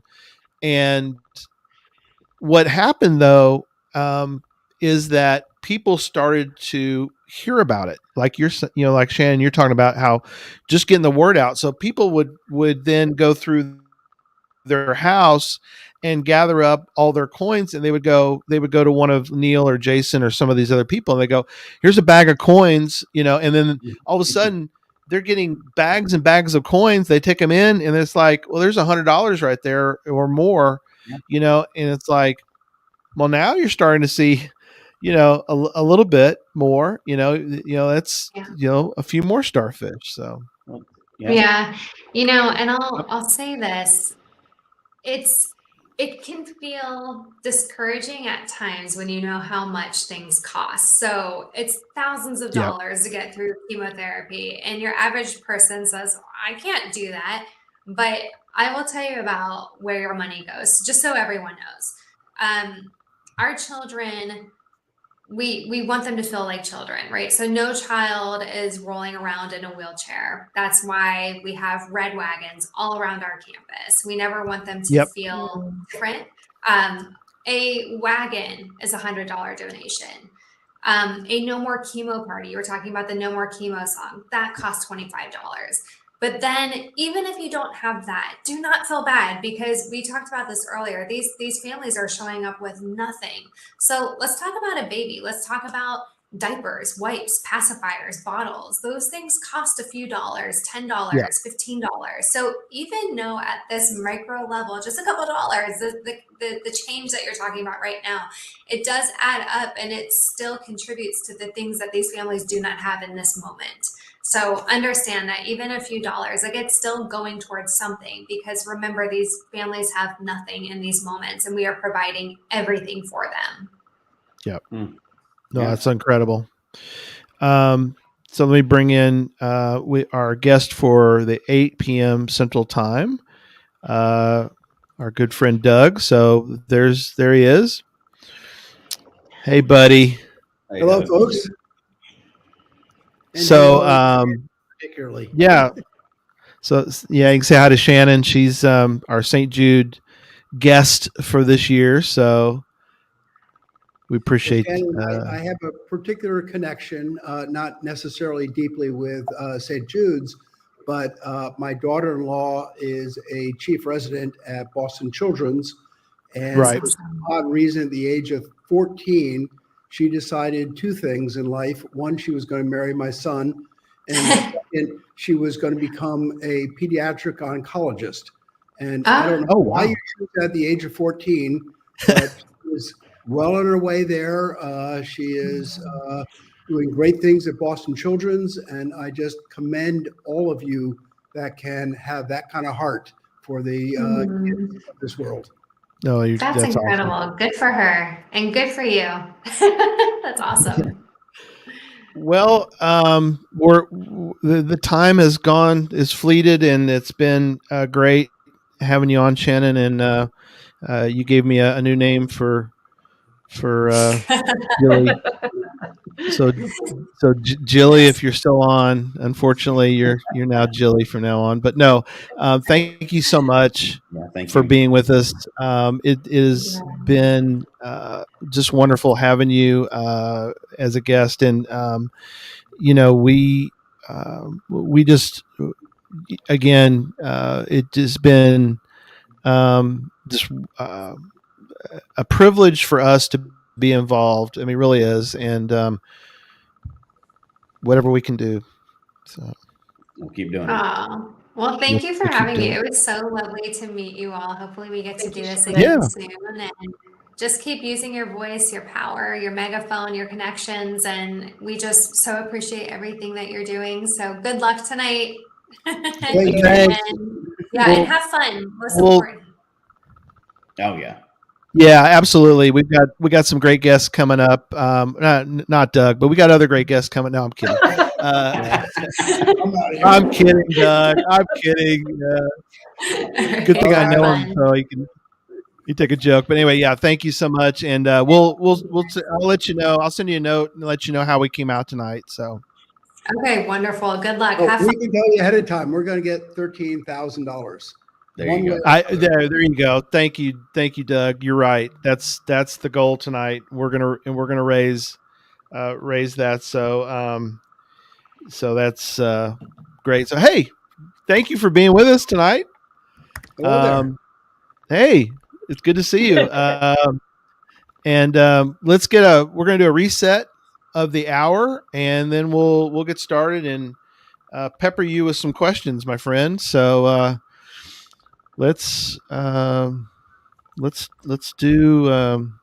this. Let me push this button here. Welcome to the Geocache Talk Network's 8th annual Podcast of Hope. Once again, we are raising funds for St. Jude Children's Hospital. Our goal is to raise $13,000, and we can only do that with your help. To help us reach our goal, please visit the website, podcastofhope.com, and donate. Now, let's join our host of the Geocache Talk Network's Podcast of Hope. So we've got Jesse stepped out. He'll be back in a little bit. But I do want to do a couple things. One is, let me show the screen how we're doing. So there we are. We are now at $3,559, and my guess is that we'll start seeing some donations. Yeah, we're gonna keep going. We'll see some people love to give top of the hour. Pardon me, because there are some prizes that we're giving away as well. But I mean, obviously, people just want to give. So there's some more coming in. So very cool to see that. So we'll keep that running. And I want to mention some of our prizes that we're going. And Sean reminded me of one item as well. But every hour, Arted Crafted is giving away a shirt. A shirt every hour is what he's giving away. So that is wonderful. He did want me to mention, and I mentioned earlier, but I want to mention again, and that is if you purchase between now and until the 16th, I think I said the Christmas, but just until the 16th, he says that there'll be free shipping if you use the code podcast or POH 2023 is the code. So I'll put that in a banner, but you can get free shipping for a shirt, and you might win one too, because he's giving away a shirt every hour. We've got Smashing Pennies. They're giving away 10 smashed pennies this hour, and not just the geocaching ones, but some of the other ones. And so thank you to them. And sponsored by smashingpennies.net. Get 10% off your order with code Geocache Talk Network. They are perfect to put in a geocache.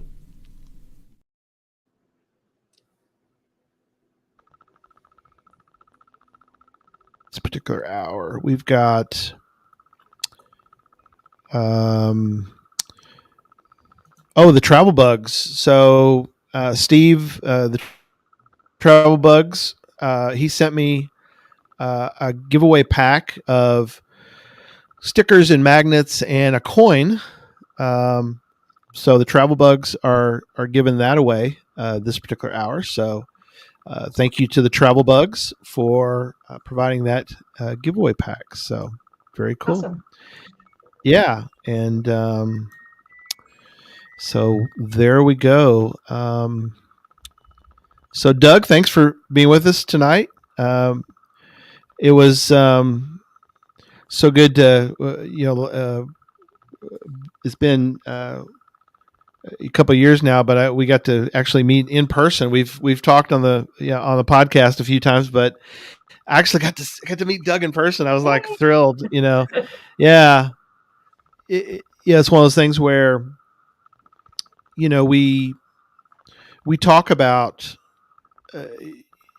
being able to go to events and be able to see people, but it's something that I've tended to do of late, which is being able to see somebody in person, to me, it's a gift that's not always available, and so I try to, really enjoy the time I'm able to see certain cachers that, we just don't get to see all the time. So that's, it's sometimes a rare gift depending on the person. And so I try to, treasure those times when we get to see people in person, because that, it really does mean a lot. So, but you are on the move quite a bit, which is great. You've been out that COVID's kind of behind us, and we'll talk a little bit about that. I got some questions for you, but can you share where you are now, and maybe where you've been of late? So, well, before I do that, I'd like to go off script a little bit. Okay. That we're getting late in the evening, and I want to make sure we bust through the $13,000 challenge. Gary, you know nothing about this, but for this hour, I would like to do a 4-for-1 match.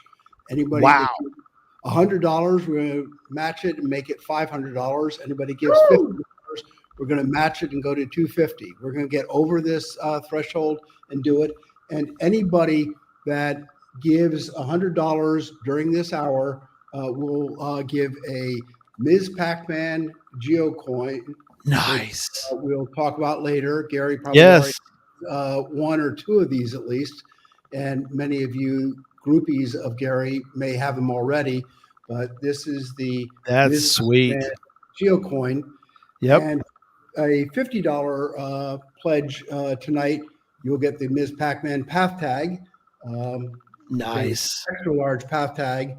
And Gary will keep track of this all, send me a list, and I will mail these out to you. I will do it, man. That is tremendous. Enough for the commercial there. You asked. Thank you. Thank you so much, Doug. Yes, I do love traveling. I may have given up on trying to have the most number of countries for a geocaching person, because we have many crazy Germans out there that they do not seem to stay at home at all. No, you got some competition out there. Last year, I took over the #1 position in the world for souvenirs, and then I realized that the Germans are able to attend 3 or 4 mega events in a weekend by driving all around Europe, and I've given that up. So I now sit second in the number of souvenirs, and I've tipped my hat to the Germans that are very good at this. Wow. But in any case, I still do travel a lot. I live in Boston, but this morning I flew down to St. Martin. The weather was starting to get too cold in Boston. It was getting cold and rainy and whatever. And so I am now down here. St. Martin has some fondness in my life. It was the first country that I totally cashed out, and have now cashed out 4 different countries: French St. Martin, Dutch St. Martin, Anguilla, which is right across the bay from here, and Vatican City. So, wow, that's yeah. Since then, people have placed more caches in St. Martin, French, and so while I'm down here, I may have to go get those, or at least maintain the caches I have here in St. Martin. Right. That's awesome, man. Oh gosh. Yeah. I'm still reeling over your comments. So yeah, I think we're going to get, so we've got, people are starting. Wow. You got people going now, Doug. We've got it just rolling, people given this hour. So this is, yeah, thank you. It's something I have a real, understanding of or feeling towards. I mentioned it at the end of the last hour. My oldest daughter-in-law works at Boston Children's Hospital. She, at the age of 14, decided that she wanted to marry my oldest son, and B, become a pediatric oncologist. And if you reflect on someone that is willing to undertake that as a profession, to look and say, I'm going to live every day with these sick kids and get most of them being better. It is something, it's an amazing calling. She's got an amazing attitude in life to be able to undertake that and to look and say, I'm going to improve this world. And so a lot of my connection to St. Jude's is just through her and understanding that she has committed her life to this and works every day in very, very difficult conditions and opportunities and cases and everything. And that's what really brings me out here. Yeah, no, that's great. Yeah.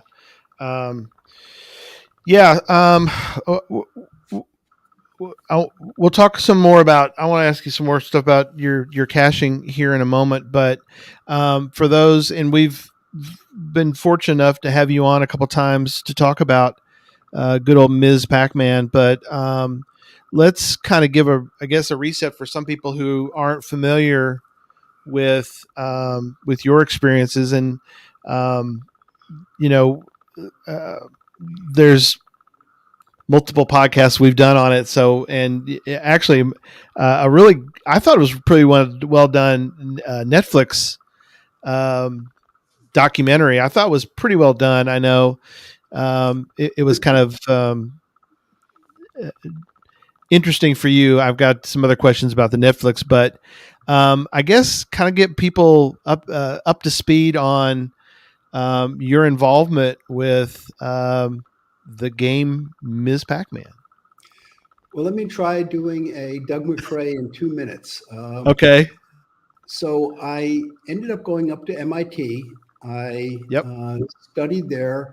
I was a triple major in mechanical engineering, economics, and architecture, and was working as a co-op student trying to work on the bachelor degrees in at least 2 of those departments and a master's degree. And to help pay my tuition, I started operating pinball machines on campus. My first one was a Paragon machine. I bought another and another, brought on a partner. And by 6 months into it, we had about 20 machines on campus, pouring in lots of quarters. We'd bag up the quarters, head down to the bank, exchange them for credits to our bank account, and then go off to the bursar and pay our tuition. And this was great times. We our maybe 18th, 19th, and 20th machines were missile commands that were perfect for the MIT students. We liked facing nuclear war and how to stave off these MIRV missiles coming in and whatever. And the machines were amazing. They would pull in $650 their first weeks. And $2,500. So we go, we're going to make these back in 4 weeks. And, this is wonderful. And quarters are not light once you start adding them up. No, I remember my partner took the subway to go to the bank with a backpack of quarters. Oh my goodness! Strap broke. They're heavy. Okay, I was terrified. If that bag split open and quarters went everywhere, do you try stopping people or just go, take them, forget it? Yeah, that's crazy. But anyway, we were quickly making $600 our first week, $400 the next week, $200 the next week. And we scratched our head and saying, wow, everybody's getting really good at this game. So they're playing for longer and they're getting bored. And we wanted to fix that. And at the time, all you could do to fix it was buy a enhancement kit, which would speed things up. And playing at twice the speed made it harder, but that wasn't really fair. So we decided to design an enhancement kit, which would add new features and make Missile Command a much better game. Fast forwarding, we sold these Missile Command games at $295 our senior year out of our basement. They cost about $30 to make. We sold over 1,000 of them. And if you do the math, that's about $250,000 profit, a great junior achievement award, saying, wow, this is fun. And so rather than writing my thesis and therefore making me a college dropout. Right. They started work on the second enhancement kit, which was an enhancement kit to a brand new game that had hit the market and was the game. It was called Pac-Man. Yep, Pac-Man. So we developed an enhancement kit to it, which would add new features, make the monsters smarter and more challenging to play against, more mazes and everything. And the longest was that ended up being Ms. Pac-Man, which outsold Pac-Man and became the largest selling video game in North America. Yep. Amazing. The genius of the enhancement kit makes incredible sense because, people were, like you said, were bored with what was going on and the fact that you could add a board into the machines and add, a change to this game because they loved the game. They just were like, oh, it's kind of like the same old thing over again. But that's just genius. Genius stuff. And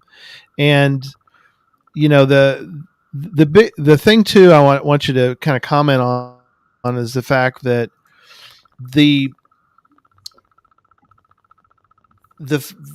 some of these gamers are really incredible. They're just so good at things, and they had figured out that.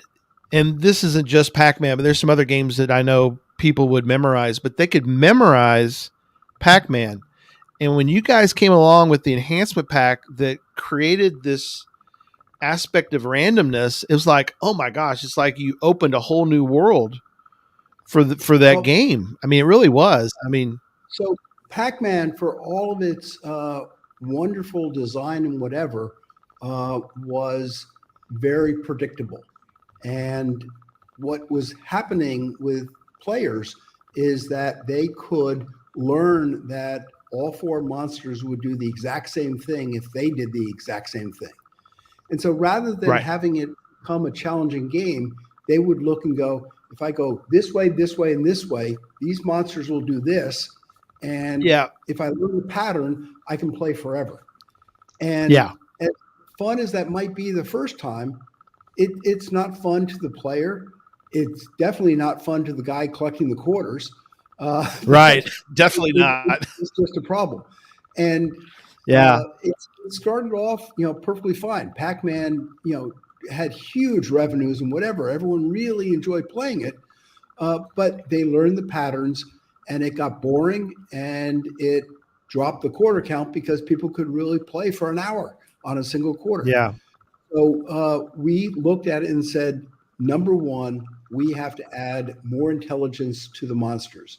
We had to give them some randomness so they wouldn't do the same thing over and over again. And we had to have them look ahead and say, all right, what is this player doing? How do I try to intercept him, et cetera? And that was the main part of what we were doing on Ms. Pac-Man, is just to make it more challenging for the user. And in the end, the user really appreciated it. It became a fascinating challenge. Yeah, no, that's awesome. It's interesting too. You mentioned because technically you're right. I mean, obviously but technically they're monsters. They're not ghosts. People call them ghosts because they go into ghost mode, I guess you could call it. Or that's not why they got the name Ghost. Oh, okay. So in the video game, they were always called monsters. Monsters. And then when the Atari 2600 version of Pac-Man came out, right, the 2600 home console allowed two different stamps or sprites. Okay. And if you're trying to do the Pac-Man game, you need 5 sprites. You need Pac-Man and 4 monsters. Right, right. And so what they elected to do when they programmed Pac-Man is that Pac-Man would be 1 sprite and the other sprite would house all 4 monsters. Oh, okay. Really beyond 25% of the time and be flickering. And you would see them, but they would be somewhat transparent because they're only 25% of the time. Gotcha. And so they got nicknamed by Atari Marketing, who was very bright and figured out how to overcome the engineering limitations, they got called ghosts. And so the term ghost came in when the 2600 Pac-Man game was released. And okay, to explain why they are flickering so much. Yeah, that's Cool. yeah. That's really cool. Yeah. So as we let's go sort of the next step, which was they some of them didn't think that your idea was that great, and so they decided that hey, you shouldn't be changing these games. In fact, we want to have a little lawsuit against you. And I'll never forget when you told the story of getting the lawsuit, and you were sued for a certain amount. And tell everybody what your dad told. How much? So to back up a little bit, yeah, to understand things, while we were viewing that this was the greatest product ever, these enhancements, right? Because for $300 you could double the life of a $3,000 cabinet, and right? do the economics and say this is great, except for the person selling the $3,000 cabinets. Right. Saying, I wanted to sell another one, and you just extended the life of the old one. They Yeah. love obsolescence. Yeah. And so when we had come out with these enhancement kits, Atari looked at it and said, this is trouble. Yeah. Partly that we were just taking revenue from them for the future. Yeah. And partly they were trying to understand what copyright law protected at the time. Right. And this was really, really early on copyright law. Right. No one knew how to protect things.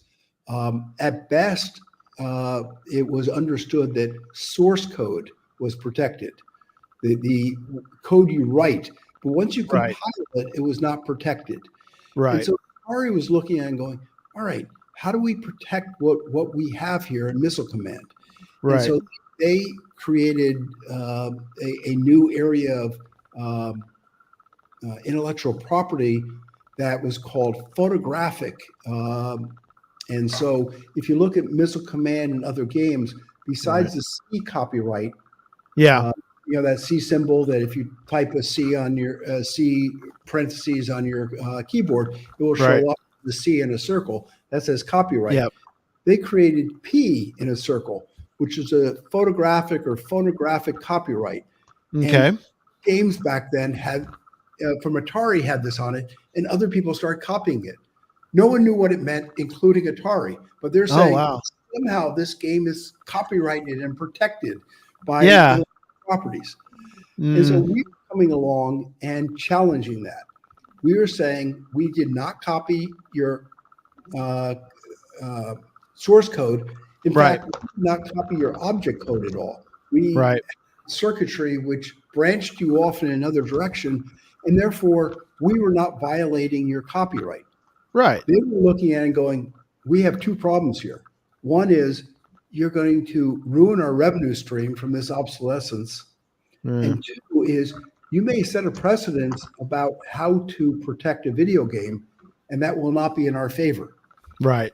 So Atari approached us and said, guys, what do you want out of life?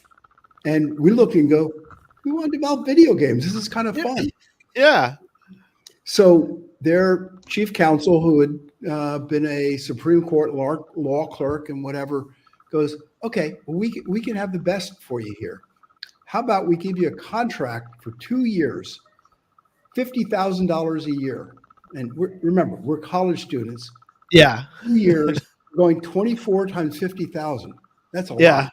That's a lot. That's a lot. And what do we have to do for it? Oh, you develop games. Well, how many do we have to develop? What do we do with them? Whatever you want. And what we learned later is they were paying us to go away. Right. Well, they thought they were doing, That's all they expected out of us. Never produce a game, a enhancement kit again. And Well, we misunderstood them. We thought they wanted us to develop games for them.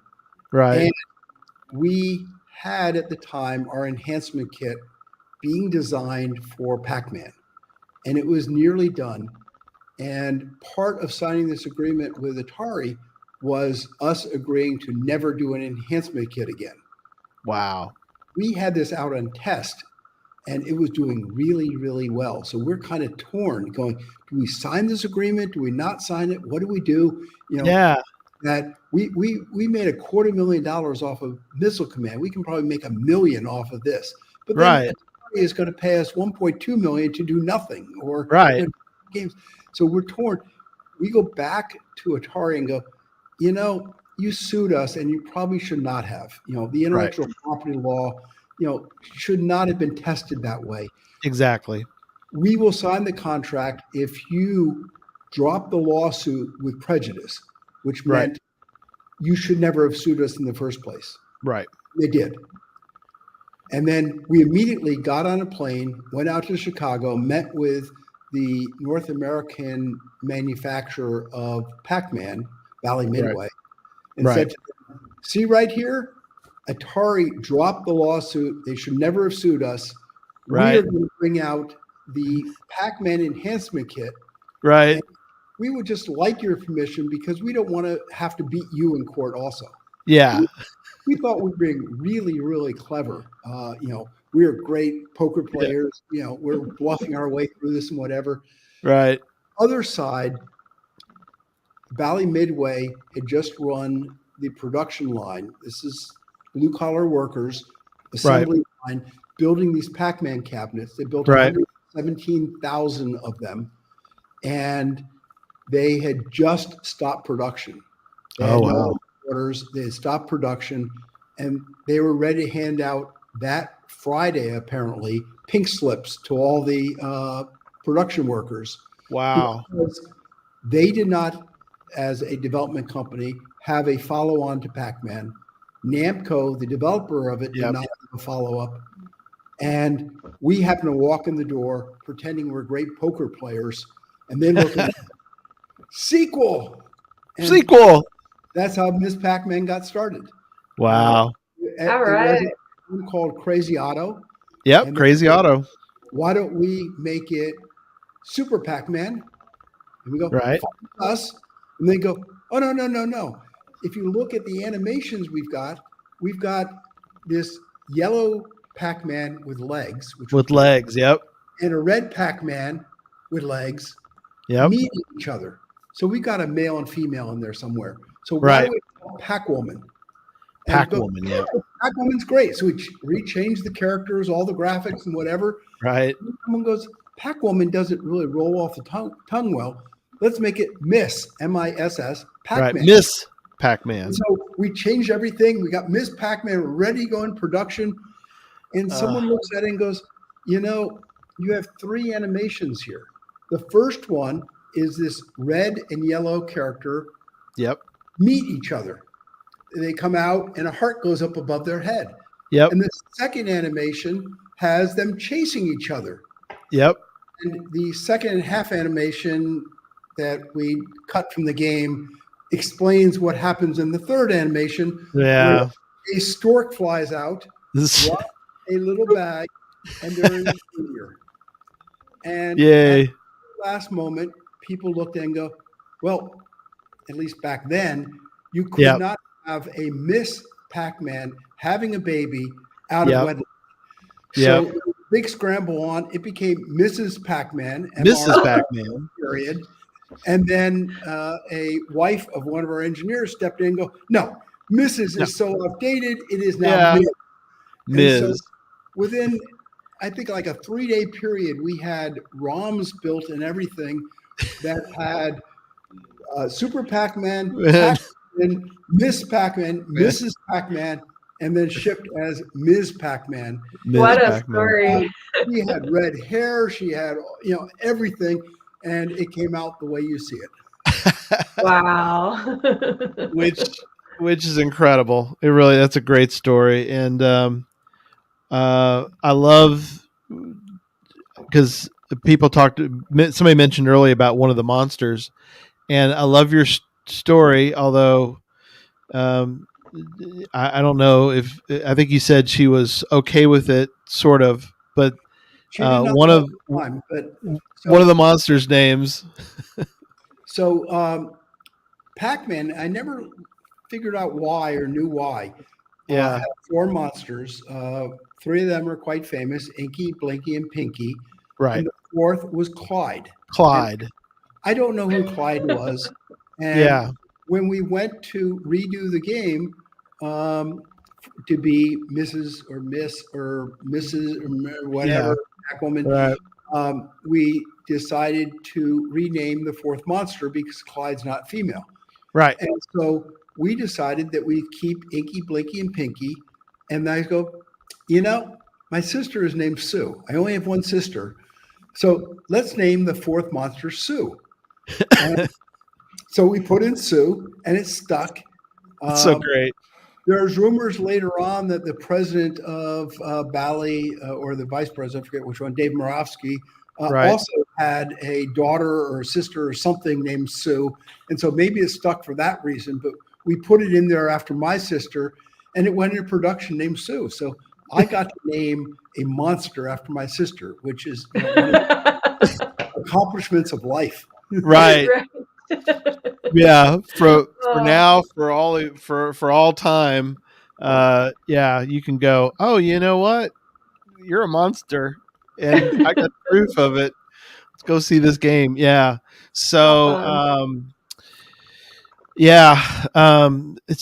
and somebody mentioned about in the game, Sue's the hardest to predict. She's a loose cannon, so I don't know. Maybe she is. So. Are you talking about my sister? You must. Yeah, really.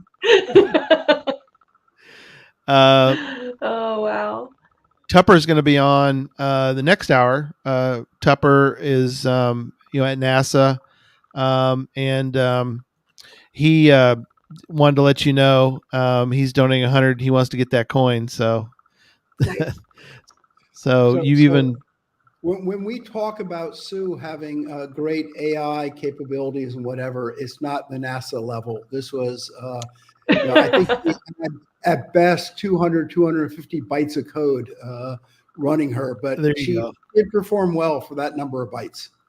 Absolutely. Absolutely. Oh, amazing. That's such a great story, Doug.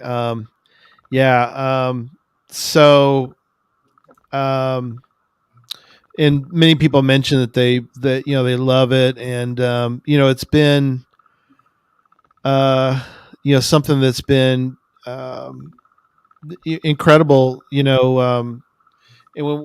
I think the last time we had you on, we played some, the magnitude of the game that you guys created. Like you said, it was the most popular, and we had a lot of fun showing these commercials that ran. Like in Australia, it's really crazy. There's the one with the people on the roller skates. Do you remember that one where they're chasing the gal around? It's like, what is going on? That's kind of how we all behaved back in the 80s, Gary. I guess it was. It really kind of probably was, but that was the big night out, going roller skating with a girl. Right. And just the commercials really kind of it really did. They cracked me up, and we had a great time talking about those. But so we mentioned earlier, and somebody put it together. So I want to make sure we got this right on doing the reset here. So let me find it. Scott put it together really well, so I want to make sure that we share this correctly. So Scott says you do a 4x match. If you give $100, you'll get a coin, and if you give 50, you'll get the path tag. It's a larger path tag. I got one here too. So I totally agree with everything except for I don't know what @UDAC means, but I'm sure you. Oh, that's UDAC. There's UDAC. She's a cashier. So there you go. Oh, sorry. Yeah, hang on. Yeah, there's the coins. Thanks, Doug. Yep. Yeah, thanks again. The donations are rolling in. So thank you very much for kicking us in gear here. Yes, thank you. So yeah, the backs is incredible. Yeah, that had to take some battle time on both the to build. geocoin and the path tags was several months of going back and forth with the foundry. Yes. trying to figure Oh out yeah. what is the smallest level of detail they could handle, and I had to Yeah. have dots, but getting the dots in and getting everything else, this was initially beyond them, and Yeah. I eventually kind of convinced them that it should be done. I still have no idea how they do these. I'm guessing somebody is going with a brush or something and hitting each little dot by hand, but I don't know. I think that's what Yes. I've heard, like a needle with enamel that gets filled into every spot. At least that's what I I've feel heard for sorry path for tags. someone that has to do the Miss Pac-Man backs because there are a lot of dots there that have not been eaten by Miss Pac-Man. Yeah. Yeah. Incredible. Yeah, I love the front too. Yeah, it's something that it just the designs, everything. I mean, you guys, it's reminds me of the reading the book Outliers. It's like the timing. It's kind of like the in the book Outliers, it talks about how for the Beatles, the timing was so perfect, and for Apple, if they would have come along, like if the Beatles would have come along, right? I mean, there's just if they'd have come around 10 years, and I use my brother kind of as an example. Is he wanted to get in computers, but his timing was before he ended up being an architect. But he was interested in computers, but he was interested in computers back before before a lot of that stuff hit. So he was doing the old card things where you had the big readers, and he was like, been there, done that. You remember those days? And that's crazy. But it was like, for him, he was just like, okay, this is not what I was thinking. So his timing wasn't really very good for that. But for you guys, the timing just was really worked out great, that you were able to be involved and to take it the way y'all, how you got involved in it, and how you kind of really, saw, the visions of where this thing could go. It was incredible. So, well, people often will look and go, wow, you guys had amazing timing. And then there's this discussion about, well, it's not we had the timing. It maybe was you had luck. And people go, well, you make your own luck. And I go, no, we kind of prepared the way and whatever, but yeah, we were blessed with being right place, right time. And, I've had several successes in my career. Yep. And, there was hard work in them, but blessed by right place, right time, things work out, and took advantage of them.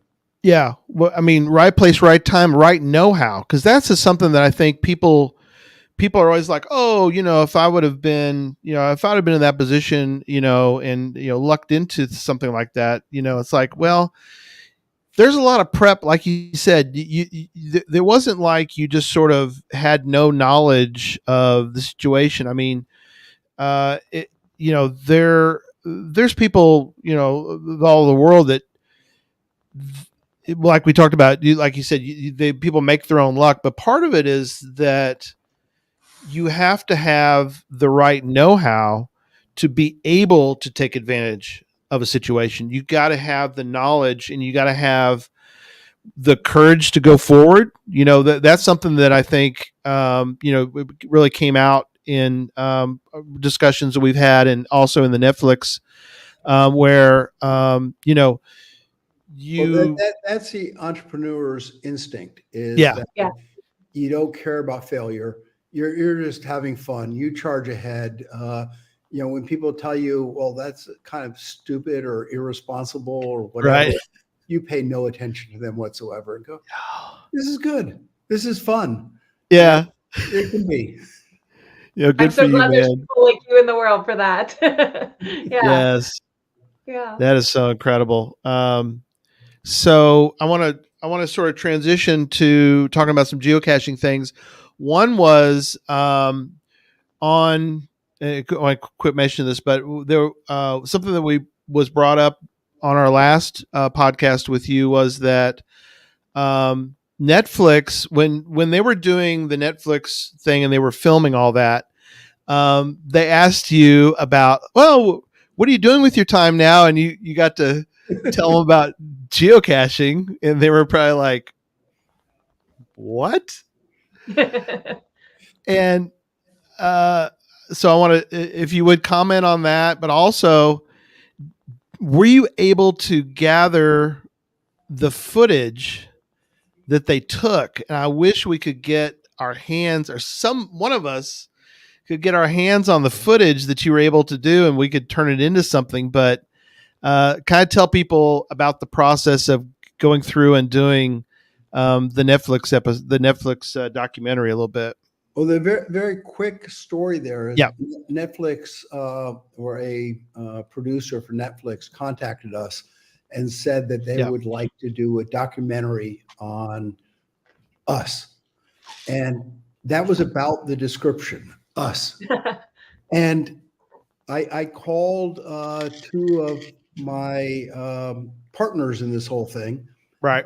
Mike Horowitz and Steve Golson, and said, did they contact you also? And they said, yes.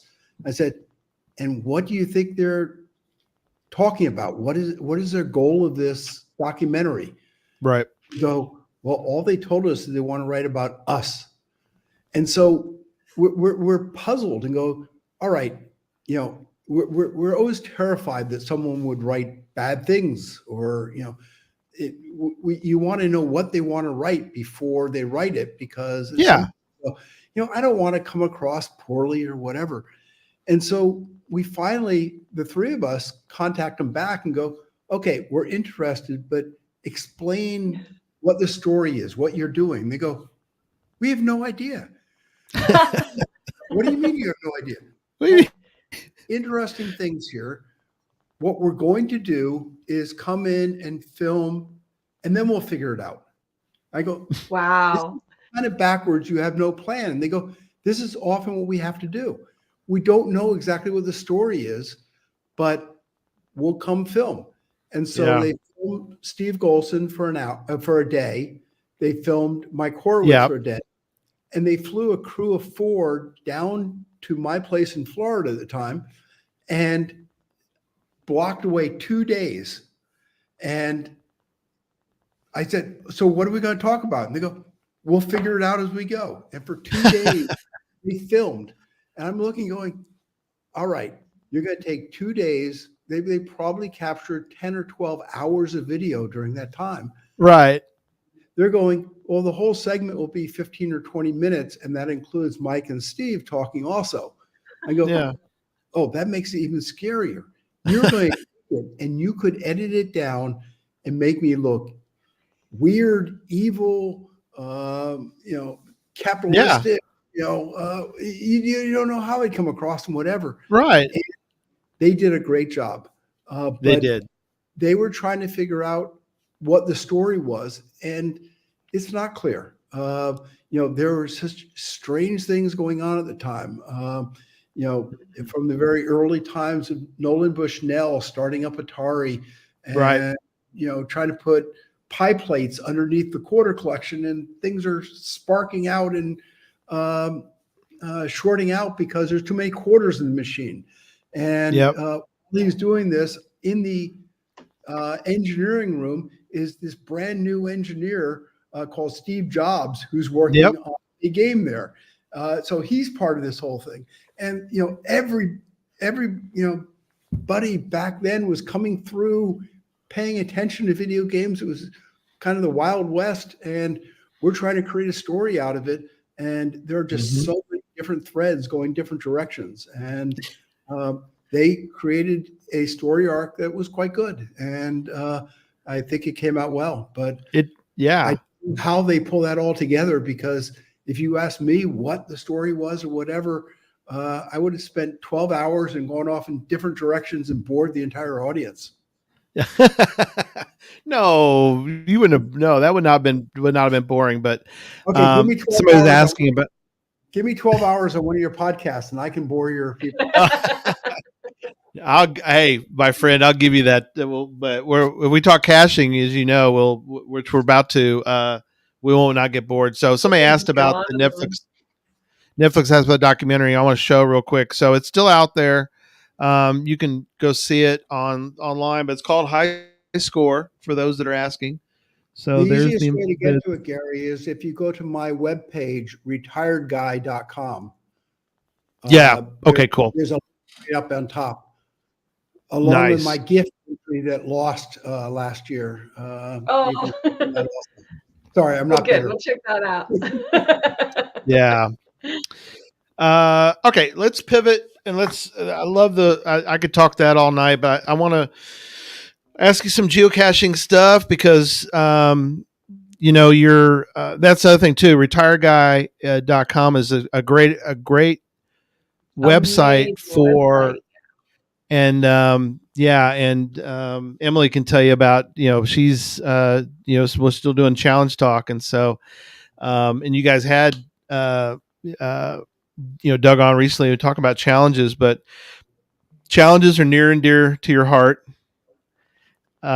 Souvenirs also. Are you still the leader in the clubhouse for challenges? Oh, you're in second right now?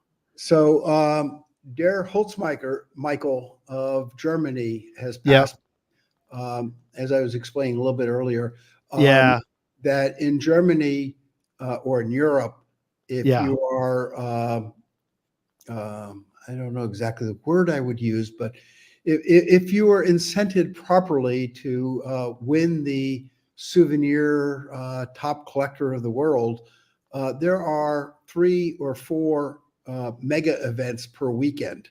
So they're racking up.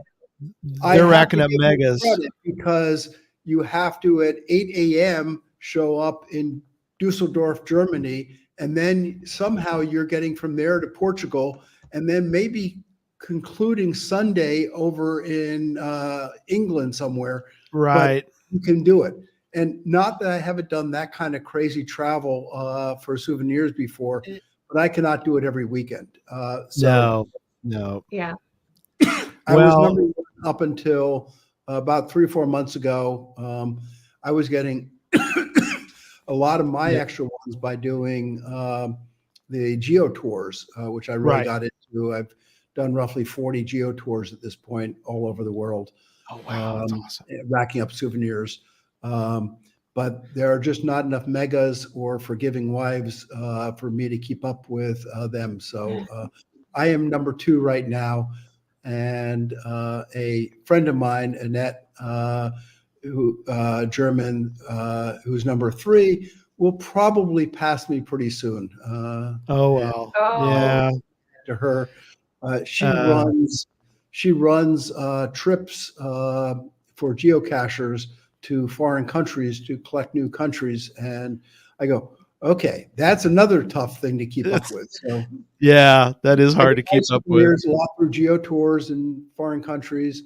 She gets hers by getting every foreign country, and Der Michael gets his from attending every mega possible. So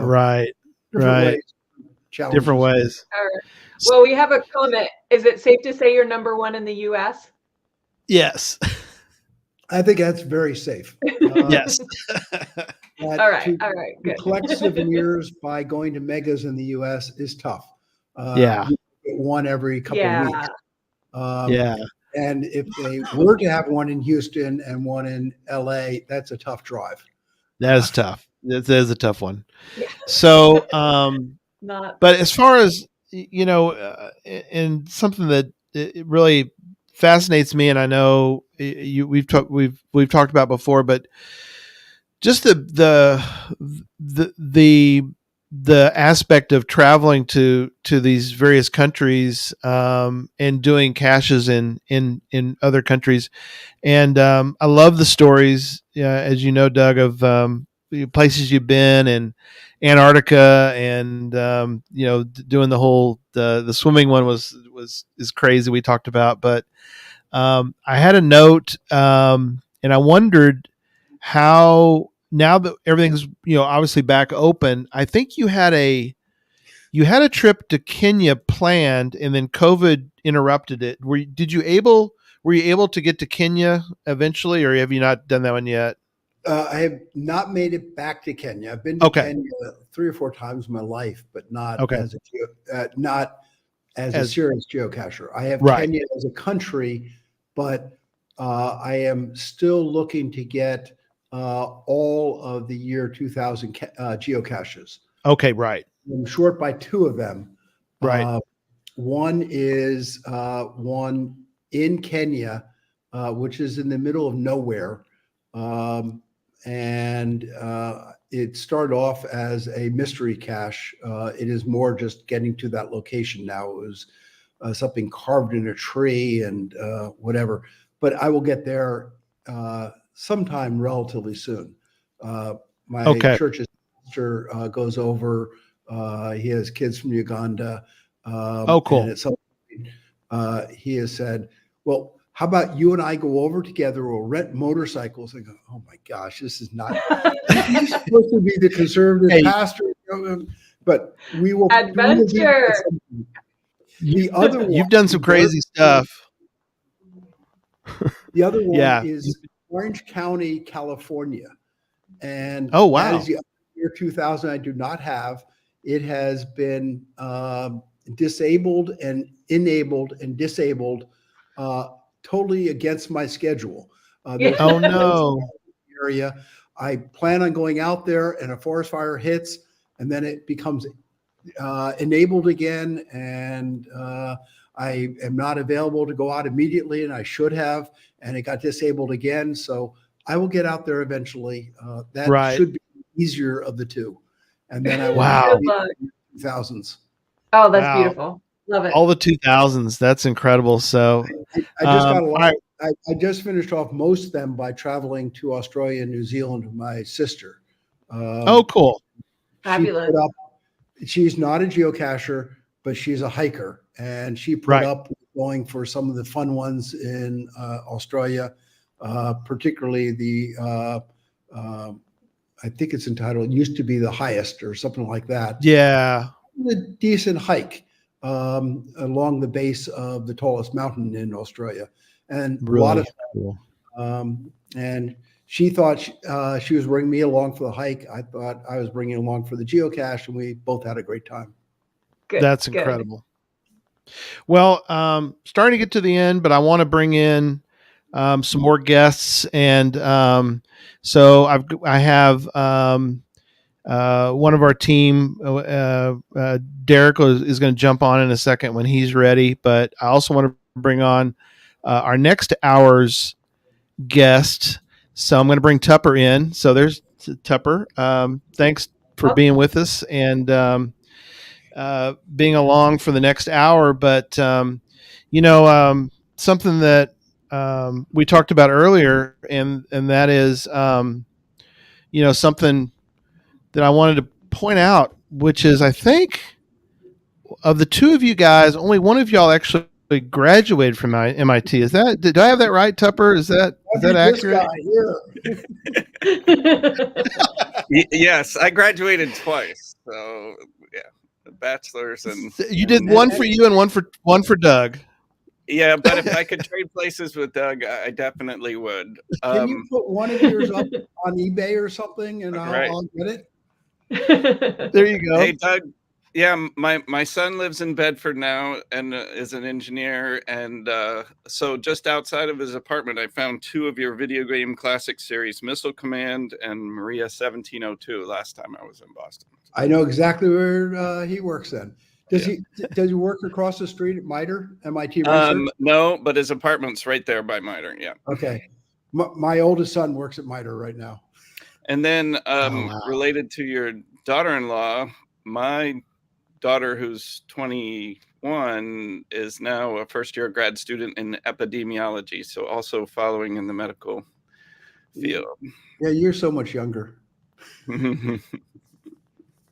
Wow, that's awesome. Yeah, and Tupper, you're telling me y'all did some caching up there recently. Yeah, in the area, and then the fact that Doug caches all over the world in exotic places did motivate me when just 2 weeks ago we were in the Galapagos Islands, and there's only like 5 caches there, and we did stop in one of the places, and I got the one at the mailbox, if you remember that, Doug. Postcards go from there all over the world. Excuse me, you're trying to rub it in. Ecuador is a country I do not have right now. Oh, no. I traveled. Oh my! Galapagos before I geocached. Right. Right before the pandemic. That hurts. I was in Peru with my kids. That hurts. And, the pandemic was coming, and I had plans to go to Ecuador to get the oldest geocache there, and then I was doing a event in Bolivia with a friend of mine. We were going to meet up there, and it turned out that the pandemic spoiled everything. So I have a total of like 3 countries, Doug, but I have one you don't, I guess. I do not have Ecuador, and it's very embarrassing. And there's a cache near Quito that's right on the equator. It's kind of a tourist trap where they bring you in, and it's called False Equator, right? That is the oldest in Ecuador, I believe. Well, I have it because I stood on the false line, and then you walk about 60 meters over, and the GPS actually reads 0.000 latitude, and then that's where you have to take a picture to say. Well, if you want to continue on that trend, I do have with my wife a geocache at 180 degrees of latitude. It is Wrangel Island, north of Siberia in Russia. And it's exactly at 180 degrees. And it unfortunately had to be published at 179.9 whatever, because HQ could not handle 180. It was flipping around on it. And so we published it just short, but the GPS said 180.00000 on it. Wow. That is so awesome. Oh man. All right. Well, we've wrapped up an incredible hour, and Doug, I will get you the information. So we'll have to keep that sort of for this hour. I'll get you the info, and we'll get a final total at a point later on. But thank you so much for being on. Thank you for your friendship and for your incredible stories and sharing that, and for your love of geocaching. And it's been great. People have really enjoyed some of your stories. Watching the chat room, people are just like talking about it was an amazing hour. So thank you again, and have fun in St. Martin, and we'll catch up with you again in the near future, and I'll get you the information later on. If you get me the list of people that need path tags or geocoins, I will send them out. And cool. Real rough numbers is it looked like this hour you pulled in roughly $4,000. Match you got 16,000 coming in, and we will blow through any goal that you had. And congratulations on everyone that helped support this hour. Thank you so much, Doug. Thanks so much, Doug. Take care, buddy, and we'll talk to you soon. Very good. Thanks, Doug. See you, man. Thanks, Emily. Thank you. Oh man, that was awesome. So wow. Well, that's good. Yeah. You passed the finish line early there. Yeah. Oh man. Wow, that was great. All right, let's get reset. And we're keep rolling on things. So let's reset for the hour, and we're gonna talk about space. What's up with space? We'll get to that in a minute. So let me get reset here. Welcome to the Geocache Talk Network's 8th annual Podcast of Hope. Once again, we are raising funds for St. Jude Children's Hospital. Our goal is to raise $13,000, and we can only do that with your help. To help us reach our goal, please visit the website, podcastofhope.com, and donate. Now, let's join our host of the Geocache Talk Network's Podcast of Hope.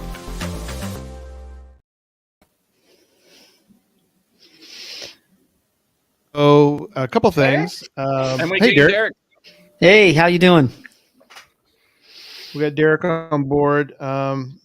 So let me mention about some of our giveaways this hour, and then we'll jump right in and talk about things. So again, Arted Crafted is giving away a shirt every hour. Thank you, Sean. Thank you, Arted Crafted, for that. So we're going to give away a shirt, and he also, between now and the 16th of December, if you want to buy a shirt, he will give you free shipping.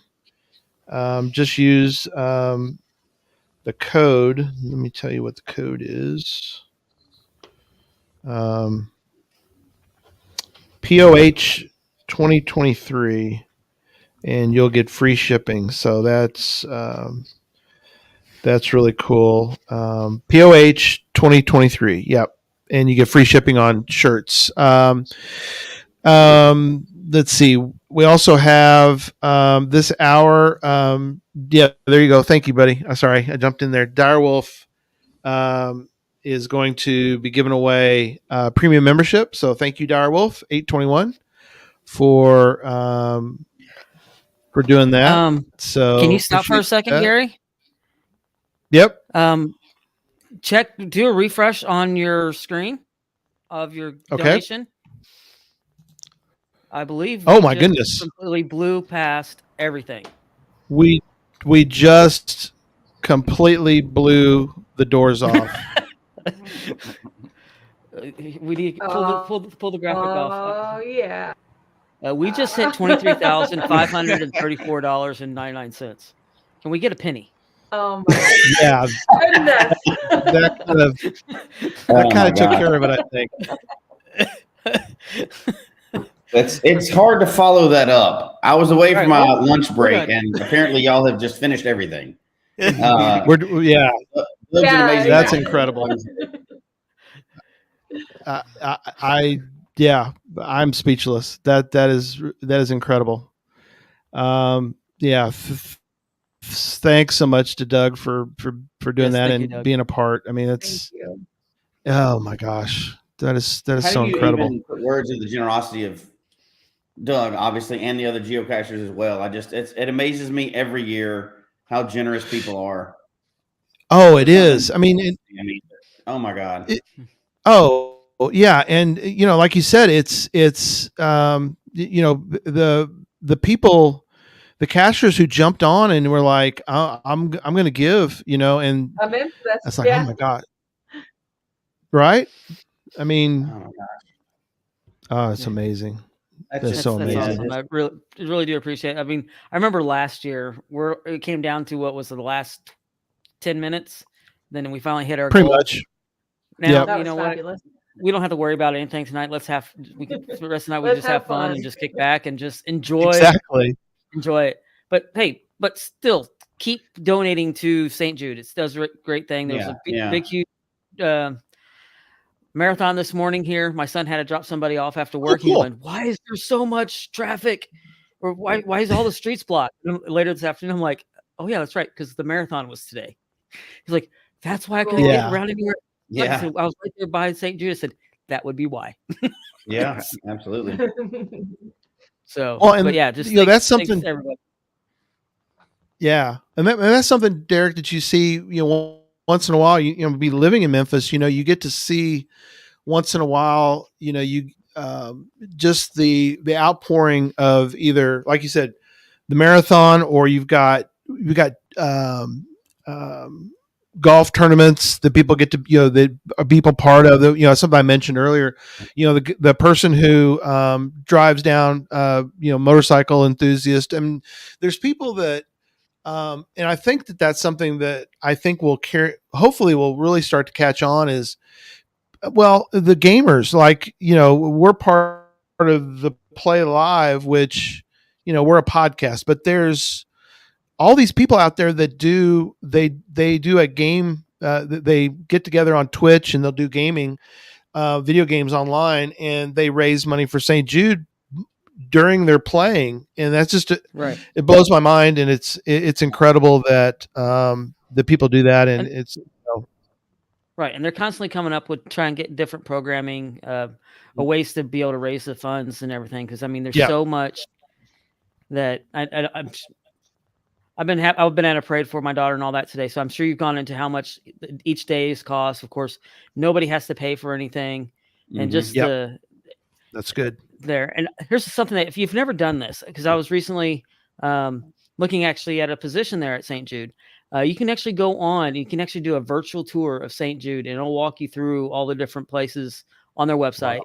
And you can actually see the history, some of the survivors that were kids and now they're adults. Now they're showing you where they found, there's like a couple that met at St. Jude and they are married. Incredible. They both have their own stories and how they came together. And St. Jude is where they say is where their life began. So just go check that out. It's amazing place, and they do such great work. It's just awesome. Oh man. Hey Gary, there's a space crossover with St. Jude. Most people might remember the Inspiration 4 mission. That was in September of 2021.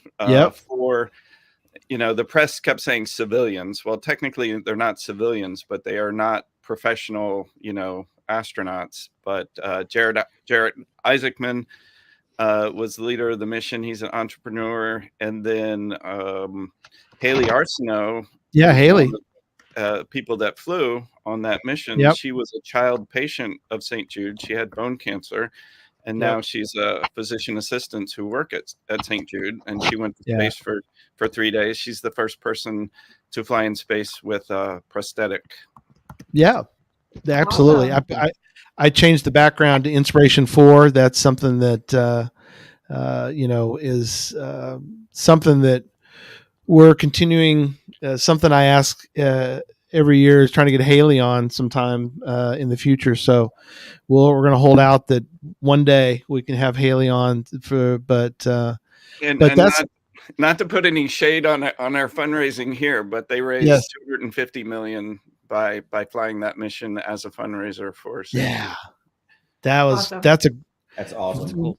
What a great creative way to raise money for St. Jude. That is really incredible. So, but that's not tonight. That's someday in the future. But tonight, we are going to talk a little bit about what's up with space. And I posed some questions to Tupper ahead of time. And so, Tupper, I'm going to bring up our notes. And I guess let's start with, and I've got several photos, but let's start with this one. Let's talk about this project and kind of tell people a little bit about how this came about. Yeah. So I'm the chief engineer at NASA Goddard. Most people will be familiar with the more famous NASA centers, Johnson, where the astronauts are, and Kennedy, where the launches happen. But the science missions are all flown out of Goddard in Maryland or JPL in California. And this particular mission from this picture here was OSIRIS-REx. It was a mission that went out to an asteroid called Bennu, and they got a sample of some of the dirt and rocks off the surface of Bennu, and they put it in this capsule and brought it back to Earth. And on September 24th, it landed out in the Army's test range in Utah. So this was right after it landed. And they've since brought the materials into a curation facility that's at Johnson Space Center in Houston, the same place that the Apollo samples are curated. And they've, this is me. That's not one of the samples. That's a Martian meteorite. But there's you. Yeah, a Martian meteorite that the chief scientist at Goddard Right. had from a private collector. But I put that picture on Facebook holding a piece of Mars in my hand. Right. That's right. cool. That's awesome. Yeah. Yeah.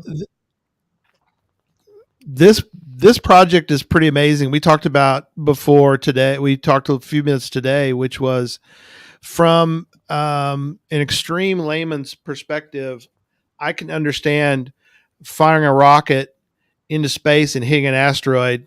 Not, that's amazing in itself, but hitting it just to see to see if in the future we ever need to do that makes perfect sense. But I can't wrap my head around this idea of y'all sent something up there, you collected it, and somehow got it back to the Earth is mind blowing. I mean, that is amazing.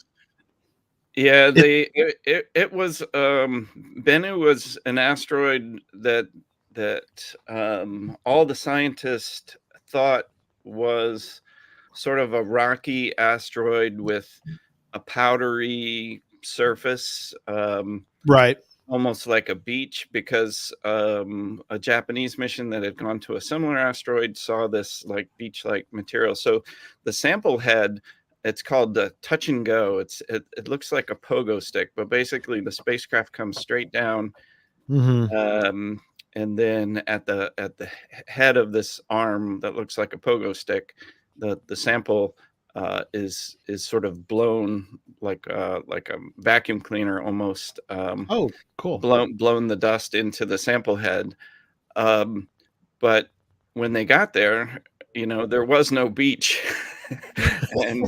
and all the engineers were like, there is no place to go and put this sample head down that's not surrounded by boulders that are the size of small houses. Right. And so they actually had to map the whole surface. They picked 4 spots and down selected to 1 spot. But even then, the safe spot to try to make a grab of this gravel type surface was 5 meters, whereas the original requirement to hit a certain spot was like 100 meters. So imagine hitting, a parking spot instead of a whole football stadium. Yeah. Wow. And we can't change the hardware. You can't fly up there and put a different camera on or something like that. So what they changed was the software. Right.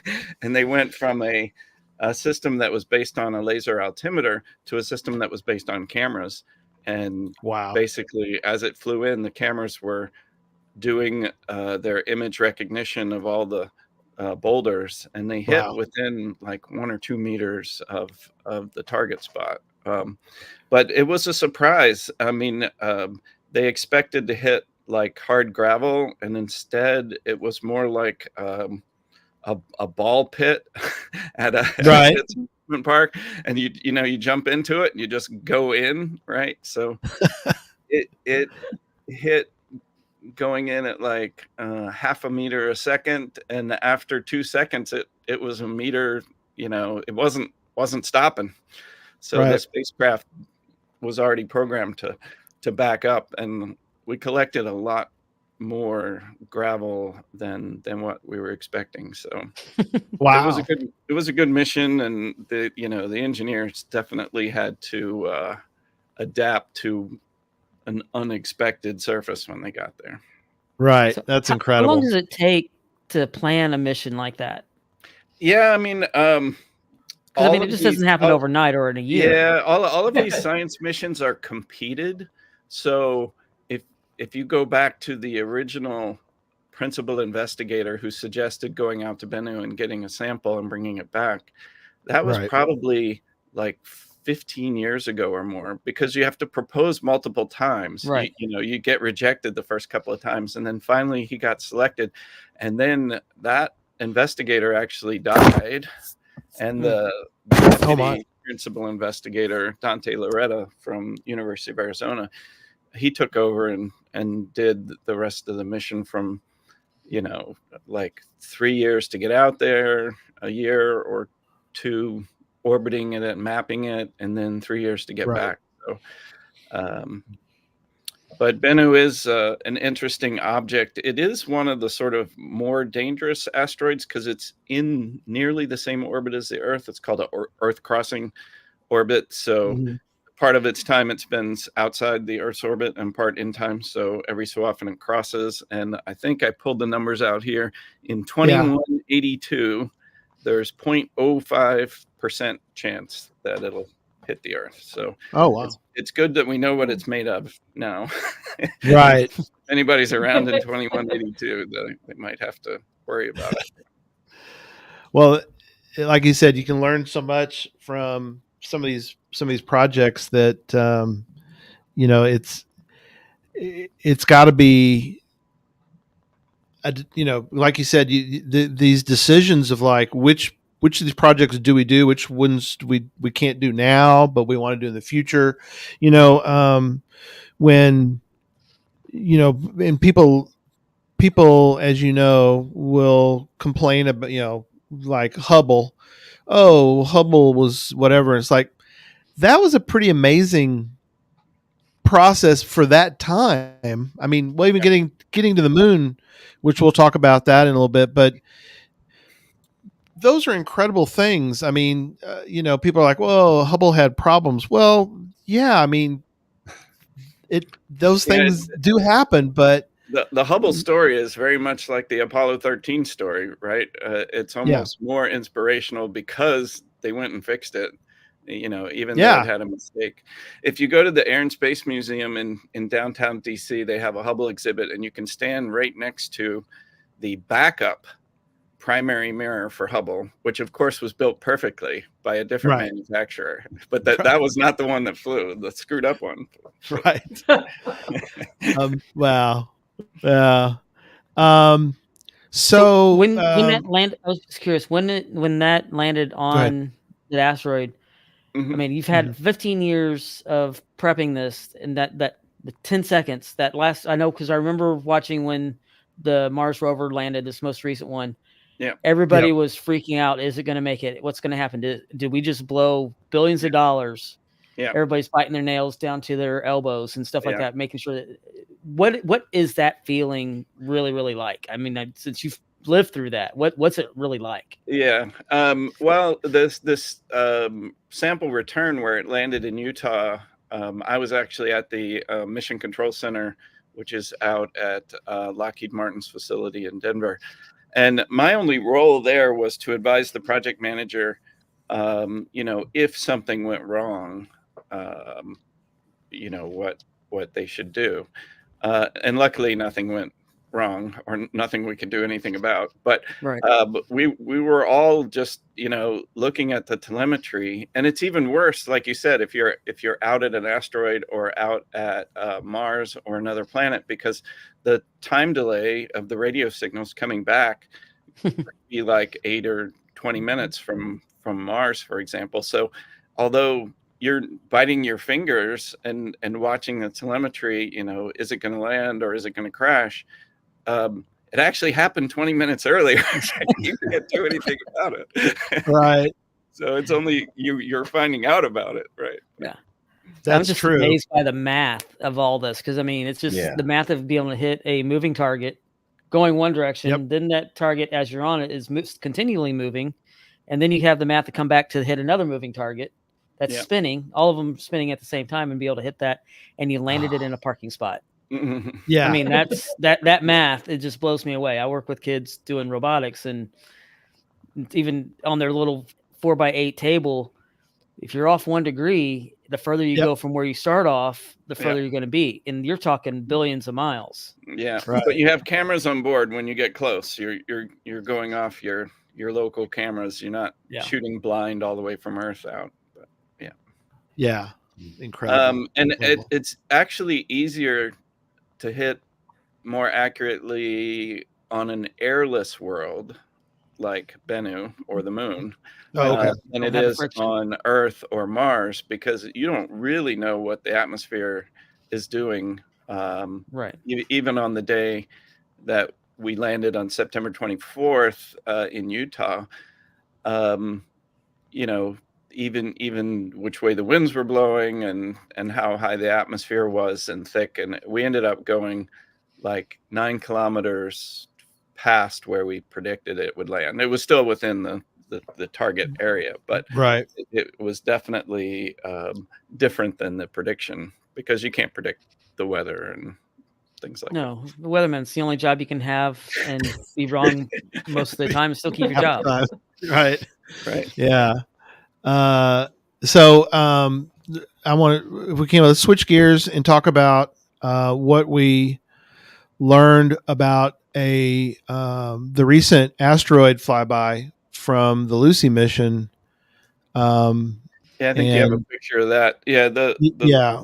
Lucy is another competed mission, and that's flying out to visit 5 or 6 asteroids that are called the Trojan asteroids. They are out at the distance of Jupiter, but they precede or trail Jupiter by 60 degrees.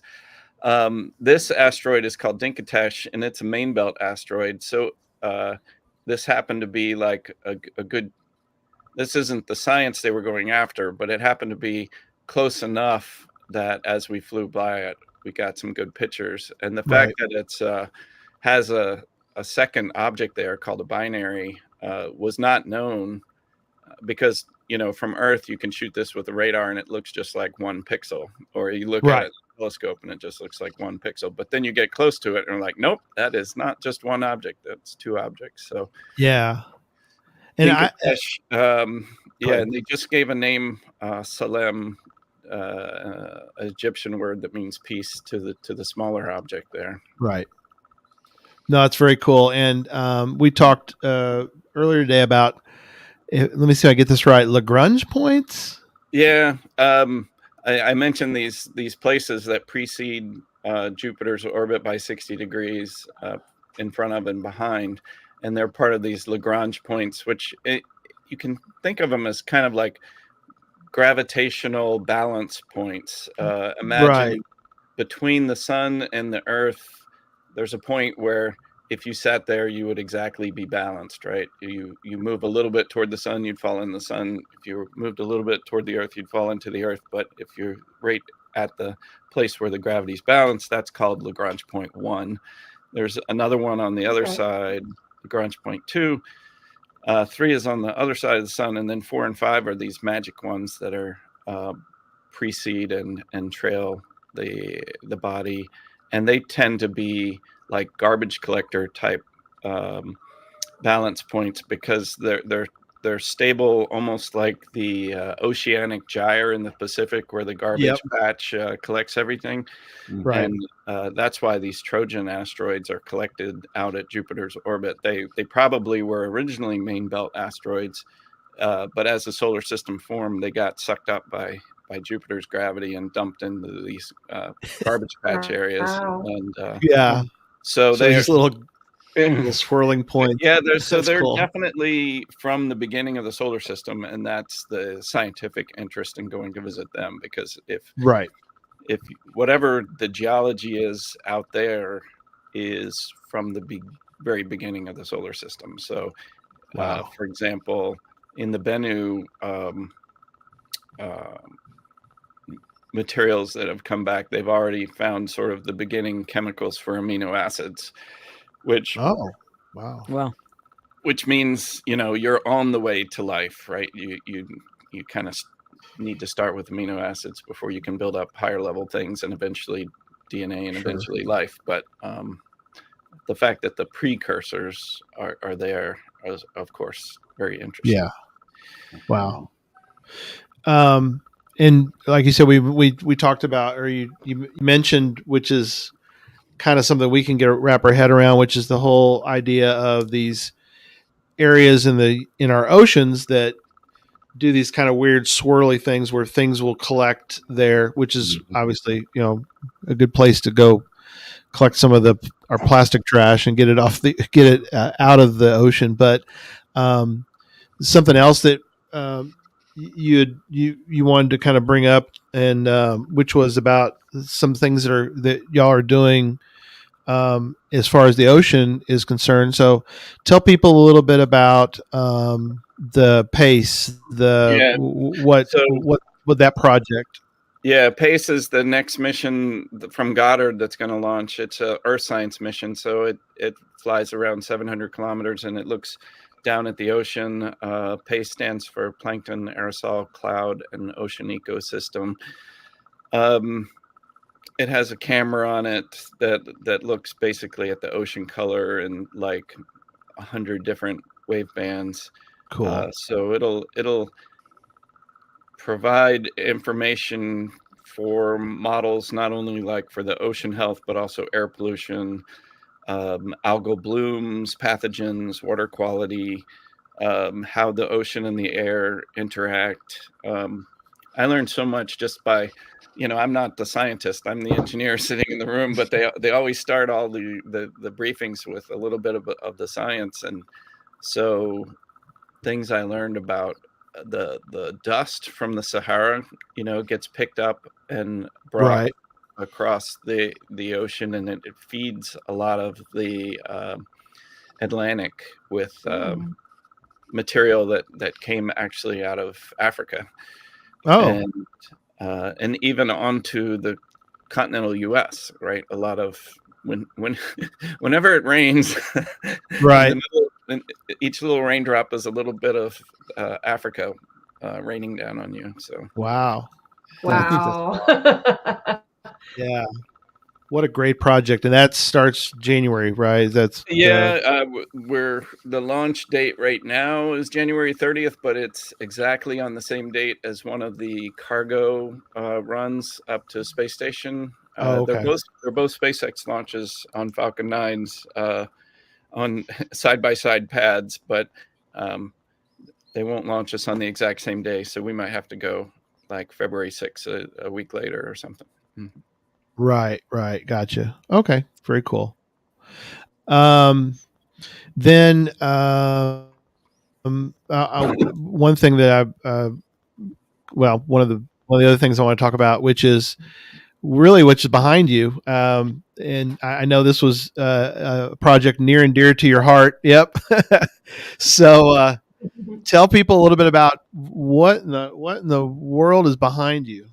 And tell the stories. I mean, those. Yeah, this is a photo of James Webb Space Telescope when it was sitting in the big clean room at Goddard.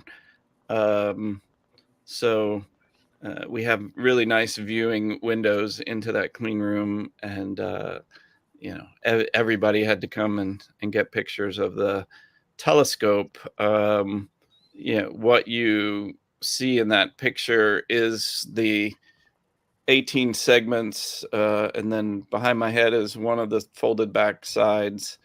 Wow. So once it gets into space, the two sides fold forward, and then there's a total of 18 hexagon segments. Each one of those is about 1.5 meters. So it's 6.5 meters total across the mirror. And, compared to Hubble, which was 2.4 meters or 8 feet, this is over 20 feet. So the collecting area is a lot bigger, and the fact that it's very cold means it's going after infrared light. So it launched on Christmas Day of 2021. I was in the backup mission control, which is at Goddard. The primary mission control is at Space Telescope Science Institute in Baltimore. Which is part of Johns Hopkins, which is also where Hubble is operated from, and the launch was from French Guiana because it was a European provided launch on an Ariane 5. So it launched out of South America, which is where France has their launch base, and and everything worked. And, you guys were talking before about the 7 minutes of terror of a rover coming down on Mars, where you hold your breath for 7 minutes while you're waiting. Well, I call the JWST deployments the 7 weeks of terror. And you cannot hold your breath for 7 weeks, because every day there was another deployment. And wow. We have these rules at NASA where the more important the mission is, the more rules get applied to it. And one of the rules is no single point failures. If you're, class A mission, almost $10 billion, James Webb is worth, it's supposed to be no single point failures, right? Everything's redundant. And that's what you do for human spaceflight. Well, that was wrong. There's 336 single point failures on James Webb, and almost all of them are these little release devices where you apply current and a little wire burns and opens up and the pin pulls out. And all of those, the sun shields you see in the pictures, I think it might be a picture of JWST I sent you, that when that sun shield pulled it out, every one of those, it's Lucy. Oh, not that one. Sorry. Yeah. Maybe says JWST in the. But anyway, yeah, the folding out of that sun shield, which is protecting hiding the spacecraft behind it, had so many little pin pullers, and each day a few of those were going off, and that went for like 7 weeks. So it was kind of scary, and the fact that it worked all the way. One of the things I did before the spacecraft was shipped from the final assembly was out at Northrop Grumman in LA, and before it was shipped down to French Guiana, and that was interesting in itself because it had to go down from LA through the Panama Canal around to the Atlantic side of South America. And one of the things I do is review the risk matrix for all these missions, and on the risk matrix was pirates. And I'm like, how did pirates get on your risk matrix? Because you had to put it on a barge and take it through some of the most pirate infested waters. I mean, there you go. Not space pirates, real pirates. Real pirates. Yeah. Oh my gosh. Like, what would they do if they took the barge hostage? We have a $2 billion telescope. It'd be a shame if anything happened to it. Right? Had they, if they would have even known what was going on, then wow. So one of my assignments from the NASA administrator was to write a aggregate risk assessment of, was this thing going to work? And to be honest, the folding out of the telescope, which was supposed to be the hard thing, I had no concerns about, because those were all like hinges, like door hinges, right? It's going to work. It's going to work. But the sun shield was completely different. That's more like, unfolding a sail on a sailboat, right? Where that floppy mylar material, which is thinner than saran wrap, and there's 5 layers of it, and it all has to pull out with 32 pulleys and cables, was by no means, a sure thing. Every time we did a deployment on the ground, something went wrong. So the fact that we did it in space and it all worked correctly, and is by no means a given. So and then you sent me this one, which is it's an interesting photo. This is one it's become famous because this is like, I think you were saying this is really kind of the first publicized. It launched on Christmas Day, and the scientists were seeing the images as they came back, and they were going like, we can't talk about it, but they're pretty amazing. And then finally on July 12th of 22, so 7 months into it, they did this big science release, and this was sort of the headliner image. Actually, President Biden released this the day before, from the White House. And the reason it's so impressive is that, for example, the Hubble takes some images called Hubble Deep Fields, and then they did one that was an ultra deep field, and that's like staring at one place in the sky. They picked the darkest place in the sky they could find, stared at it with Hubble for hundreds of hours, and it made an image like this. And this was JWST in like 4 hours. Wow. And this is in infrared. Hubble is in visible. So with the infrared, you're looking at longer wavelengths, closer to, amazing. the heat coming off of objects instead of the light coming off of them. But for example, there's some really small, really red items in there. And so, all of these images are false color because infrared, doesn't equate to colors of our eye. But we try to do the same thing when we colorize the image. The red ones are the longest wavelength, and then the blue end of the spectrum is the shortest wavelength.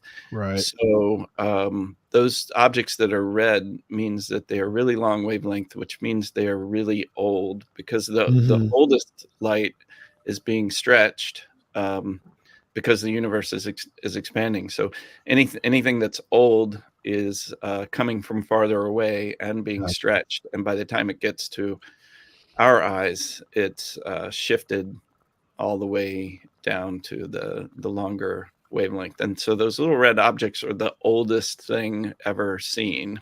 Wow. Wow. Yeah, with Hubble, I mean, the universe is like 13 point something billion years old. Hubble can look back to 1 billion after the Big Bang. So, that's pretty amazing. And then James Webb is now hitting some galaxies that are only 300 million. So we're seeing 3 times closer, to the Big Bang than what Hubble did.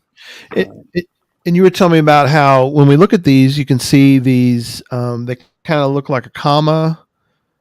They're stretched. Or some of them are like little swirls.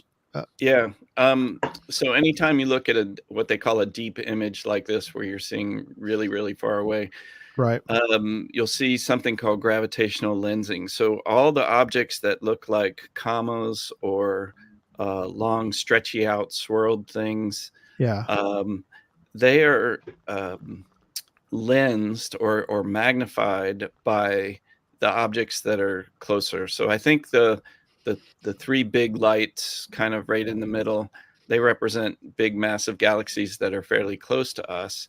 Right. But the gravity of those things is bending the light from things that are much farther behind. The same way a magnifying glass, bends the light and allows you to see really small objects. So those swirly, stretchy things are galaxies that are much, much farther away, but being magnified. Gotcha.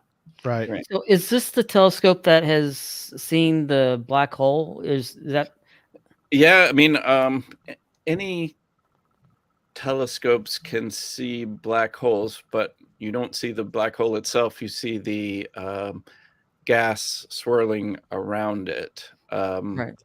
And there was just a press release about the black holes that are at the center of our own Milky Way galaxy called Sagittarius A star. So that might be what you're referring to. Yeah, because I know I was just thinking, because since you're seeing it on the infrared spectrum, if you see it better with this telescope than you would see it with any other telescope. The dust makes a big difference with Hubble or ground-based telescopes where you're in the visible spectrum.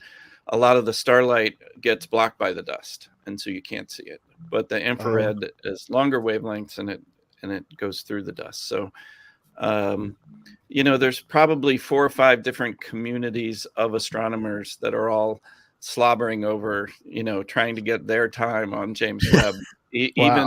Even the people that look at planets in our own solar system, the moons of Jupiter, we can see Mars. The only planets we can't see is Earth and Mercury and Venus, because we can't turn the telescope around and look back toward the sun, because it would heat up too much. But anything that's looking out from the Earth, we see those planets. Yep. And actually, one of the first assignments I got when I came to NASA in 2002 was that we had just specified what the James Webb Space Telescope was going to be, and 3 companies were competing to build it. And we wanted, the scientists that wanted to look at solar system objects said we need moving target tracking, because if you stare at a star or a galaxy that's really far away, it doesn't move. But if you stare at Jupiter or moon of Jupiter or Mars, even more, it's going to be moving fast. We had to redesign the algorithms right in the middle of the competition for who was going to build this thing, so that the stars that we were locking onto to hold our pointing could move, because the place we want to point is actually moving. So the thing that we would usually lock onto, we now have to lock onto a moving target so that the target we're looking at stays still. Right. So. Right. It's kind of like the parallax effect. If you're in a train or in a car, the trees closest to you are moving fast, but the mountains in the back are not moving at all. So it's the kind of the parallaxing effect. Yeah. Exactly. Yeah. Wow. So something that's really come about, at least in the public perceptions, of course, is the going back to the moon. We hear about that a little bit more often from again, from the public's perspective. We're getting more on that, but so I got a couple images you sent me, but I guess talk a little bit about Artemis and that's the Mars one. Sorry. Yeah. Well, it's the moon one. The politics of returning humans to the moon is very much wrapped up with Mars, because true. Yeah, there's if we did Apollo up to Apollo 17, and then we left the moon in 1972, and we haven't been back. Different presidents have come along and said, we need to go back to the moon. That was the first President Bush. And then, no, we need to go to Mars. And that was Obama. And then it was, no, we'll go to the moon, but we're going to practice for going to Mars. So trying to make everybody happy. Right. And that's what Artemis is. So Artemis 1 already flew. That was an uncrewed trip around the moon. Artemis 2 will be sometime in 2024. That crew has already been named, and 3 Americans and a Canadian. And they'll go in the Orion spacecraft on essentially the same path that Artemis 1 did, but to check out all the human-rated systems on the Orion spacecraft. And then Artemis 3 is the big one, which is to go land on the moon again, at this time at the South Pole. The attractiveness of having a base at the South Pole is on the rims of some of the craters that are very close to the actual South Pole of the moon. You can see the sun and the Earth almost an entire month, right? Every 20 days, the moon rotates around. One side is always facing the Earth, but the sun is rotating around. So if you're at the South Pole or the North Pole, the sun is always like on the horizon and rotating around. So there's a couple of these points of eternal light where, maybe 25 out of the 29 days or something, you have sunlight, which greatly reduces the burden of, because otherwise you would need batteries or you have to leave when there's no power. And then also being at the South Pole allows you to explore down into the craters. And again, because these are on the poles, the sunlight never gets to the bottom of the craters, right? Because the sun is always on the horizon. Different asteroids or small meteorites and everything that have come in and impacted in the base of those craters presumably have water, and that we've measured it from orbit that there's a lot of hydrogen there, which means it's water. And it may just be ice. So it could be you put on your warmest clothes and you roll down to the bottom of a crater and you just stick your shovel in the ground and pull up ice, and that is a way easier way to create water than bringing hydrogen from the earth or something. So this all that's incredible. goes to the to the ultimate goal of sort of living off the land, right? Of being able to produce your own rocket fuel. If you have water, you have hydrogen, and you can break it into oxygen, then you have rocket fuel. Wow. So the return trip, would be based on lunar propellants instead of, but we can't do that at first. At first, it's just going to be. I think Artemis 3 is 4 people go out, 2 stay in the Orion spacecraft, 2 switch over to the SpaceX, the lunar lander, and that goes down to the surface, and they stay for like 6 days. So even our first stay on Artemis will be longer than our longest stay was. Wow. Yeah. And then the goal is and then Artemis 4, 5, 6, basically once a year after that, to send a crew and build up a base with, that's what that graphic had on it. Right. Yeah. Rovers and habitats. First, there would be an unpressurized rover.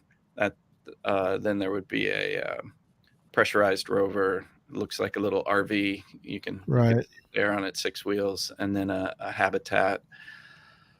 And eventually apply Mars type technologies so that you're essentially making the moon into a dress rehearsal for Mars. Wow. Mars. Yeah.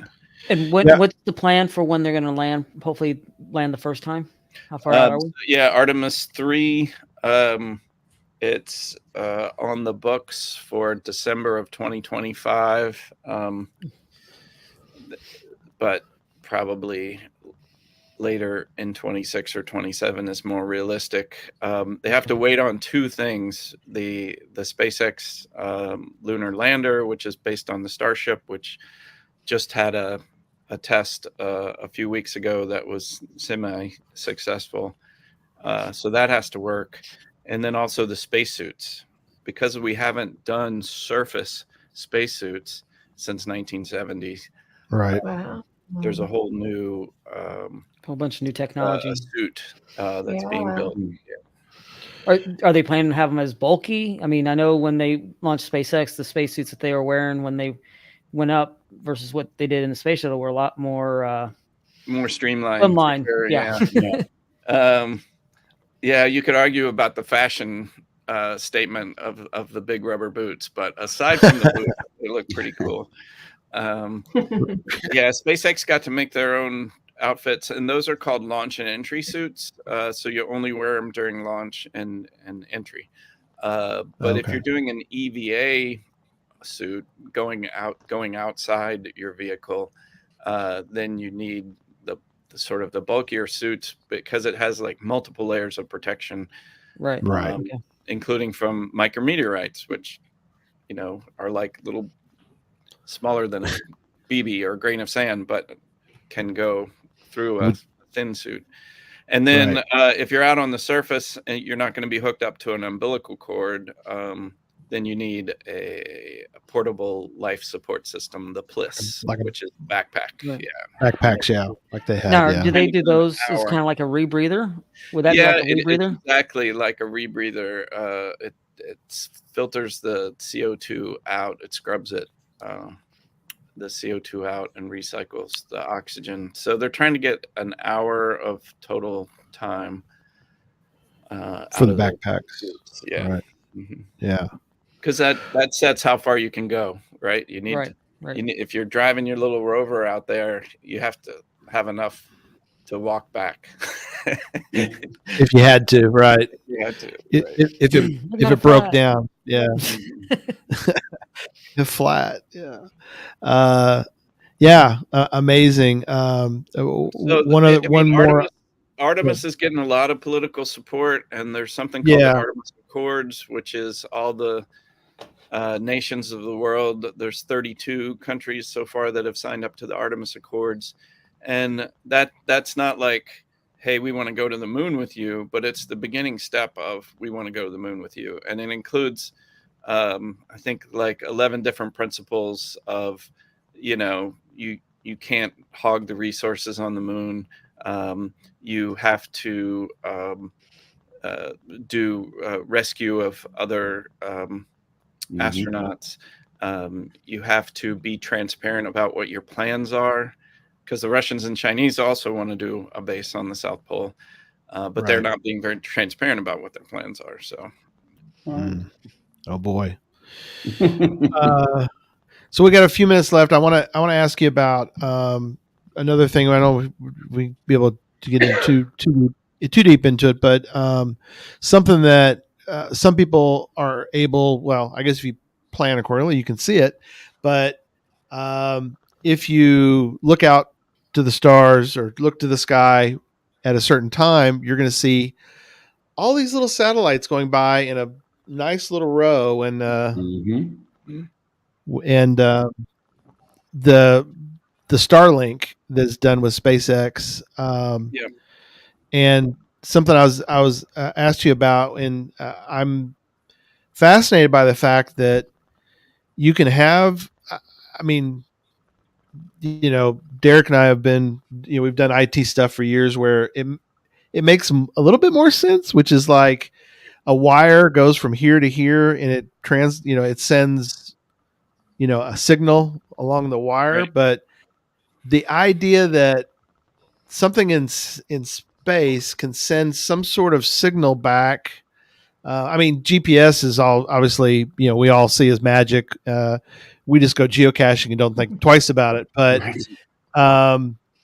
the idea that you can take is like a laser. Is this what this photo is too, Tupper? This. Yeah. So Starlinks, the new versions of them do use lasers to talk between the satellites. They use radio waves to go from the ground up, but once they get to a satellite, they use laser comm in between. But that's fairly close. Those satellites are only 500 kilometers away from each other, maybe 1,000. This was a news release from just a few weeks ago on the Psyche mission, which launched, and it's on its way out to an interesting asteroid that's almost entirely metal. They think nobody's visited it yet, but a purely metal asteroid is kind of cool to think about. So Psyche is the name of the asteroid and also the name of the mission going out there. But a tech demo was slapped onto the side of the Psyche spacecraft, and it's laser comm back to Earth from very far away. And they've made the link from Psyche to Earth. The laser light lands on the Palomar telescope in California. And that's a 5 meter, so like 15 feet telescope that was built in the early 1900s. Late 1800s, a really old telescope, but it doesn't matter, right? It's just a bucket that's collecting the laser light and converting it into bits. And if you compare like a big radio dish that Psyche has on it, that I think is 3 or 4 meters across, with putting out 200 watts of radio waves, that gives you a certain amount of data that's coming back to Earth. And then you look at this laser comm, which is only like a 1 foot mirror sending the data back, and it's doing 10 to 100 times more data because it's over. Laser. I'm just thinking, the size of the laser, is it like pinpoint laser, like what we have with pinpoints? Yeah, I mean the hard part is pointing the laser. When it leaves the modem, it is the size of a laser pointer, and then it goes out through a telescope that's about a foot across. And then by the time it gets back to the Earth, it's about the size. The beam that hits the Earth is about the size of California.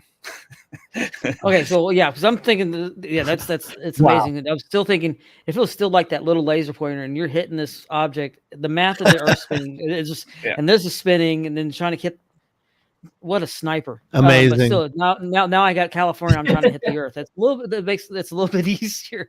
And then once again, that's that spreading as things go out. It spreads out as it goes. It's just But still, it's a lot of mass. As Psyche gets farther and farther away, the data rate coming back on its radio link is going to be, in the kilobits per second, and over the laser link, it's going to be megabits per second. So it'll really make the mission more useful to have that laser comm coming back. Going from dial-up to... Yeah, I mean, it's the same as when you went from copper wires into your house to fiber optic, right? Yeah. It's just amazing science, technology.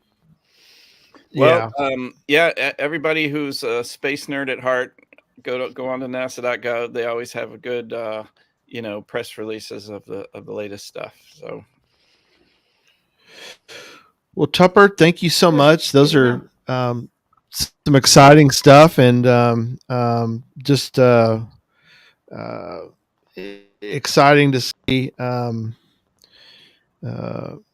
It's exciting to see space back in the news. To be honest, I could sit and listen. Yeah, it really is. It's a lot more positive than other stuff. I never usually sit around and just listen. I usually run my mouth the whole time, but I could listen to this all night long. And it's just so cool to hear. Like, we all grew up with space was awesome. It was in the news all the time. It was something we dreamed about. It was on TV shows and everything else. And it kind of lost some of its luster for a while. It wasn't being generated as much in the news.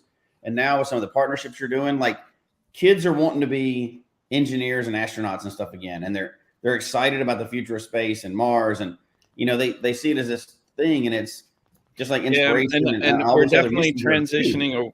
We're definitely transitioning away from government doing everything. I mean, I work for NASA. Yes, we use your taxpayer dollars to do things, but the commercial side of space has passed the government side of space, even if you include the military. I think, there's more people who work for commercial space companies than work for, NASA or the Defense Department. So. Well, it's an awesome time for us that are interested in it. And of course, the science is advancing quickly. And I mean, the fact that we're going to get to see people back on the moon, now Gary was, but the rest of us weren't around when the first people. I actually was around. Right. Yeah. I was pretty young, and I remember in school they rolled in the TV, and I was like, wow, what do we get? I mean, we never get the TV. You were in school. We weren't even thought of yet. Yeah, I know. It shows you my age. But so again, thanks, Tupper. It was fascinating, and thank you for being a part and for helping raise money for St. Jude, and your contribution and your with your time and last item, somebody wanted their you're a cacher, you geocache, and your GC name is Astronut, but awesome. People are like, oh, well, that's his GC name, Tupper Hyde. It's like, no, that's his real name. I didn't even realize this until someone pointed it out. It was like hiding Tupperware. You're Tupper Hyde. Yeah. Tupper Hyde. That is my real name. Yeah, you didn't have to change your GC name. GC name is Astronaut if you want to look me up. Right. Yeah, Astronaut, which makes perfect sense too. But no, that is so awesome. So thank you so much, and we're gonna kind of get ready for the next. I'm gonna bring in Della. Go ahead. I'm gonna bring Della in, and we'll get ready for 10 o'clock. Hey, Della. Hi. Can you see us? Hey, you can hear us? Okay, good. Yeah, we can hear you too. That's good. And I know the Pizza Ninja is joining us as well. So we're gonna have a full crew here in the show. But again, thank you. I'll get out of here to give you guys some room. Thank you so much. Yep, and I'm jumping out of here. Oh, thanks, Emily. And thanks for Are you too? Okay. Yep, I'm out Thank as you, well. guys. And I'm just amazed by how much has come in this year already. We've blown last 2 years together, I think, combined almost. Out of curiosity, do we know what our numbers are for the entire 8 years now. Memphis usually have those figured out. Oh gosh, with the 23, we are going to be. Good question, night Derek. Plus all the other years. Night plus, yeah. Yeah, you're at about 73,000. 49. Yeah. So, yeah. Did you add it up, Jesse? 70,000. 72, 73,000 right now. That's just awesome. Okay, That's cool. just awesome. That's awesome. So, good all right, job. buddy. Have a And good, continue good. Congratulations, everybody. Awesome. I will catch you all later. Take care, Derek. And before you leave, Derek, Gadget Talk is going to be on the 17th. Is that right? Yep, we're going to do the 17th. We're going to do right? I think that's the Sunday. Yeah, 17th. We're going to be 17th. doing a Christmas for the gadget, our annual gadget person builder show. So we'll be giving out some links and everything like that, so y'all can find those last minute Christmas gifts for those that love building gadgets. Yep. So, looking forward to that. Thank you, my friend. all right. We'll see you. See y'all later. Good night. And let's do a reset, and we'll get started on the next hour. So I'm going to do the thing here. Welcome to the Geocache Talk Network's 8th annual Podcast of Hope. Once again, we are raising funds for St. Jude Children's Hospital. Our goal is to raise $13,000, and we can only do that with your help. To help us reach our goal, please visit the website, podcastofhope.com, and donate. Now, let's join our host of the Geocache Talk Network's Podcast of Hope.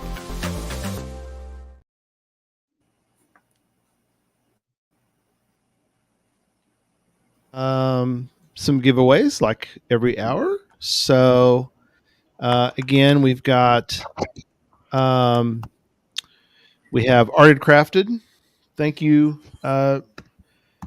Sean. Thank you so much for donating on this. So it's always been great to have them as a sponsor, and they're giving away a shirt every hour, and this has been great. So we're going to have that.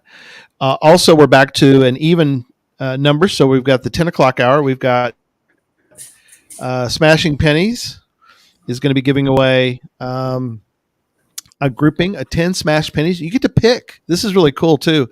You get to go to their website and you get to pick the Smashing Pennies that you want to get. You can get the geocaching ones, or you can get just the regular ones too that they've done. So different designs. So that is awesome for that. And then also we've got we have a shirt. Puzzle Academy from Cache Fest is we have a shirt to give away for that. So that would be awesome. We got some different shirts we're going to be giving away, and so that is a possible prize this hour. So, and we welcome Della. Della, so good to have you with us tonight. Hey, Thank you. Oh, absolutely.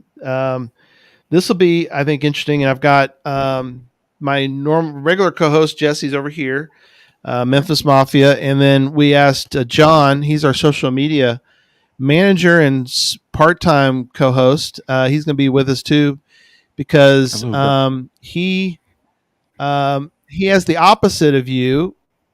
You donated, and he is a donor recipient, not of a kidney, but we'll talk about his donor recipient also. And so before we get into that, I do have another video I want to show real quick, and then we're going to start the discussion. But I like showing some of these videos to really help people, and this is one of my favorite videos, and so we're going to show it now. Chemotherapy treatment can take months, even years to complete. To a child, 2 years can feel like forever. So when patients at St. Jude finish chemotherapy, we celebrate with a no more chemo party. 1, 2, 3. Our patients have the cutest SMILEs. Our patients have the sweetest HEARTs. Oh, we love to see you every day. But now's the time you get to say, hang up your bags, get out the door. You don't get chemo anymore. Woo!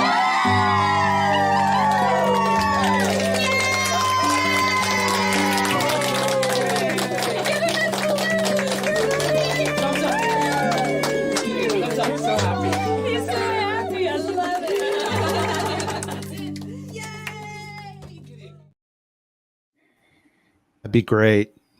Be part of it.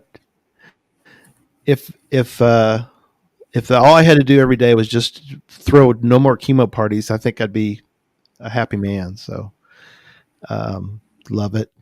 So I asked Della to be on for this hour, and she's like, okay, this is going to be weird a little bit, but, oh wow, we just passed 24,000. That's awesome. Thanks, Jesse. Yeah, that's incredible. Great. Yeah. But her story is so inspirational that I thought we've got to do it. We've got to talk about it. So we will get to that. But first, we're going to talk a little bit about growing up we both grew up in San Antonio, and now I lived in the same spot. Go ahead. What are you saying? Did we go to elementary school together or just middle school? I couldn't remember that. Coker? Oh no, I went to Harmony Hills. So. You went to Harmony Hills, right? Because that's the other thing too is, you lived actually over in the Harmony Hills area for a while before moving to Village Circle. Yes, I moved to Village Circle in 8th grade. Yeah. So, so Della and I lived in a very sort of odd street, I guess you could call it. It had an entrance in. Back when we lived there, there was no entrance.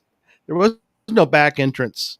Right. If you remember, you could enter it, and if you think about it, it was like a cul-de-sac, but it was this large circle called Village Circle, and but it was a big street, but it went in a big circle. So anyway, and I remember you lived, if you drive down a state lane and you took a right, you were to the right. Yes. And I lived on basically if you could go through the middle of it and to the other end, I was on that end.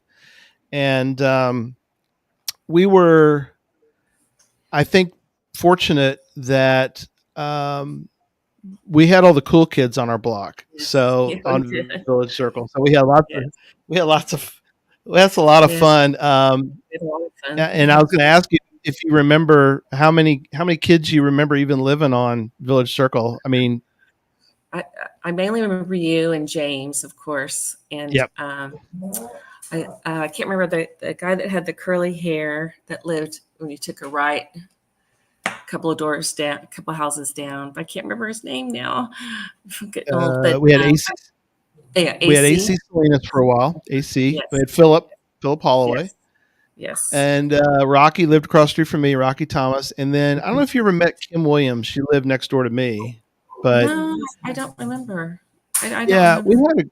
We had a great bunch. And we would once in a while get together and we would do something crazy or do something, nefarious that we shouldn't have been doing. But I remember it was you and Bailey. Yes, my older sister, my sister.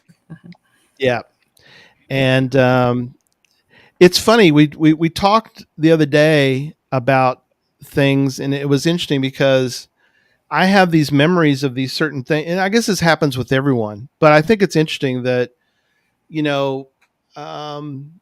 the things that we remember as kids, and you guys can chime in on this as well. But there are certain things that you remember, when you were young, that other people are like, I don't remember that. You're like, well, you were there. You were right there.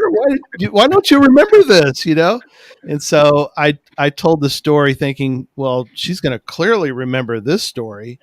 And I remember we were playing like, I don't know, it was like softball in James's yard, and you and Bailey came over, and I had let's go ahead and get this out of the way. But I had a huge crush on Della when I was a kid. So when Della and Bailey, the first time revealing it on the podcast, Gary. First time I'm revealing it on the podcast, but it's like, oh, Della and Bailey are here. This is awesome. And Della's like, I don't remember this at all. I don't remember this story. I was like, oh, great. Break my heart, girl. Way to go. No, well, I remember the swimming parties. I remember those. Yep. We had swimming parties. You're right. No, there was plenty of times. And I remembered, and it's like, how you have these like first grade memories, trying to remember something back then, at least for some of us that are older, Jesse. He's like, I don't remember. But Jesse wasn't there for the moon landing from the last time. Jesse was not there for the moon landing. But one of the things that that I remembered was I took this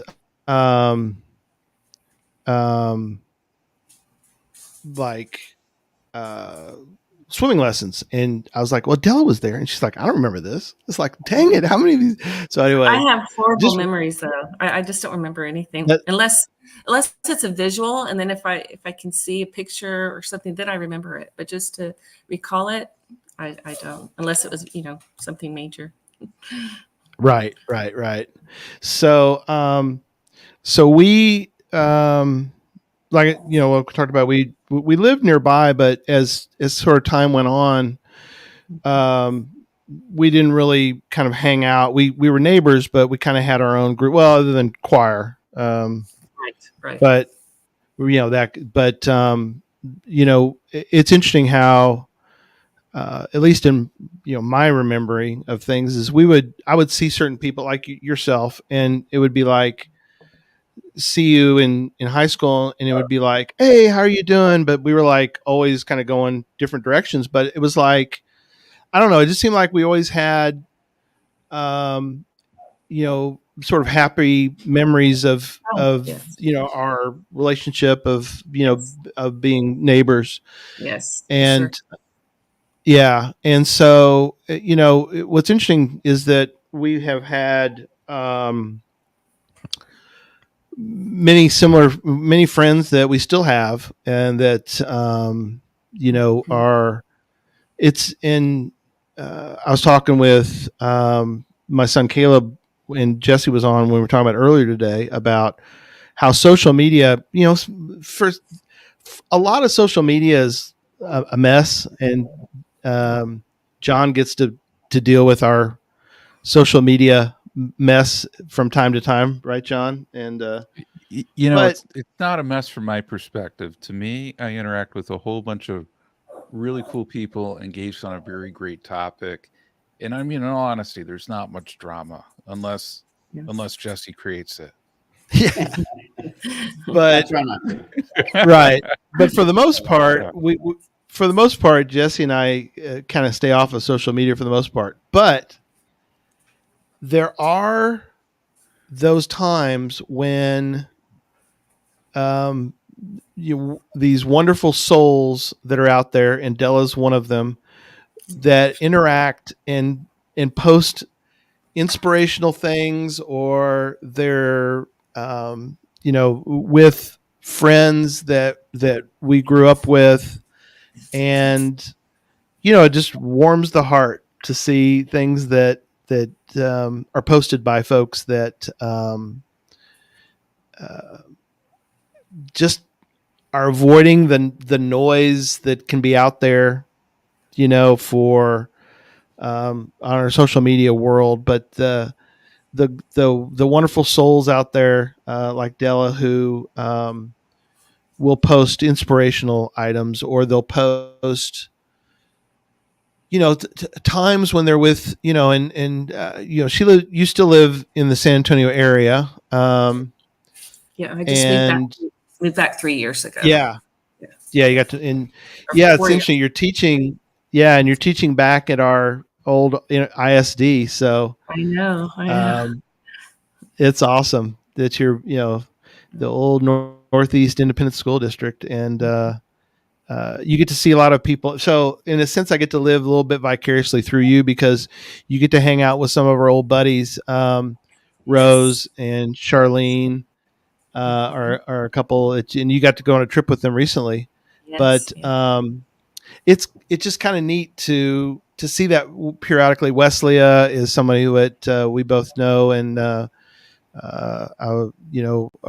probably hopefully watching right now. And I sent a note to a bunch of the Churchill friends. I saw that. But I was trying to get post out to everyone. But it was just not everybody, I think, had the greatest memories of junior high and high school. And I know you're you're trying to, provide that in another way because you're teaching, and you've been a teacher now for quite a few years. How many years? So I actually retired. I retired. Right. I know you did. Yep. 2021 or 20. I don't know. I lose track of time. 2022, I think. And after 31 years, and then I decided I had a year, and I thought, no, teaching is what I need to do. So I went back. That's teaching this year. This year. This is my first full year back. Right. So that kind of tells you, Jesse's a teacher as well. Now, Jesse, can you see yourself teaching for that number of years, do you think, or? No, no, this is not my first career. So well, a lot of people are having trouble staying that long, so it's a little different than it was when I first started. Yeah, no, we'll see. We'll see what life brings, but you never know. it is fun right now. I enjoy doing it. I love it a lot, but there's a time cap on everything, right? We can't do everything forever. Right. What and what is it that what's your area? What grade you're teaching, Della, and what's your? I'm teaching 8th grade, and I teach language arts. And that's what I've taught most of my career is middle school. Yeah. Okay, cool. Did you, Della, when the donor process happened, were you retired at that time, or were you? I was teaching. That was during COVID. That was during COVID. So we were doing the. I think during that time is when we were teaching from home, or it might have been when we were back in the classroom, but had some kids online and some kids in the classroom. Hybrid, I think. Yeah. What a wild time. Yeah. It was crazy. And we weren't sure if we were going to be able to have on Alyssa, but she was disappointed. Going to some concert or something. But we talked about that before. It's like, that's a good thing. She's able to go to a concert, Yes. So here's a photo of you two. Yay! So I love the. She moved to Colorado a year ago, or maybe 2 years ago. So I really miss her. Yeah. Yeah. So that's amazing. So now that I've gotten past the. Nobody asked any more questions about us being neighbors. We're going to move on because we don't want to talk about any of the other things we did. We, followed the some of us that were, we heard about what you were doing. It's like, oh my gosh, this is incredible. And followed, from afar the process. So, and we've had some questions in the chat room that we'll get to. And so I guess my first question is, how did this even sort of come about? I mean, I know that Alyssa started posting some info, but from your perspective, how did you hear about, and how did the whole thing sort of begin? Okay. So, I grew up here, right? So about, where was it? Before I started teaching, I met someone named Roger, and we dated for a while. Ended up not together, whatever. It's important to the story. And so, and then I got married, moved away, whatever. But we always stayed in touch. Well, when I moved back, we kind of started seeing each other a little bit, and then we went. Alyssa was actually his friend, and so when I met Alyssa, I already knew a little bit about the background that she was on dialysis. Hers was pretty bad because she had to be on dialysis all the time. Like, she just didn't go to somewhere, how some people, they go to the dialysis center and they are hooked up for so many hours. She had to be hooked up at night, all night long. Like the thing went to the bathroom, and it was, so hers was really bad. And so I knew about her. And the first time I met her, just sweetest little thing. She's, I think she's 27 at that time. maybe 26, and just so sweet. And, just got to know her. And I don't know, it's just the weirdest thing. We were talking, and she was telling me a little bit about her situation. And I just looked at her, and it was really like a God thing. I just had this feeling like, right. I can do this. I wonder if I'm a match. And I immediately just picked up my phone and went on the site and did the you have to fill out an application. And right then, and I don't remember how long it took, probably just a day or so. And they called and asked if I wanted to do the test to see if I would be a match. And I was like, sure. Yeah, and it just, everything fell into place. I mean, it's a good thing. And to me, I mean, it really wasn't that big of a deal. It was just something that I could do, and everything. I mean, it's a big deal to give a kid, but I just meant it wasn't that. It just fell in. It just, everything just fell into place. Right. Yeah. It was a big deal. We can't gloss over that. It is. You don't just go. Yeah. There has to be something inside of you. You're like, I think I can do this. Like, what drove you to say? I mean, obviously you're a good person, without a doubt. We know that. But what drove you to say this is to want to do that kind of sacrifice for someone else? Because it's not like you're not giving them hair, right? I mean, you're which is a big sacrifice also for many people that you love and stuff. But you're not giving them the shirt off your back. You're giving them part of your body. Yeah, I think. Well, when I first thought about it, so she's on the waiting list that would be 10 years. So the first opportunity that she might be able to get one, she'd be 37, and she's married, young married couple. And I have 3 children.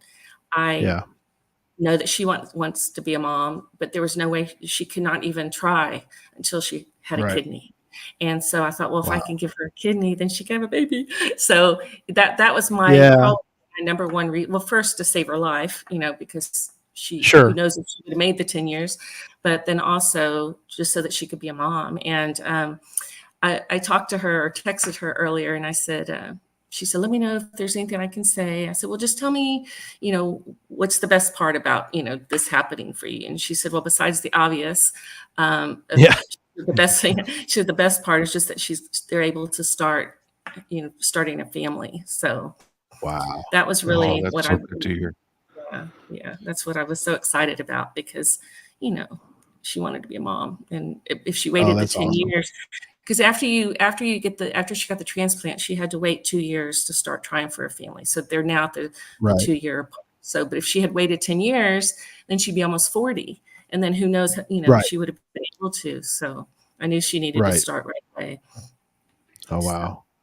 Yeah, that's incredible. Yeah. Did you have to talk through it, or, I mean, you knew it was the right thing to do, but did you do some research, or, that's a scary thing. I've never done it, obviously, right? Or we'd be talking about it. But did you have to research for a while and go, I think this is something I can do? Or just you were convicted from the very beginning and knew this is something you had to do? I was pretty much decided to do it, but I did talk to my kids. That was important. I wanted to let them, give their opinion on it if they were okay. Because one thing that would have stopped me, I thought, what if one of my kids need a kidney? Then I don't have one to give. That was, but then I don't remember which child it was, but they said, well, if we need a kidney, we can get one from each other. And I was like, oh, okay. So that was, so I talked to my kids, and they were all, they were fine. My mom at first was not too happy about it. Of course, she doesn't want her daughter to, she said, what if something happens to your other kidney? And I'm like, well, you just can't live that way. Everyone, you can live with one kidney. The only thing that has changed in my life is I cannot have Advil. That is the only change. There's nothing else, No Advil. Yeah, that's you can't have any ibuprofen. There's some other medicines, but the main one that you take all the time, I can't have. I can only have Tylenol. But that's it. That's the only change. That's why I try to encourage people, to be a living donor. And it the only way it changes your life is no Advil. That's it. No Advil. That was it. Yeah. Have you thought about being a living donor before this, or was just this is what inspired you to to do this? I never really thought about it. I always signed the back of my driver's license to be a donor after I died, Right. but no, not until I met Alyssa did it really. Thought, wow, I hadn't really thought about it. But I'm a firm believer, though, that God puts you in places where you're supposed to be. And so when that, Roger and I are friends, we've been friends forever. And so I think that we reconnected so that I can meet Alyssa so that she could get my kidney. Yeah. I mean, I just think that that's what happened. That's why it happened. Wow. So. Yeah. No, yeah, that's perfect. So like you said, you start to go down the pathway, and then they do the tests, to see if you're a match. And then from the time that y'all, it was sort of confirmed that you were a match, from that point to the actual surgery, how long do you think that was approximately time-wise, do you think? Well, I actually looked it up, so I would know that answer if you asked me. So, perfect. Because me, I have that photo scrapbook, on Facebook. So I just went back to that year. But so it was February 7th, 2020 is when we found out I was a match, and then COVID was going on, and they were stopping all surgeries. I don't know if y'all remember that. Sure. Yeah, they weren't doing any surgeries at all. And so we're like, oh no, what are we gonna do? But they went ahead and they did the transplant in June. And then July is when they stopped every surgery. So we got in right before, because it was supposed to be, we weren't supposed to have it done until July. And then they moved it up. So so it's basically only 4 months before that we found out we were a match. Mm-hmm. Right. Hey, Della, could you talk a little bit more too about what the recovery process was? Dak was asking about that. She said she heard it can be tough for donors. I guess it's like having a baby. It's bad at the time, and then you quickly forget. I remember that it hurt. Obviously, that that my abdomen area was really, really sore for a long time. Right. But I don't remember it as being, it wasn't anything terribly horrible. It took a long time to be able to sit up, but that's just basically the surgery. It's just any normal surgery. If you have, surgery on your stomach area, it wasn't anything, horrible. It really wasn't. It wasn't just a normal I like how surgery. we're all nodding along, like we can relate to giving a kidney or having a baby. Like, yeah, sure, we know exactly what. We know what you're talking about. That's nothing. Of course. It just Della's, wasn't real. What was that? Go ahead. Oh, I was just saying it really wasn't a big deal. Yeah. Well, in the note, I found a note that you about the other side of it too is the fact that it's one thing to have obviously the huge deal of Della donating, but it's like what happened with Alyssa. And so I loved the comment that I found, which was the fact that like immediately after she got your kidney, all of a sudden it's like working. Yes. It's like it turned pink. It turned pink immediately. Yeah. Yeah. The magic of the human body. Go ahead. Yeah. Well, she and I joke about how, I'm, late 50s and she's, late 20s. I'm like, oh, you got an old lady's kidney. And it's true. She's going to have to, she'll have to have another transplant eventually because mine is old. So, right. She will have to have another one, but we always joke about, you got an old lady kidney, old lady kidney. So I guess, but like you said, she had chronic kidney disease. She was not. Yes. Sorry, my dog. Her kidneys were not going to be. They were not healing. Her kidneys were not going to heal. So. No. Yeah. I assume there was a chance going in that you could have gone through all this, and it wouldn't have taken. Right. It may not have worked for it, and then you've kind of given a kidney, and it doesn't. She could have been. A body could have rejected it, or and it still can.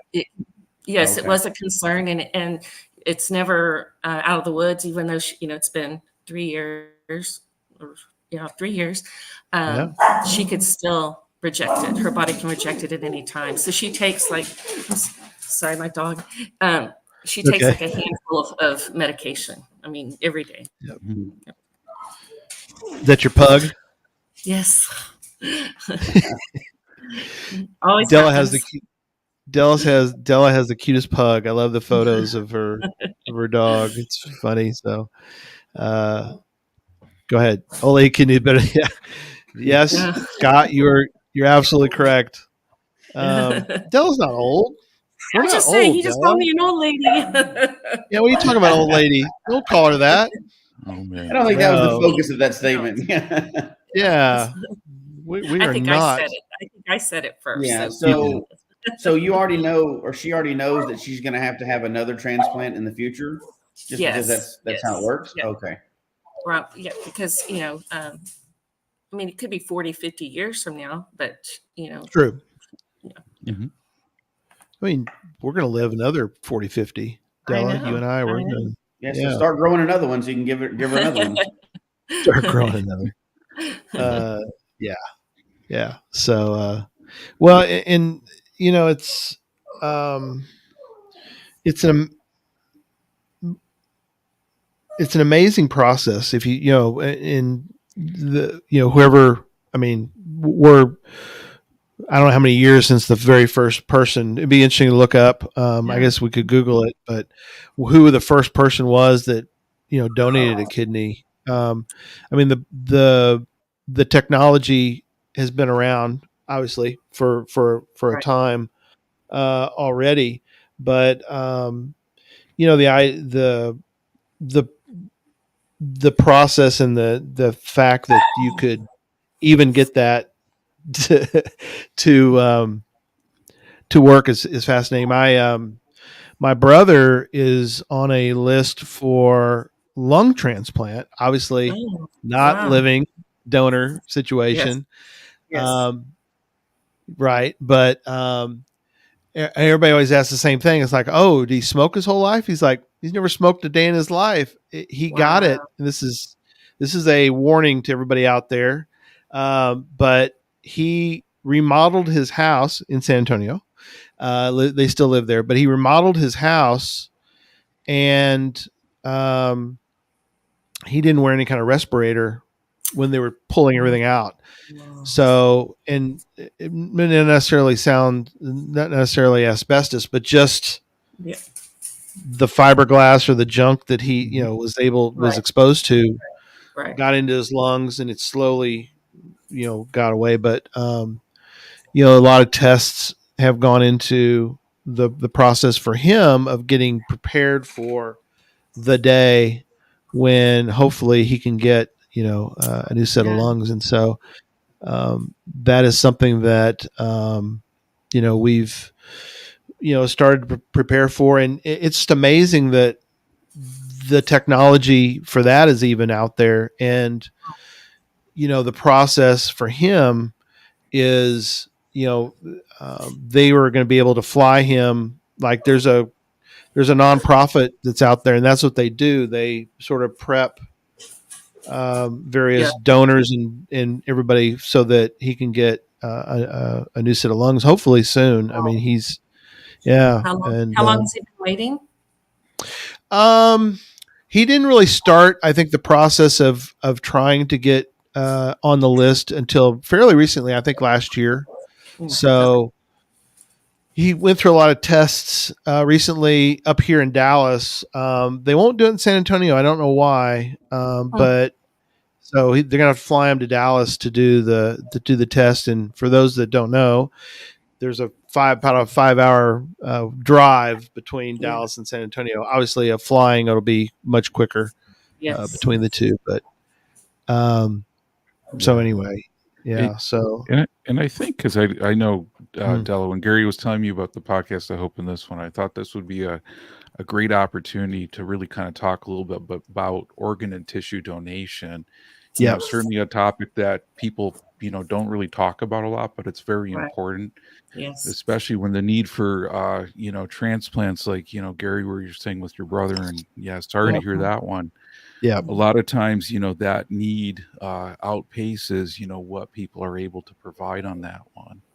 So, certainly for all of us, hearing kind of stories like this and these narratives, it's good to think more about that organ and tissue donation. I know for myself, being a recipient of somebody's tissue.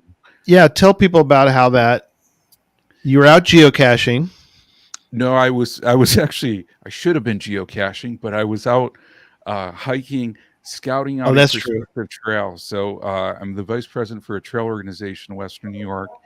We were looking at an old railway bed that hadn't been used in 60 years. They took the ties out, they took the rails out, they even took the ballast out.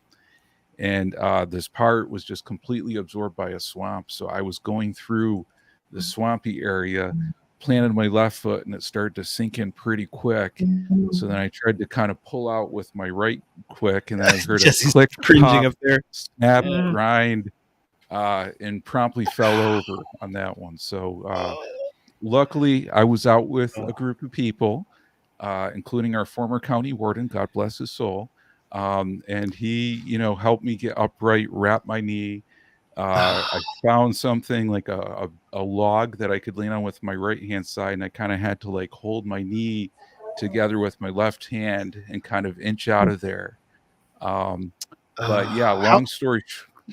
How far were you from something? Because I mean, Jesse and I would probably just left you there. I mean, you've had a good life. I don't know. Yeah, I don't really. If you'd been out geocaching, that wouldn't have happened to you. I'm just saying. Yeah, if you'd have been geocaching, this wouldn't have come about. But no, go ahead, keep going. I'm just messing with you. So a half mile, I had to inch out of there, and luckily I had my Garmin in reach, so I knew if I had to hit an SOS, I could have gotten out of there. But I used it to take a look, and I saw an old farm road that I could just take a half mile out and get back on the road. So I was able to do that, with help, of course. But yeah, I ended up having a bucket handle meniscus tear, where that's when your meniscus, it tears into multiple pieces and then gets caught up in the knee joint and the leg locks. And I tore my ACL completely. I tore my patella, bruised my tibia pretty good too. And my doctor said, well, the good news is your hamstring and quad are intact on that side. That's it. So the rest of it's not. Wow. Right. But granted, with the extent of those injuries, when it came to repairing it, they basically used a deceased donor's old Achilles tendon for my new ACL. So they had to drill out the bones, loop that through, screw that into place. Wow. And so that's what my new ACL is. So I never really would have thought that I would have been a recipient of somebody else's tissue on that one. That's wild. Out of nowhere too. Yeah, out of nowhere. But for me beforehand, you think about organ and tissue donation, but you never think like, geez, would I really need something? Right. Yeah. That's true. And what that value is. So part of that, I think, is from those that benefit, it seems weird at first, I mean, if you're thinking from either a living or a deceased donor on that one, right. But it's very important, on that one. Cause like for me, if I didn't have that, I would not be walking right now, Right. Yeah. So And because of that, the generosity of others, right? Absolutely. I know yours wasn't not a live donor, but the people still had to sign up for it and be a part of that. And just like the whole theme of everything tonight and why this fits in so perfectly is we're raising money for St. Jude tonight. And, those families have a devastating news delivered to them and their life has changed immediately. And luckily St. Jude is there, but St. Jude is only able to help these families because of generosity of people. And that's the same thing with, Della, what you've done. And for John, your knee is brand new because somebody else decided they wanted to help somebody else. And they knew, they don't get anything out of that. They decide to help somebody. Obviously, if it's not living donor, they don't even know if they ever get to help anybody, right? That's after they're passed. But all of this comes down to the generosity of others. And, just like you said, you may not think, like Gary's brother, he's never was a smoker. He didn't think he's ever need a lung transplant. You didn't think you were going to need a new knee, you know. Yep. Della didn't even think about giving her kidney before she just decided to be one of those generous people. And people don't think about this until it affects their life, but it's something you need to think about. It can affect anybody at any time. And, you know, whether you're on either end of it. I got lucky. All of my replacement parts are brand new. I don't have to use any used parts, but mine are all brand new. But all shiny metal. All shiny metal in my book. But I mean, this can affect anybody at any time, right? You know, it's one of those things that it's easy to think, yeah, that's good for somebody else else to do, or, you know, somebody else's family or whatever. But, you know, it's right there, just that, you know, one day it's not in your world and the next day it is. And if people weren't out there being generous, they think how bad life would be, or if you'd even have life still. Yeah, absolutely. Tricia was asking you, John, about do you have to do any kind of anti-rejection meds at any kind of? No, I don't for mine. Mine with the tissue, when it's somebody else's Achilles, they irradiate it prior to that. There's still a chance of tissue rejection. Luckily, I have not experienced that whatsoever. So cool. So everything's very good. And then, yeah, the Ryan, good thing, Jesse. Yeah, Ryan mentions that for those that want to register, he's registered with a site called Be the Match, and then UDAC says that Be the Match is great. So that might be a good spot for people if they want to, you know, like Della, you were talking about how you know, people can sign up for, you know, after they pass, that they could be part of that. And Scott mentions about one donor can save up to 15 lives. I thought that's pretty amazing. That's absolutely. Somebody did some good math there, but that's really cool. So,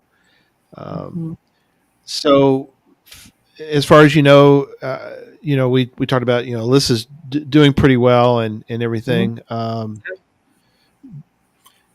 There are there's, you know, people out there that you know, are in need of different kinds. Like you said, John, you've got that, you know, you had a different situation, but I don't think that we all really think many times about those kind of situations. I never thought about, well, you know, if I pass, somebody could take a tendon of mine and give it to somebody like, you know, that, you know, did something foolish out in the middle of nowhere and could fix their knee. Oh, I'm sorry. Did I say foolish? Man, somebody who was hoping to build a trail that many people could enjoy. And that's right. I wonder if one day if John will tell us the actual story of how he hurt. Yeah, instead of this. It's awfully rehearsed. I don't know if I believe. Yeah. This is a true story. We might have to bring some witnesses because I don't know. Oh man, I can give you our county warden, our former county warden. He can vouch for you. I don't know. Yeah, I think he's on your side. I don't know that I believe him. I need an independent witness. Yeah. Hodag mentioned earlier, I didn't catch it, but he says he would have dragged you out of there. So happy Hodag. More power to you, man. I don't know. If we're at a geocaching event on this one, and you know, I'm game for going caching with you, man. I'm going to think twice about going caching with Gary next time. So, you know, it's easy to say he would have carried you out there, but I think to really test that, next time you see him, just jump on his back and see if he'll give you a piggyback ride. That's the only way to really know. That's the way to know. Yeah, I saw that earlier. Use but it as a practice attempt. Yeah. So you mentioned the knee, and that we talked about the kidney. Because it's never touched my life yet. I hadn't even really looked into it, other than signing. You know, I signed the organ donor thing. But you don't think about it. Nobody actually thinks about it. There's so many things that can be harvested, right? I mean, there's a lot of things, and I'm sure Della and you too, John, since you're going through the process on the other end, you probably delved into it a little bit just to see more into that world. So after this process, well, both of you, after the process, does it come up in conversation when people are talking to you? Do you say, hey, you need to go check into this? You know, obviously both of your stories went exactly how you want them to, and they don't always, but have you kind of become one of those people that just personally tell this story and let people kind of spread the word now? Absolutely. Yeah, absolutely. I know one of the things, even in Scott brings up a point here too. So he said, and it Yep. should be mentioned that those donors almost always die in tragic situations like a traffic accident. So the families are dealing with tragedy may not be ready at times. So Yeah. that's a good point, Scott. Yeah, Because for that's a good point. those who benefit, like myself, after your surgery, you get a card that gives you not the person's contact information, but actually a Right. third party, Right. and you can write to them. So I wrote to them to share my appreciation, Right. for what their family member, their generosity of their donation. Right. But you don't always hear back. I didn't hear back, and I assume that has to be a very tough thing for a family to go through, on that side.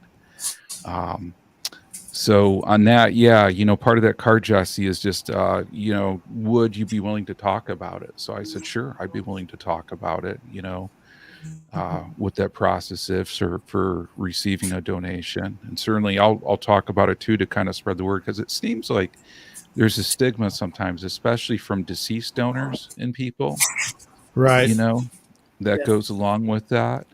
And I think it's good to talk about what that actually means and how people can benefit, if it's tendons, if it's eyes, if it's organs, there's a lot of benefit to a lot of people, where it definitely helps to improve people's quality of lives big time. I've always thought about that, like, if I was to die, and I've always been an organ donor or whatever, but that's not a decision that I have to make, right? I mean, like, I can sign a card now. But that's not a decision I have to make right now. That's family wouldn't have to make it either, right? That's after I'm gone. I think it's a different level of scary to think about, like Della did, thinking about, like, you need something now. Oh, let's go ahead and give it to you now. For some reason, to me, Right. and I know there's stigma around all of it, right? But that's a different level of scary to me, I think. Obviously, I want people to take whatever they need of me when I'm gone. Use it. If it can save somebody, take it. I don't need it anymore. But I think it's just wild to think Right. that you're giving a part of you while you're still alive. And I mean, obviously, it's a great thing you did, but it's so scary. That's Yeah, and I would be lying if I didn't say I wasn't, going into the, the day, waiting to go, back. And Right.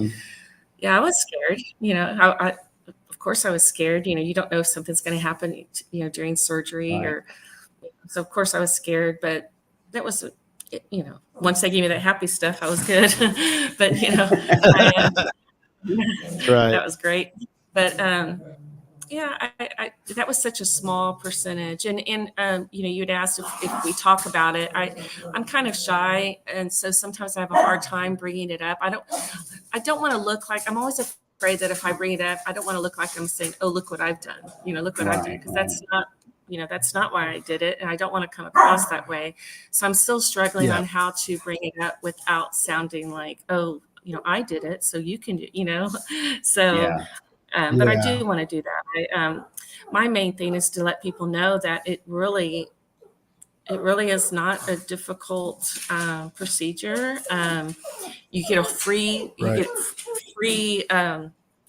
checkup. I mean, they check everything. I had CAT scans and MRIs and everything. I mean, they check everything to make sure that you can handle the surgery, to make sure that you're okay. And Right. I had to wear a heart monitor. I mean, and it's all paid for. I don't have to pay for. Right. I didn't have to pay for anything.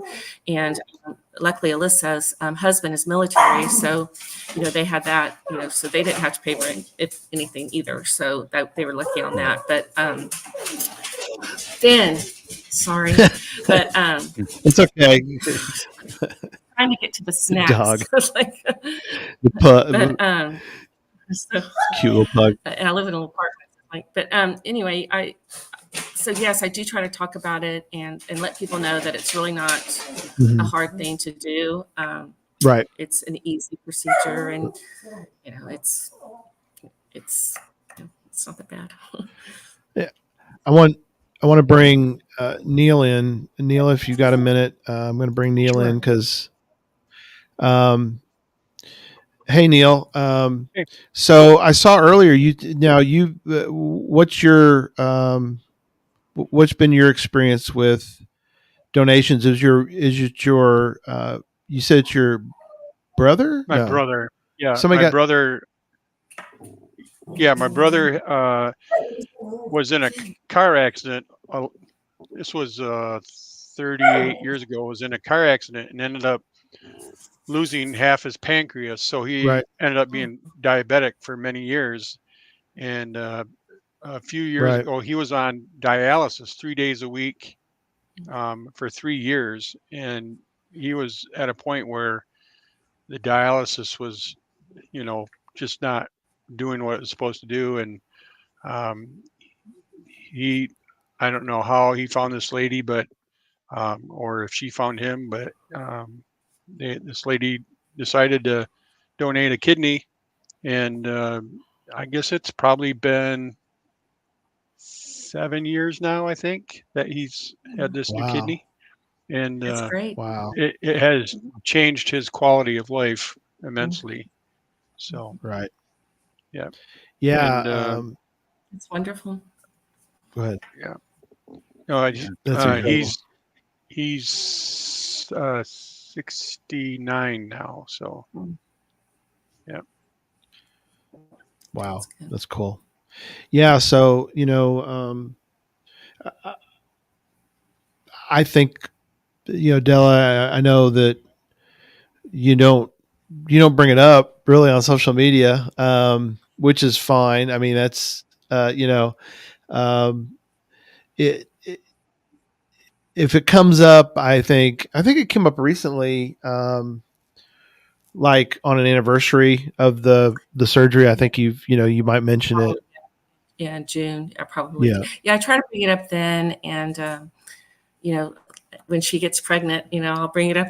I'm just really looking forward to her having, getting pregnant and starting their family, and and even just the little, you just don't realize Yeah. what a difference it makes in their life. Like when she got to go swimming or take a bath, she could never take a bath, so she got to take a bath. She got to go swimming. Things that she couldn't do before. So Right. it just makes a difference. But yeah, I just don't bring it up. Like I said, I want to, but I just don't want to come Well, across as, you won't. Yeah. That's not your nature. I know that, but,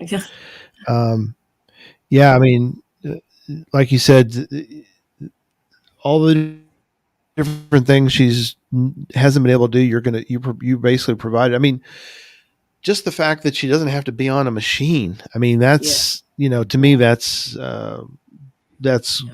glorious thing. So, well, we're kind of getting to the end. I dragged Neil in because I saw your story earlier, Neil, and we're starting to get again to the end. So, see, Della, we filled an hour. So we did. you can.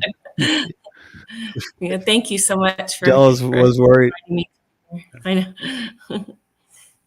Oh, absolutely. And yeah, she was like, "Oh, what are we going to talk about for an hour?" It's like, trust me, we got plenty. And Yeah, we survived it, Della. Fortunately, John and Jesse did not ask us for too many stories about us walking around. I mean, I can imagine back when you and I lived there,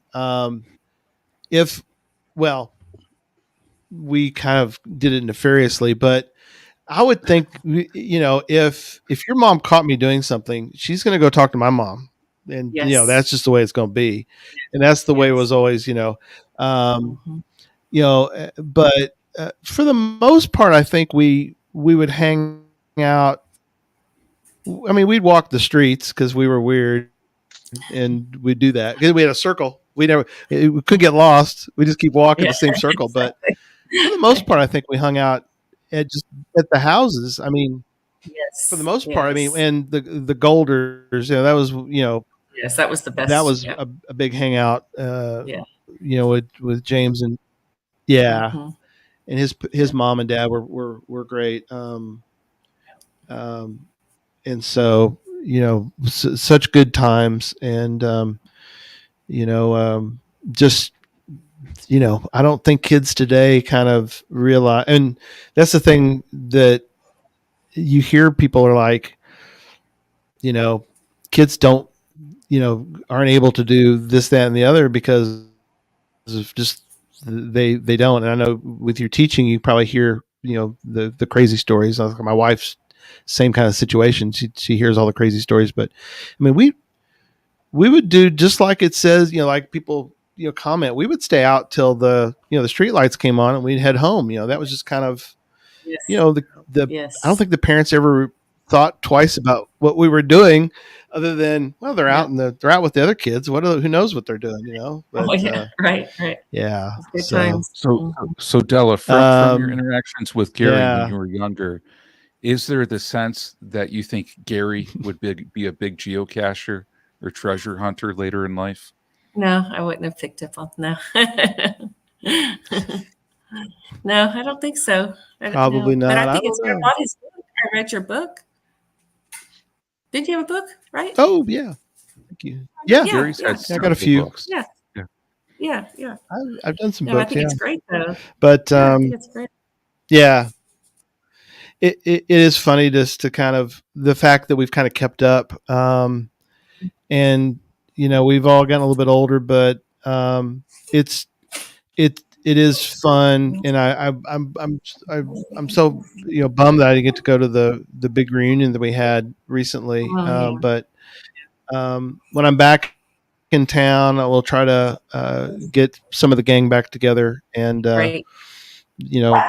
get a hangout going again. So That would be wonderful. again, thank you so much, Della. Right, thank you. Yeah, It's nice meeting and everybody. Thank you. Yeah, great meeting you, Della. yeah, thanks. Good night. All right. And we'll see you. Say hi to Rose and everybody. I will. Bye. I will. Thank you so much, everybody. Thanks, Della. All right. Thanks. All right, I'm gonna bring the Hellmeister in, and I think Tim wants Whoa. to. Tim's in there too. Hey, there's Timmy. Yeah. Tim. Had to Howdy join ho, with neighbor. my buddies. There Thanks, we go. Dylan, and her dog. Yeah, that's funny. Yeah, she's got a pug that's just a pistola dog. So, all right, let's get a reset, and Tonight already. we will. I know, got his shirt. I got my shirt on too. So, good go. Yeah. Way to go. All right, so let me do the thing with let me do the thing with the thing. I just need to find the thing to push the thing to push the thing. So here we go. Welcome to the Geocache Talk Network's 8th annual Podcast of Hope. Once again, we are raising funds for St. Jude Children's Hospital. Our goal is to raise $13,000, and we can only do that with your help. To help us reach our goal, please visit the website, podcastofhope.com, and donate. Now, let's join our hosts of the Geocache Talk Network's Podcast of Hope.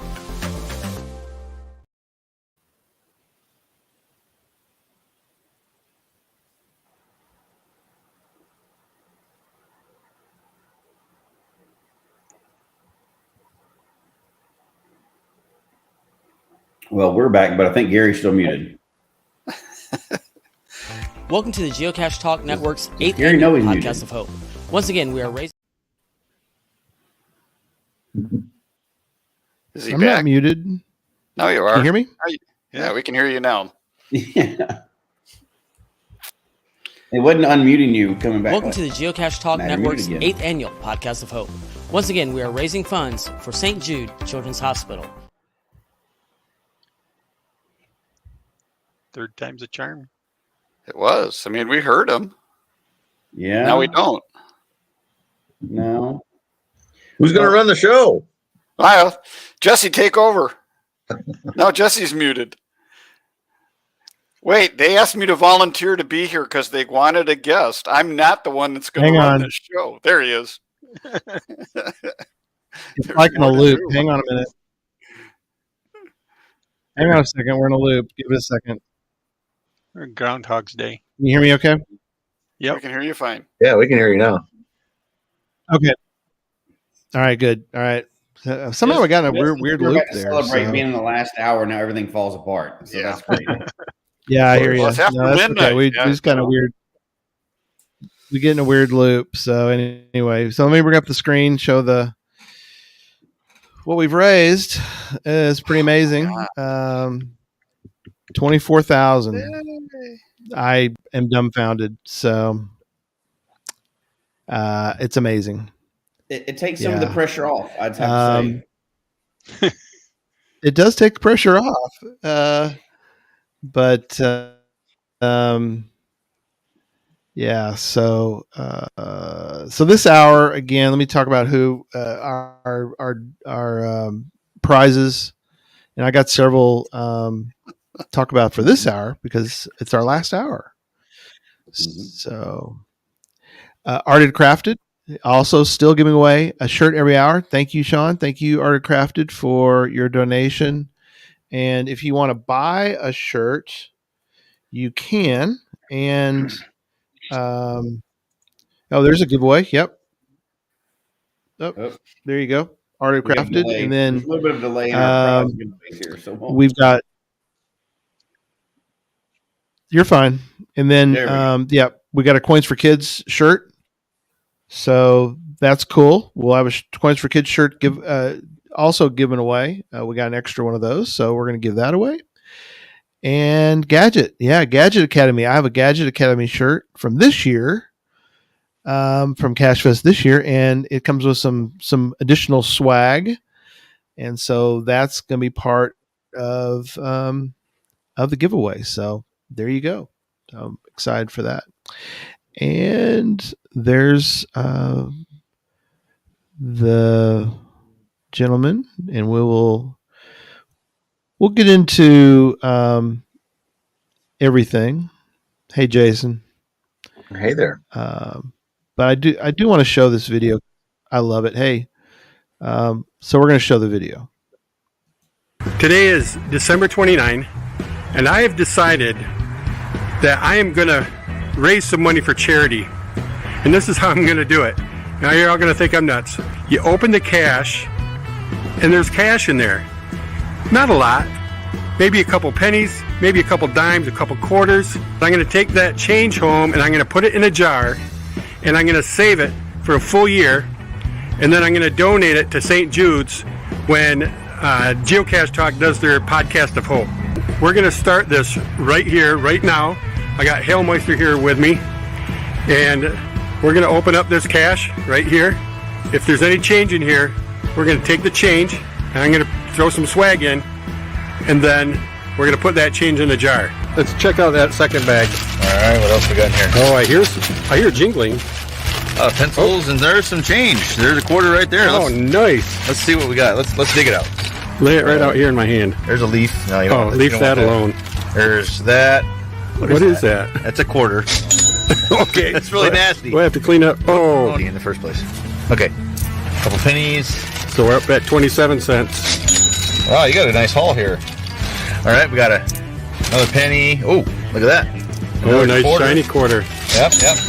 Let's see. Wait, another. Man. Holy cow. There's another penny and another quarter.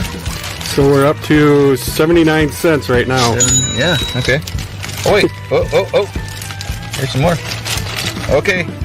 Another penny. That's 80 cents. And I think we're all tapped out here. Yep, since you can't come with the Buffalo nickel. So we'll put that back. All right, so we ended up with 80 cents right here. There it is, 80 cents, at least we think. Because we're out geocaching, and Eric found a penny in this cache. It's only a penny going into the hashtag Coins for Kids jar. All right, good way to go, Eric.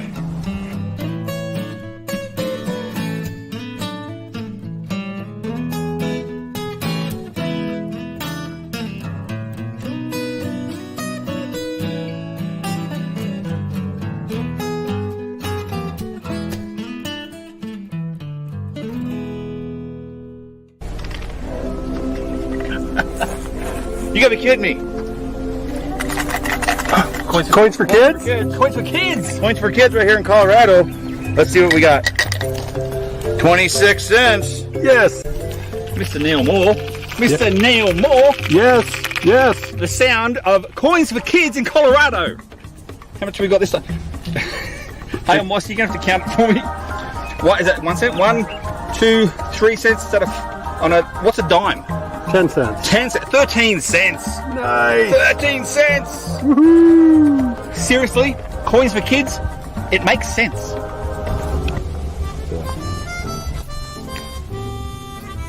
He fumbles, but he recovers. Tumbleweed out of the way. We didn't even know those were coins for kids, and it didn't. 5 cents, isn't it? That's Sorry. 10. 10 cents. 10 cents. See? Another tenner. Yay! Mr. Moore, Mr. Moore. Hashtag coins for kids. I've got to work this out again now. All right. 25 cents, I think, and 1 cent. 26 cents. Is that correct? That is correct. Yeah.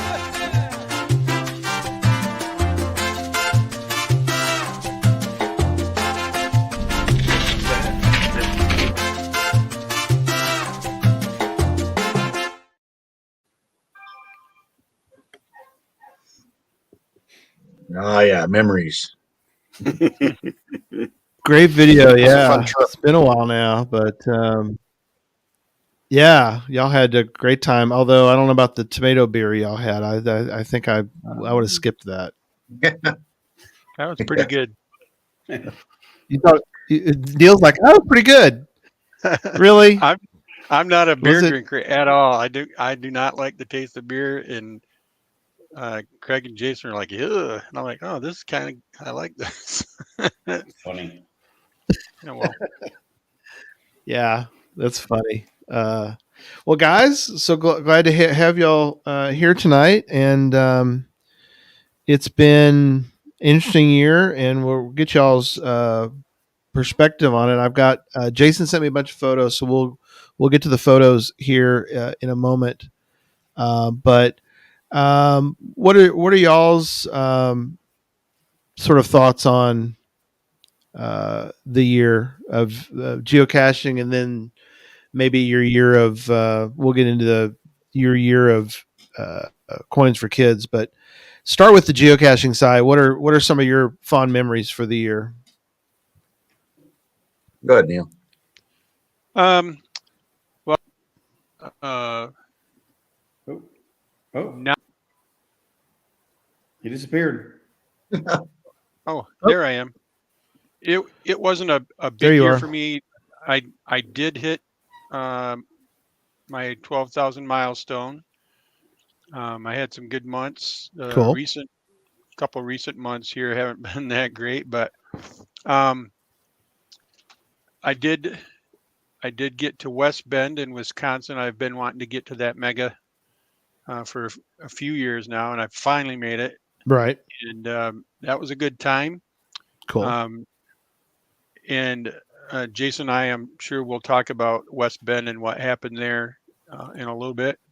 Yeah. And then Jason and I, we did a trip to Gilby, went to Gilby Gone Wild.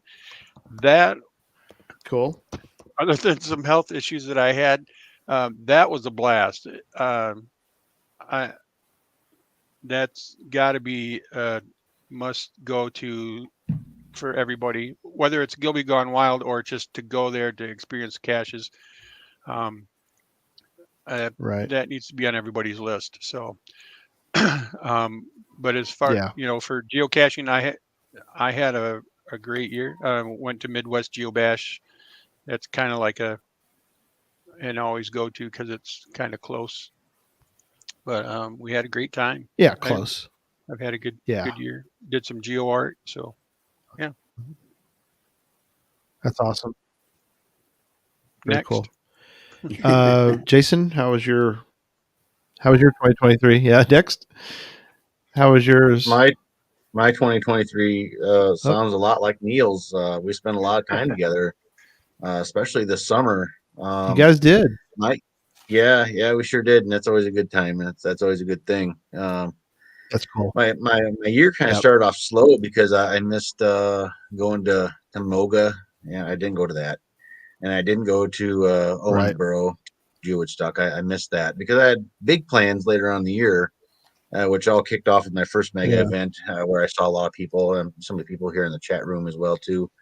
At Midwest Geobash in Ohio, that was fun to hang out with Chronically Tired Mom, her first Midwest Geobash there, and several others there as well too. The geo art that Neil's talking about, and everything else that goes along with that mega. It's always a good time there. So then we went to That's cool. it was about 2 weeks later or something like that, maybe 3 weeks. We went up to West Bend, just a couple hours drive for me. But Neil came over for the first time, and it was good to show him. That was my 10th time in West Bend at that mega, and it was good to show a newbie West Bend, that is, what West Bend's about. Yeah, and it was fun to hunt down the new caches. They get better and better there every year, and we made several videos. I'm still putting out videos from that as well. So, and then of course it was not just a month later. I got to spend my birthday in Gilby, so that was fun. And I got to hang out with Neil again and stay with him. And Bell on the Move flew out from California, and immediately, as soon as we picked him up at the airport there in Grand Forks, he says, "Hey, there's an FTF available. You guys want to go?" And we were off. So we got an FTF. The first 20 minutes we were in the area of Gilby, Grand Forks area. We got an FTF on a light pole in Walmart, which is, hey, we'll take it. Yeah. And then the next day, which is actually my birthday, we got 3 FTFs on Triacaceous Hyde. So you can't ask for much more than that. That was pretty cool. And then that's great. My year wrapped up as far as megas go. I've never been to a mega this late in the year, but at the end of September, I saw Jesse down there at Geo Coin Fest. Mm-hmm. Ryan was down there, and some other people that are here in the chat room as well too, down there in Daytona. So it was good. It was good. Good year all around. And of course, the Coins for Kids we'll be talking about here shortly. It was very fruitful, and just good year all around. I'd say. Yeah, something that we've mentioned before, and I mentioned to you guys before too. It's just the fact that whenever, and you all see each other quite often because you're fairly close by, but something that I think I brought up to y'all when we were at Mingo a few years ago, and that was just that I want to be more aware of these times because they don't come about all the time. I mean, we got to see each other in Memphis a couple years ago.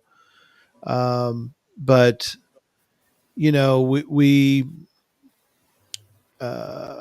don't always cherish these times that we get to be with friends that we kind of, I think, take it for granted. Not necessarily me, but people will take for granted that oh well, I'm going to see them at this this event, and you're like, well, yeah, but when are you going to see them again after that?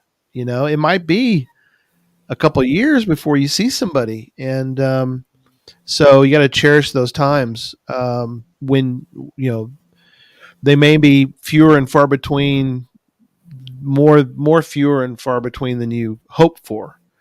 So whenever I get to see you guys, I always try to be more aware of the fact that I may not see them for a while, and but I appreciate you guys so much, and it's just good to hang out when we can.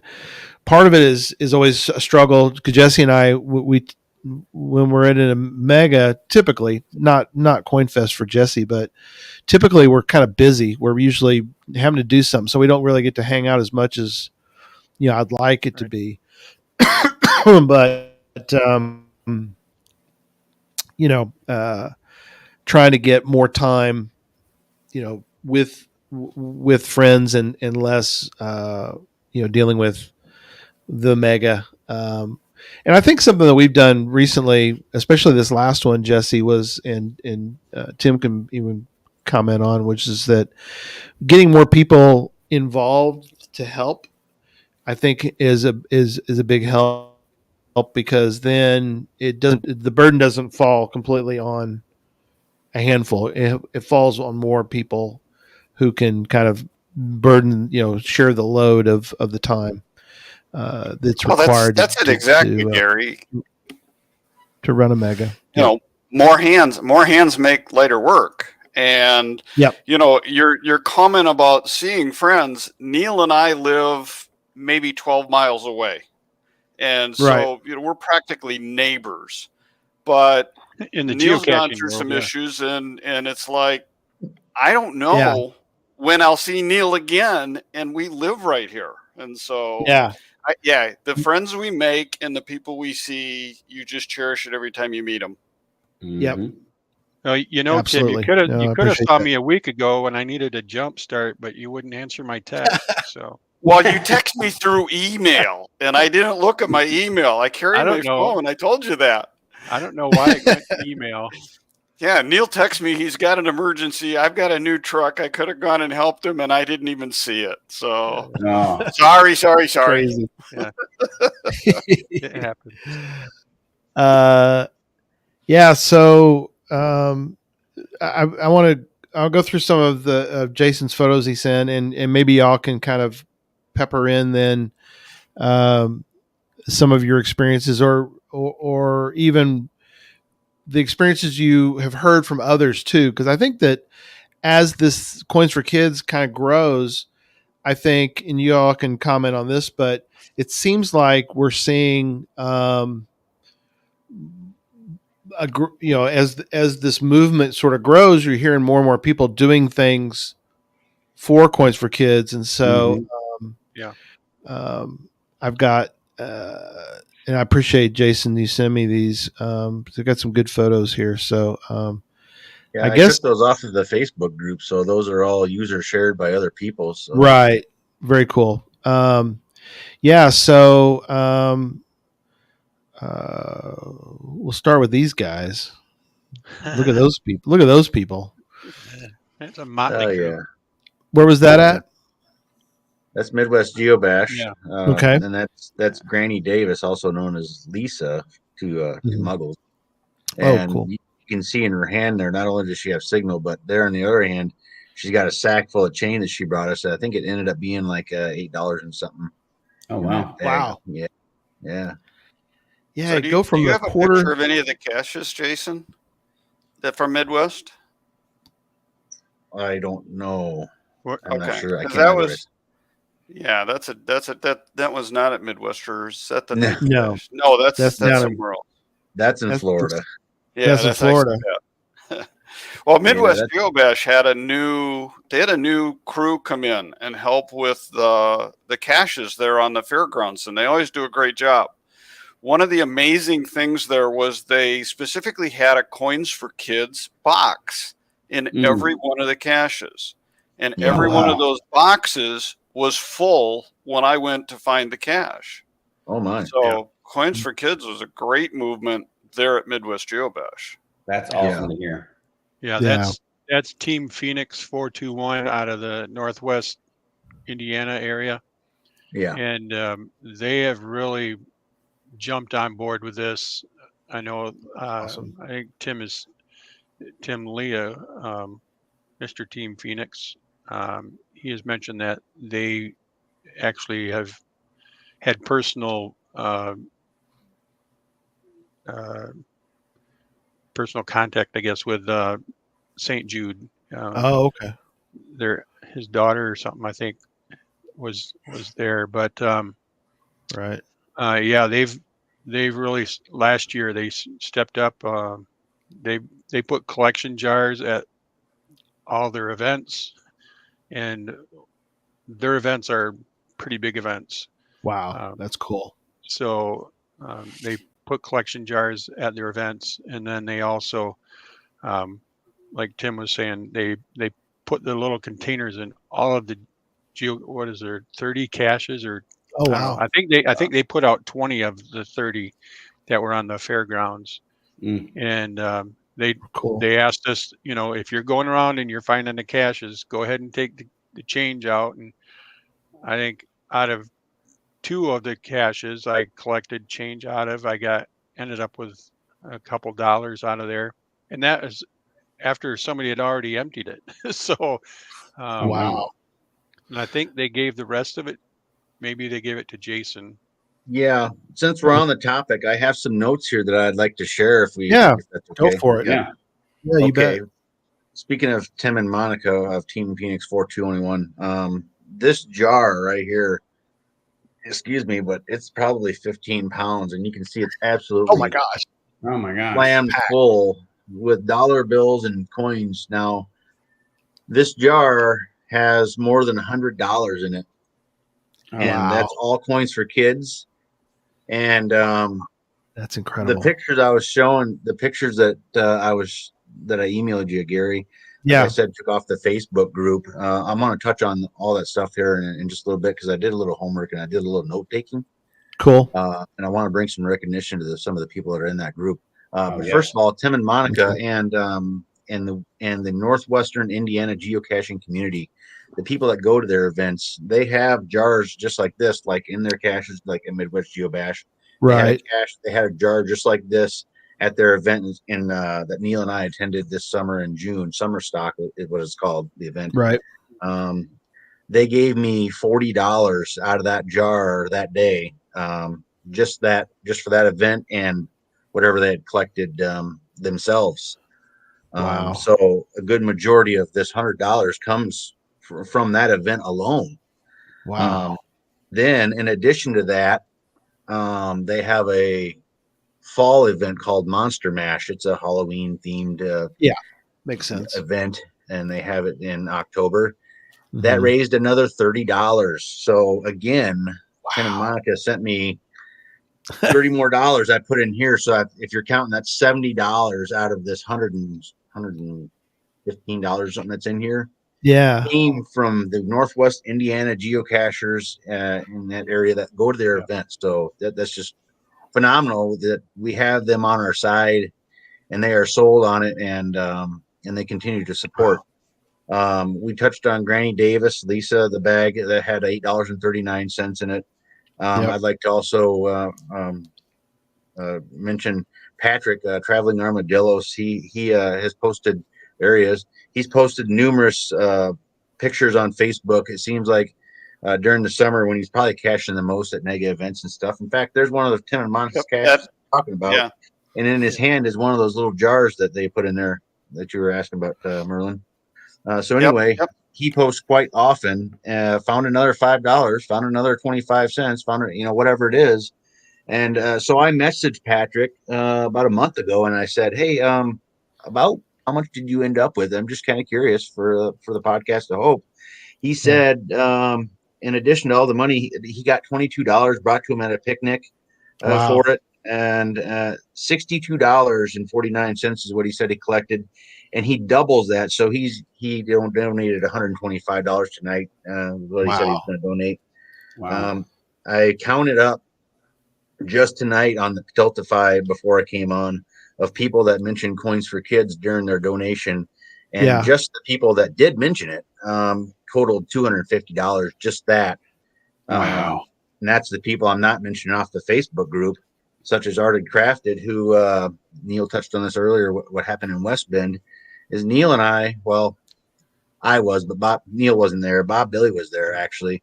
We were part of a dunk tank that we volunteered for. The committee at West Bend said, "Hey, we need some people to be in a dunk tank. Would you guys like to do that?" And we're like, "Yeah, sure." So, it's good for the event and all that good stuff. So Arted Crafted was running a booth there, and while we were in the dunk tank getting wet and having fun, Sean came over and says, "Every time these guys get dunked, I'm donating $5. So in addition to everything else Sean does for Coins for Kids, the donation of the shirts and the making of the shirts and everything, he did that as well too. So that's awesome. Wow. A couple more mentions here that I want to mention. Yeah. Crazy welder, Darren down in Branson, Missouri. He's a patron of mine. I want to mention that he knew that I was coming to town for a family vacation this summer and hit a brand new geocache that I could possibly get FTF on. I didn't get the FTF, but what I was like second or third to find, and he left a sack of coins in there. It had like $3 in there. Right. He hit the geocache so I could take the coins, what it was. So the double, I got the smiley and I got the coins, which are in this jar as well too. Tony Golden mentioned on Facebook that he's got a little house he turned into a geocache, Travel Bug Hotel. There it is right there. He put a lockbox inside there. You can see on the wall. And just recently, I think it was today, I think I saw in the chat, there was $30 in there, if I'm not mistaken, right, Tony? Somebody left $30 in there. That's awesome. I think that's what he put in the live chat. Yeah. Yep.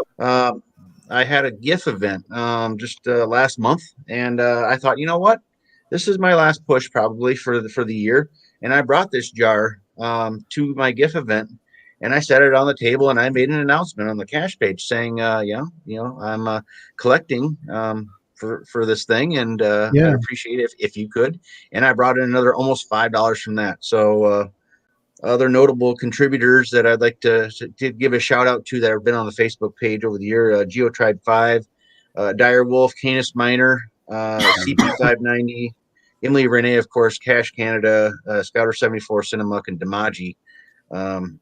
That's awesome. Look what we've done as not only as individuals but as a community, and we keep inspiring each other and driving this thing, and it's all for a good cause. And I just couldn't be prouder.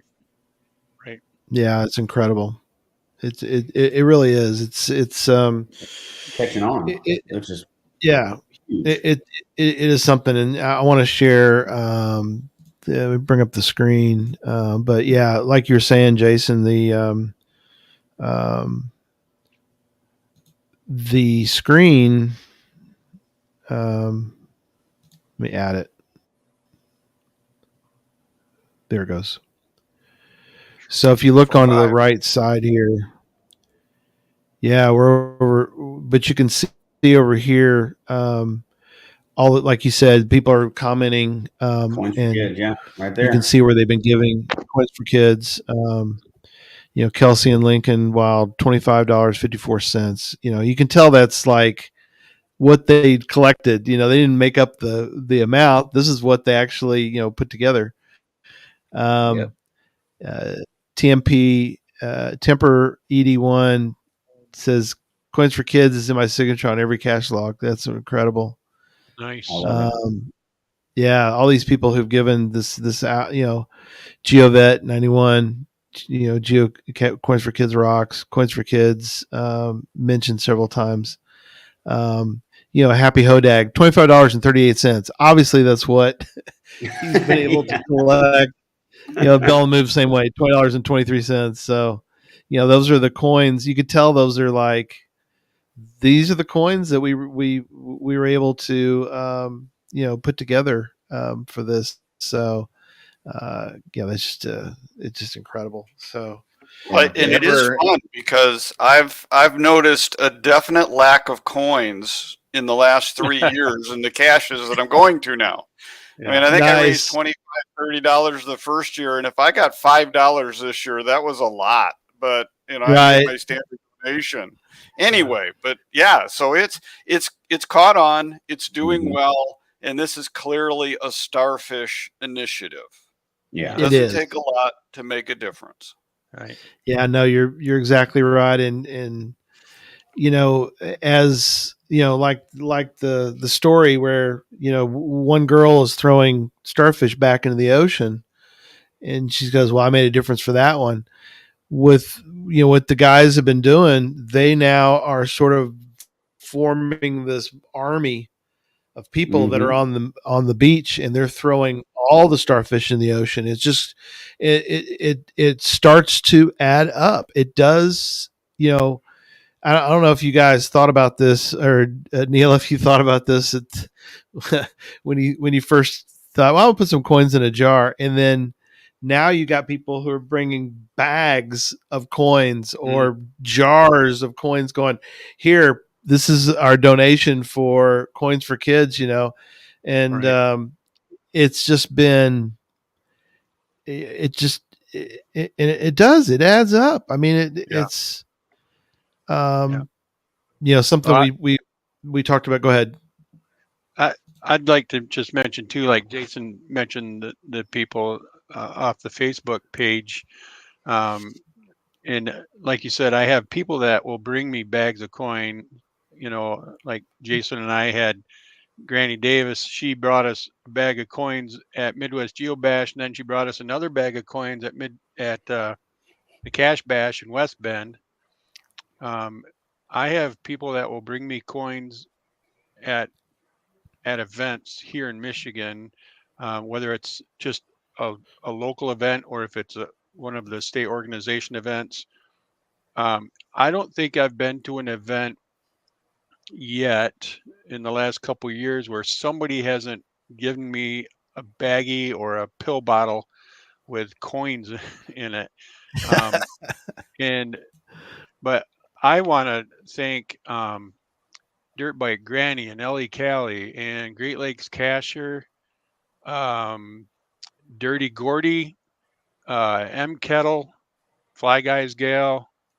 Gosh, who else? Man, it seems like I'm missing one or two, and I'm sorry if I miss you, but those are regular contributors that will give me a baggie, and a lot of times they're like, I can't believe how much money I found. And well, with Dirt Bike Granny, how many caches did she find this year? 10,000 or something yeah, like she's that? just short of 10,000 this year. Just for the year. So of course she's going to find some coins. Sure. It seems like there's always dollar bills in there too, So if you want to bring me your bag of coins, I'm more than happy to put it in the pile, and that's a lot of people will do. They're like, well, how do we do this? Well, you just collect them up. You can either put them in a piggy bank and then count them up and donate it through your, online banking, whatever. Or you can give it to me. I'll do the work. I don't mind sitting and watch TV and rolling coins. That's it's not a big deal. But yeah, I know some people have. I don't know if you have. I mean, depends on what grocery stores you go to. We have one in town where it does it. It's handy. You can throw them in the thing, and it'll count it all for you, and it gives you a receipt, and you take it to the front, and they give you the money, for that. But however needs to be done is it's making a difference. Like we had Shannon on tonight with St. Jude, and she has to reminding that all of us can be a part, and all of us can make a difference. Even small things cost money. I mean, diapers cost money. I mean, we always think of the big stuff like, oh, they need, these huge donors. Well, they do, but they need every donor, every type of donor. Yeah. They need, no amount is too small, because they're paying for everything. So, that was what they want. That was their mission, is that, we're not just going to be a hospital where we are working on curing cancer, but we're going to take care of the person. We're going to pay for their meals when they're there. We're going to pay for all of their, everything that, we're going to pay for these wagons that are used. We're going to pay for, all the way down to, not only the cancer treatment stuff, but the items. There's a video I saw, and I'm fortunate I get to see a lot of these things that they provide to us, and we get to look through and watch. But there was one that talked about how they needed to give, or people that give are able to help with the teenagers, which he kind of mentioned. But the teenagers they need to keep their schooling going. So that's one thing that is mentioned. That's like, if they don't keep their schooling, they're going to fall behind. Well, they're at St. Jude. What are they? They're going to fall behind. Well, so they provide. There's ways for them to keep them going on their education. In fact, there was one child who mentioned that when they got back to school, they were like fully caught up, and in some ways were ahead because of what St. Jude was doing for them to make sure their education was continued. So yeah, incredible. Shannon had talked about talking about St. Jude's throughout the year, not just the holidays. And Right. you had brought up the coins for kids, and that's, and that was my thought too, is that's how we keep it in the forefront all year long, is coins for kids.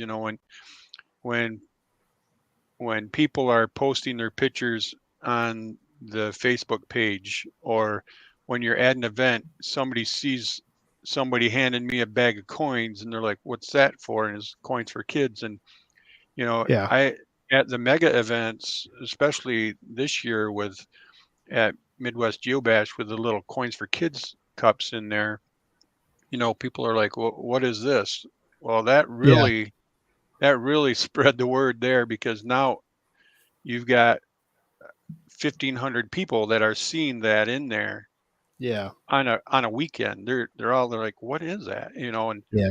So we really spread the word on it then. So that's awesome. Keeping it out there every day. Yeah, it's such a cool thing that has caught on, and there's no way you thought it would catch on this big in the beginning. No. But I mean, you hope for it, right? You hope that it's going to keep going, because some things will start off good. This is just continue to build. And I mean, if we look back all the way through, there's tons of people that's how they saved up this year. They coins for kids, right? So yeah. And when I made that initial video, it really, I mean, I did want to do that for St. Jude's, but my hope was maybe that will inspire somebody else. Whether you give it to St. Jude's or some other charity, let's make use of this. These coins are sitting there. What a useless waste of money, really. Right. Let's put it to use. Well, I guess if everybody's going to donate it to St. Jude's, good. I would much rather see children cured of cancer and their families not having to worry about payments than, there's some charities that you're like, well, Yeah. I think this one is probably for me, it's the best charity, I think. I mean, anytime there's the health and benefits children, that's tops of my list. Absolutely. And before we get too long in the night, I mean, I think Jesse and Gary, you guys need to be commended for what we are doing here. Did you ever think we would raise 24,000 or 25,000 in a night? No. Are you kidding me? So look what this podcast of hope has done, and it's great that Coins for Kids did to contribute to that. But what'd you say, Jesse? $73,000 in that's at about years. 73. Yeah, we'll be, if we hit a little bit more money for the nights up, which we're going to. Right. We'll be right at. I mean, this is basically half of what we've done up until this point for years. This year is. So I mean, it's again Starfish, right? We're small in the comparison to what they need to keep that place running, but it's also beyond Gary and I's wildest dreams that geocachers can be so generous year after year. And it's not a contest about how much money is raised or anything like that, right? And none of this is for us. But I'm shocked by how it just keeps growing and people just keep giving, and they don't stop. Geocachers are such good people, and we forget about it all year. We complain about this or that or a log, and this guy didn't write a good log on my cache that I spent all this time, and we get bogged down in some of these silly little things sometimes, and we joke about it. But every year, at the end of the year, we get to be a part of this, and cachers are amazing. They impress you more every year. How good, it's right now. We need more good stories and more good people out there, right? We're tired of all this crap, and this refills it for you. I love it every year. I'm so happy I get to be a part of it. Yeah. Well, the Coins for Kids wouldn't even be here had you guys not started this podcast. The podcast Hope, because it would have been coins for something else. Coins for coffee. Coins for coffee. 2016, we had a goal to raise 1,000, and we raised 1,000 in 2016. Then we raised it to 2,000 in 2017. And I kept doubling it, and Jesse's like, "You can't keep doubling it, buddy." I said, "Okay, well, let's go to 4,000," and we raised 4,000. And then the next year, he's like, "You can't do 8." It's like, "All right, we'll do 5." But we raised 7,750, so we almost doubled it that year. Next year, we said, "Okay, we're going to do 8." So in 2020, we said 8. We did 10. 2021, we said 10. We raised 11,446, and then last year we said let's do 12, and we did 13,683. So I guess next year we'll just do 30 next year, Jesse. No, we're no, gonna no. keep Oh, well, we're going to have Doug on again then, because Doug made a significant contribution to. He did make a huge, yes, he made a did. huge donation. Maybe we can get Elon Musk as a guest next There we year. go. Yeah, Carry maybe work on that. I'll start working on that. So, all right, let's take a moment. I got one more video I want to show, and then we'll kind of start the process of kind of wrapping up for the night. But I want to show one more. So here we go. Keegan is a little ball of fire, and the fire comes out the top of her head with her red hair. She just loves life.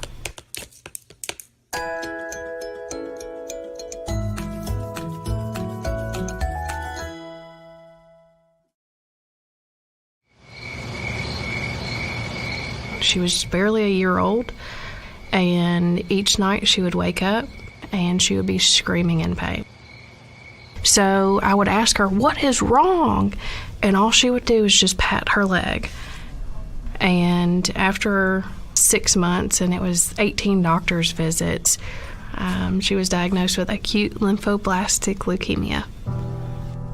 The main thing that I wanted to know was, is this cancer curable? And is she going to survive?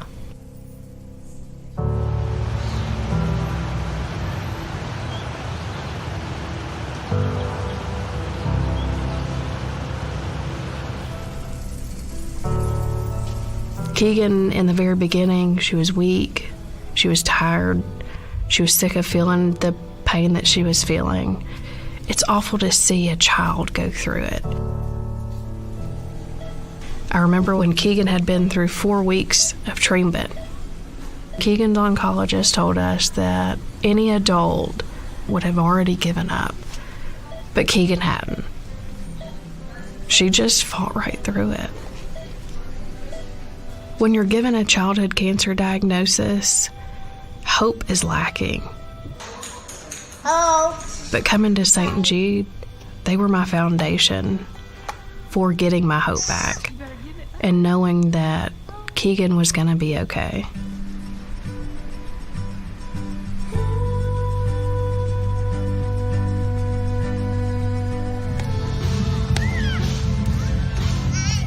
Seeing the transformation of Keegan over the last 2 years has been such a joy to see.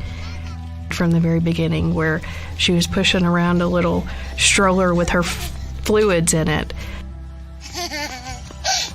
Now she is the child that's running the halls laughing and just having a blast.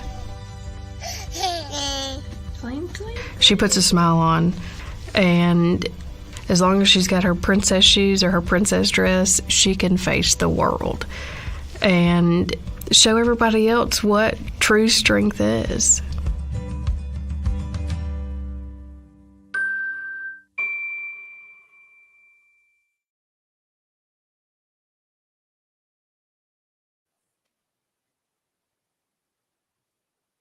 I'm not crying, you're crying. Yeah, I know.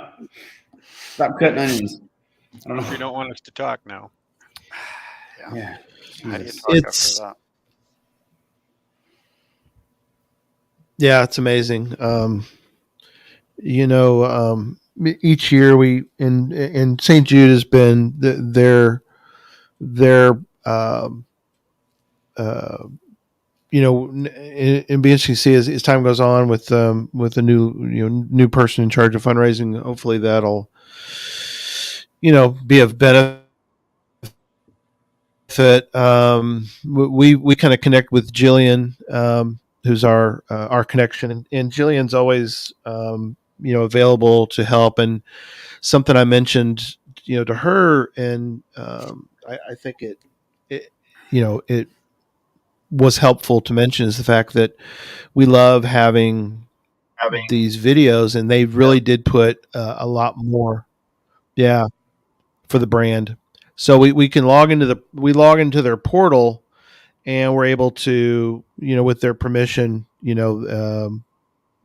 pull these videos down and use, and that's been of great benefit, to us, as well as, we talked about, this year at Cache Fest, we were able to have a patient family and their, come and speak. And it's been a good experience, obviously for us, but also, they're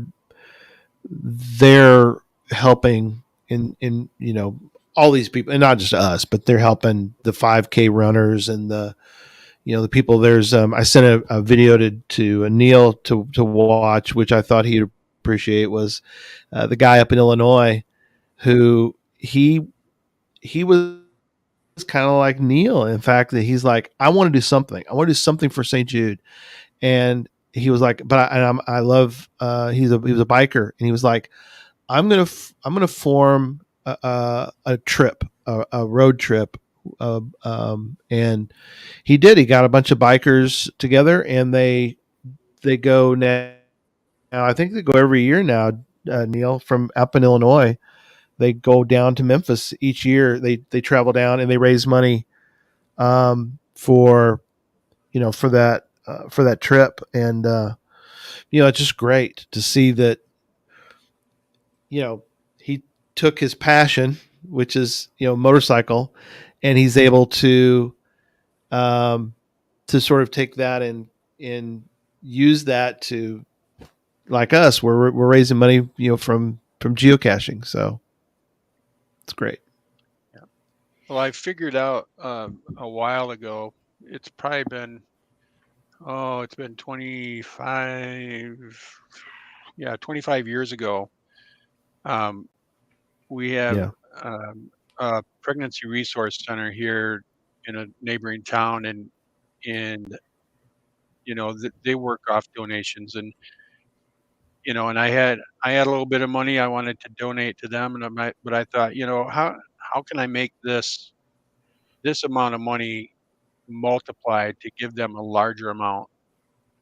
Right. So I, together with another person that I knew who had a sporting clays course, and they wanted to do money. So I spent, instead of donating my money to the resource center, I spent it on some prizes and some promotional things, and we had a sporting clay shoot. So instead of donating $200 to the resource center, we were able to donate $1,500 to the resource center.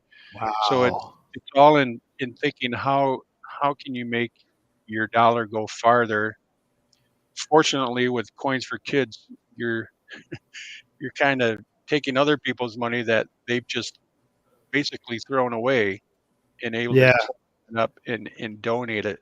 So even though, like this gentleman in Illinois with the motorcycle, and I would love everybody to participate in Coins for Kids, but if there's an idea that you have to further your dollar, to make your donation bigger, run with it. Find a way to make that donation larger by, I don't know, finding some other resources somehow. So This interesting photo, Jason, you found, which is a really good example of what we kind of talk about, which is this money's not being used for anything. Right. But at it the can cache be. in Arizona, there's a cache in Arizona that is the cache is hidden under a penny, and it's just like a 5-yard square of nothing but pennies. Ah, that's funny. Right. Wow. Yeah. But I can't remember who sent that picture in, but yeah, it's definitely. They said they picked it all up and. Oh, there you go. For Coins for Kids, yeah. Yeah. You know, like you said, it's in today's world, that is money that, like Neil said, it's like it's not being used for anything. I mean, people aren't going and buying, dinner with a handful of coins. Right. Let's use them for something else. Yes, let's use them for something. Let's use them for something. That I mean, that not only that, you're picking the coins up, but I mean, like if you're a cashier out, you're going around. If you dig at the bottom of your car, there's probably some coins in a trackable that you said you dropped off somewhere 6 months ago. That's under the seat down there. Probably. Yeah, that's true too. Just reach under there. Yeah. Throw those in the bag. Keep them in your geocaching bag all year until you run into one of these guys, or a million other ways that you send it into St. Jude or whatever. But you're not asking much there. What you're doing is you're taking something that you already love and making that part of your way to do something good every year. And that's the other thing too, is, this all started by finding coins and caches, and that first year, that's all it was. Right. But last year, from that point on, it was like, I'm out caching and I go and I buy a pop, and you get 39 cents back, and I throw it in the console of the car, or I put it in my pocket. I don't do anything with that change. So it's like, I clean out the car and put that in a baggie or put that in the jar. And, hey, it was while I was geocaching. It didn't come, Yeah. The main goal here is that money that isn't being used for anything, that you're just going to throw in a jar and it's going to sit on your dresser or nightstand, collect it all up and take it to the bank and use it for something good. Yeah. There was a person that came on here earlier and her donation, I think it was a woman, I'm not sure, saying that they donated, I think it was close to $30. And that was just like what Neil was saying. It was just changed from her lunch all year long. She just, 75 cents here, 30 cents there, and it added up to $30 and donated it. Yeah. Well, That's what a awesome. cool lesson. If you're taking your kids out geocaching, like many of us have taken our kids over the years out geocaching. I say little kids, but we had Gary's on earlier, and he's not a little kid. He's he's a big man. But I mean, like mine started from a very young age, and if you're taking your little kids out and you're already taking them on a positive family event anyway, now you're collecting loose change to give to charity to save other kids. What a good lesson to kind of teach throughout the years. We collect this stuff because every little bit helps. You're teaching your kids about charity, whether it's Podcast of Hope or not, right? That's such a good lesson to teach kids in an already positive game anyway. Right. Yeah. Yeah. I mean, Neil was doing that with what? Oh yeah. What's his? That's my grandson. Yeah. Oh, one of my grandsons. Yeah. Yeah. As he grows up and he has these different positive experiences. I mean, that's what it's all about. We're teaching kids, he's going to grow up and go, well, that's the normal thing to do. The normal thing to do is to give to those in need. And, more and more of that, and we, like Jesse said, we always, approach it from that angle of being positive. And, we avoid on purpose very intentionally on the podcast. We don't get into politics. We don't get into the doom and gloom things, the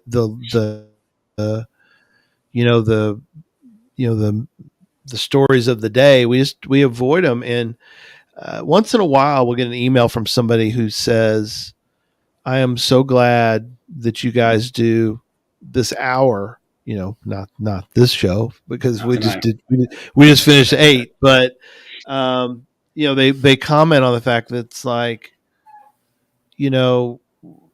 I can listen to Geocache Talk. They're not going to bring up all this junk. They're going to talk about geocaching. And, it gives me an hour away. And we all have different situations in our lives, and some people are going through really tough times. And, it's kind of like when you guys do your vlogs, you maybe not always think about it, but when you do the vlog and people watch them, you're, for that period of time, that 6 minutes or whatever, you're giving them a break. For some people, they're going through a lot. I'll speak for myself, but I fortunately don't have to go through a lot, but some people are going through a lot, and it is refreshing to, I always love seeing you guys do your vlogs, but you're reaching so many other people who maybe really need it. I mean, I love it. I love it. I don't necessarily need it, but there's people out there that need it. And so that's something to, I want you guys to remember, is that, you are making a difference. You are helping somebody through a day.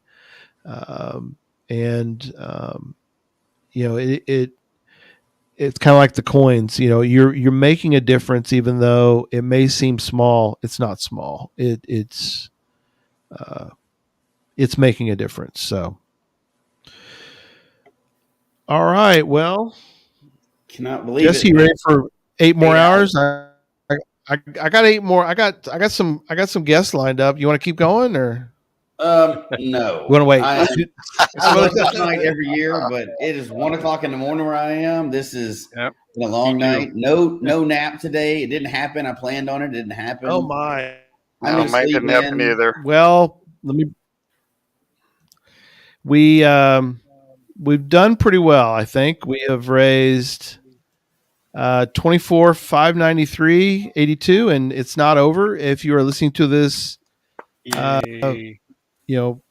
over the next few weeks, you're still able to be part of this.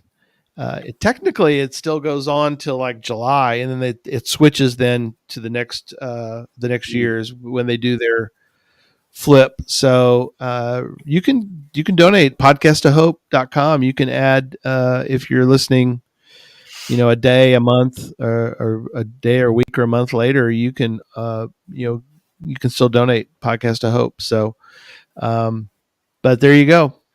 We're showing currently $24,593.82. So great night. And thank you guys. And that's a big thank you to you, to Jesse, to all of our guests, to everybody in the chat room, to everybody who has donated money. Thank you. Thank you. Yes. Thank you. Thank you. Yeah. Yep. And I'm going to close the stream, and we'll see you guys down the road. Good night, everybody. Night.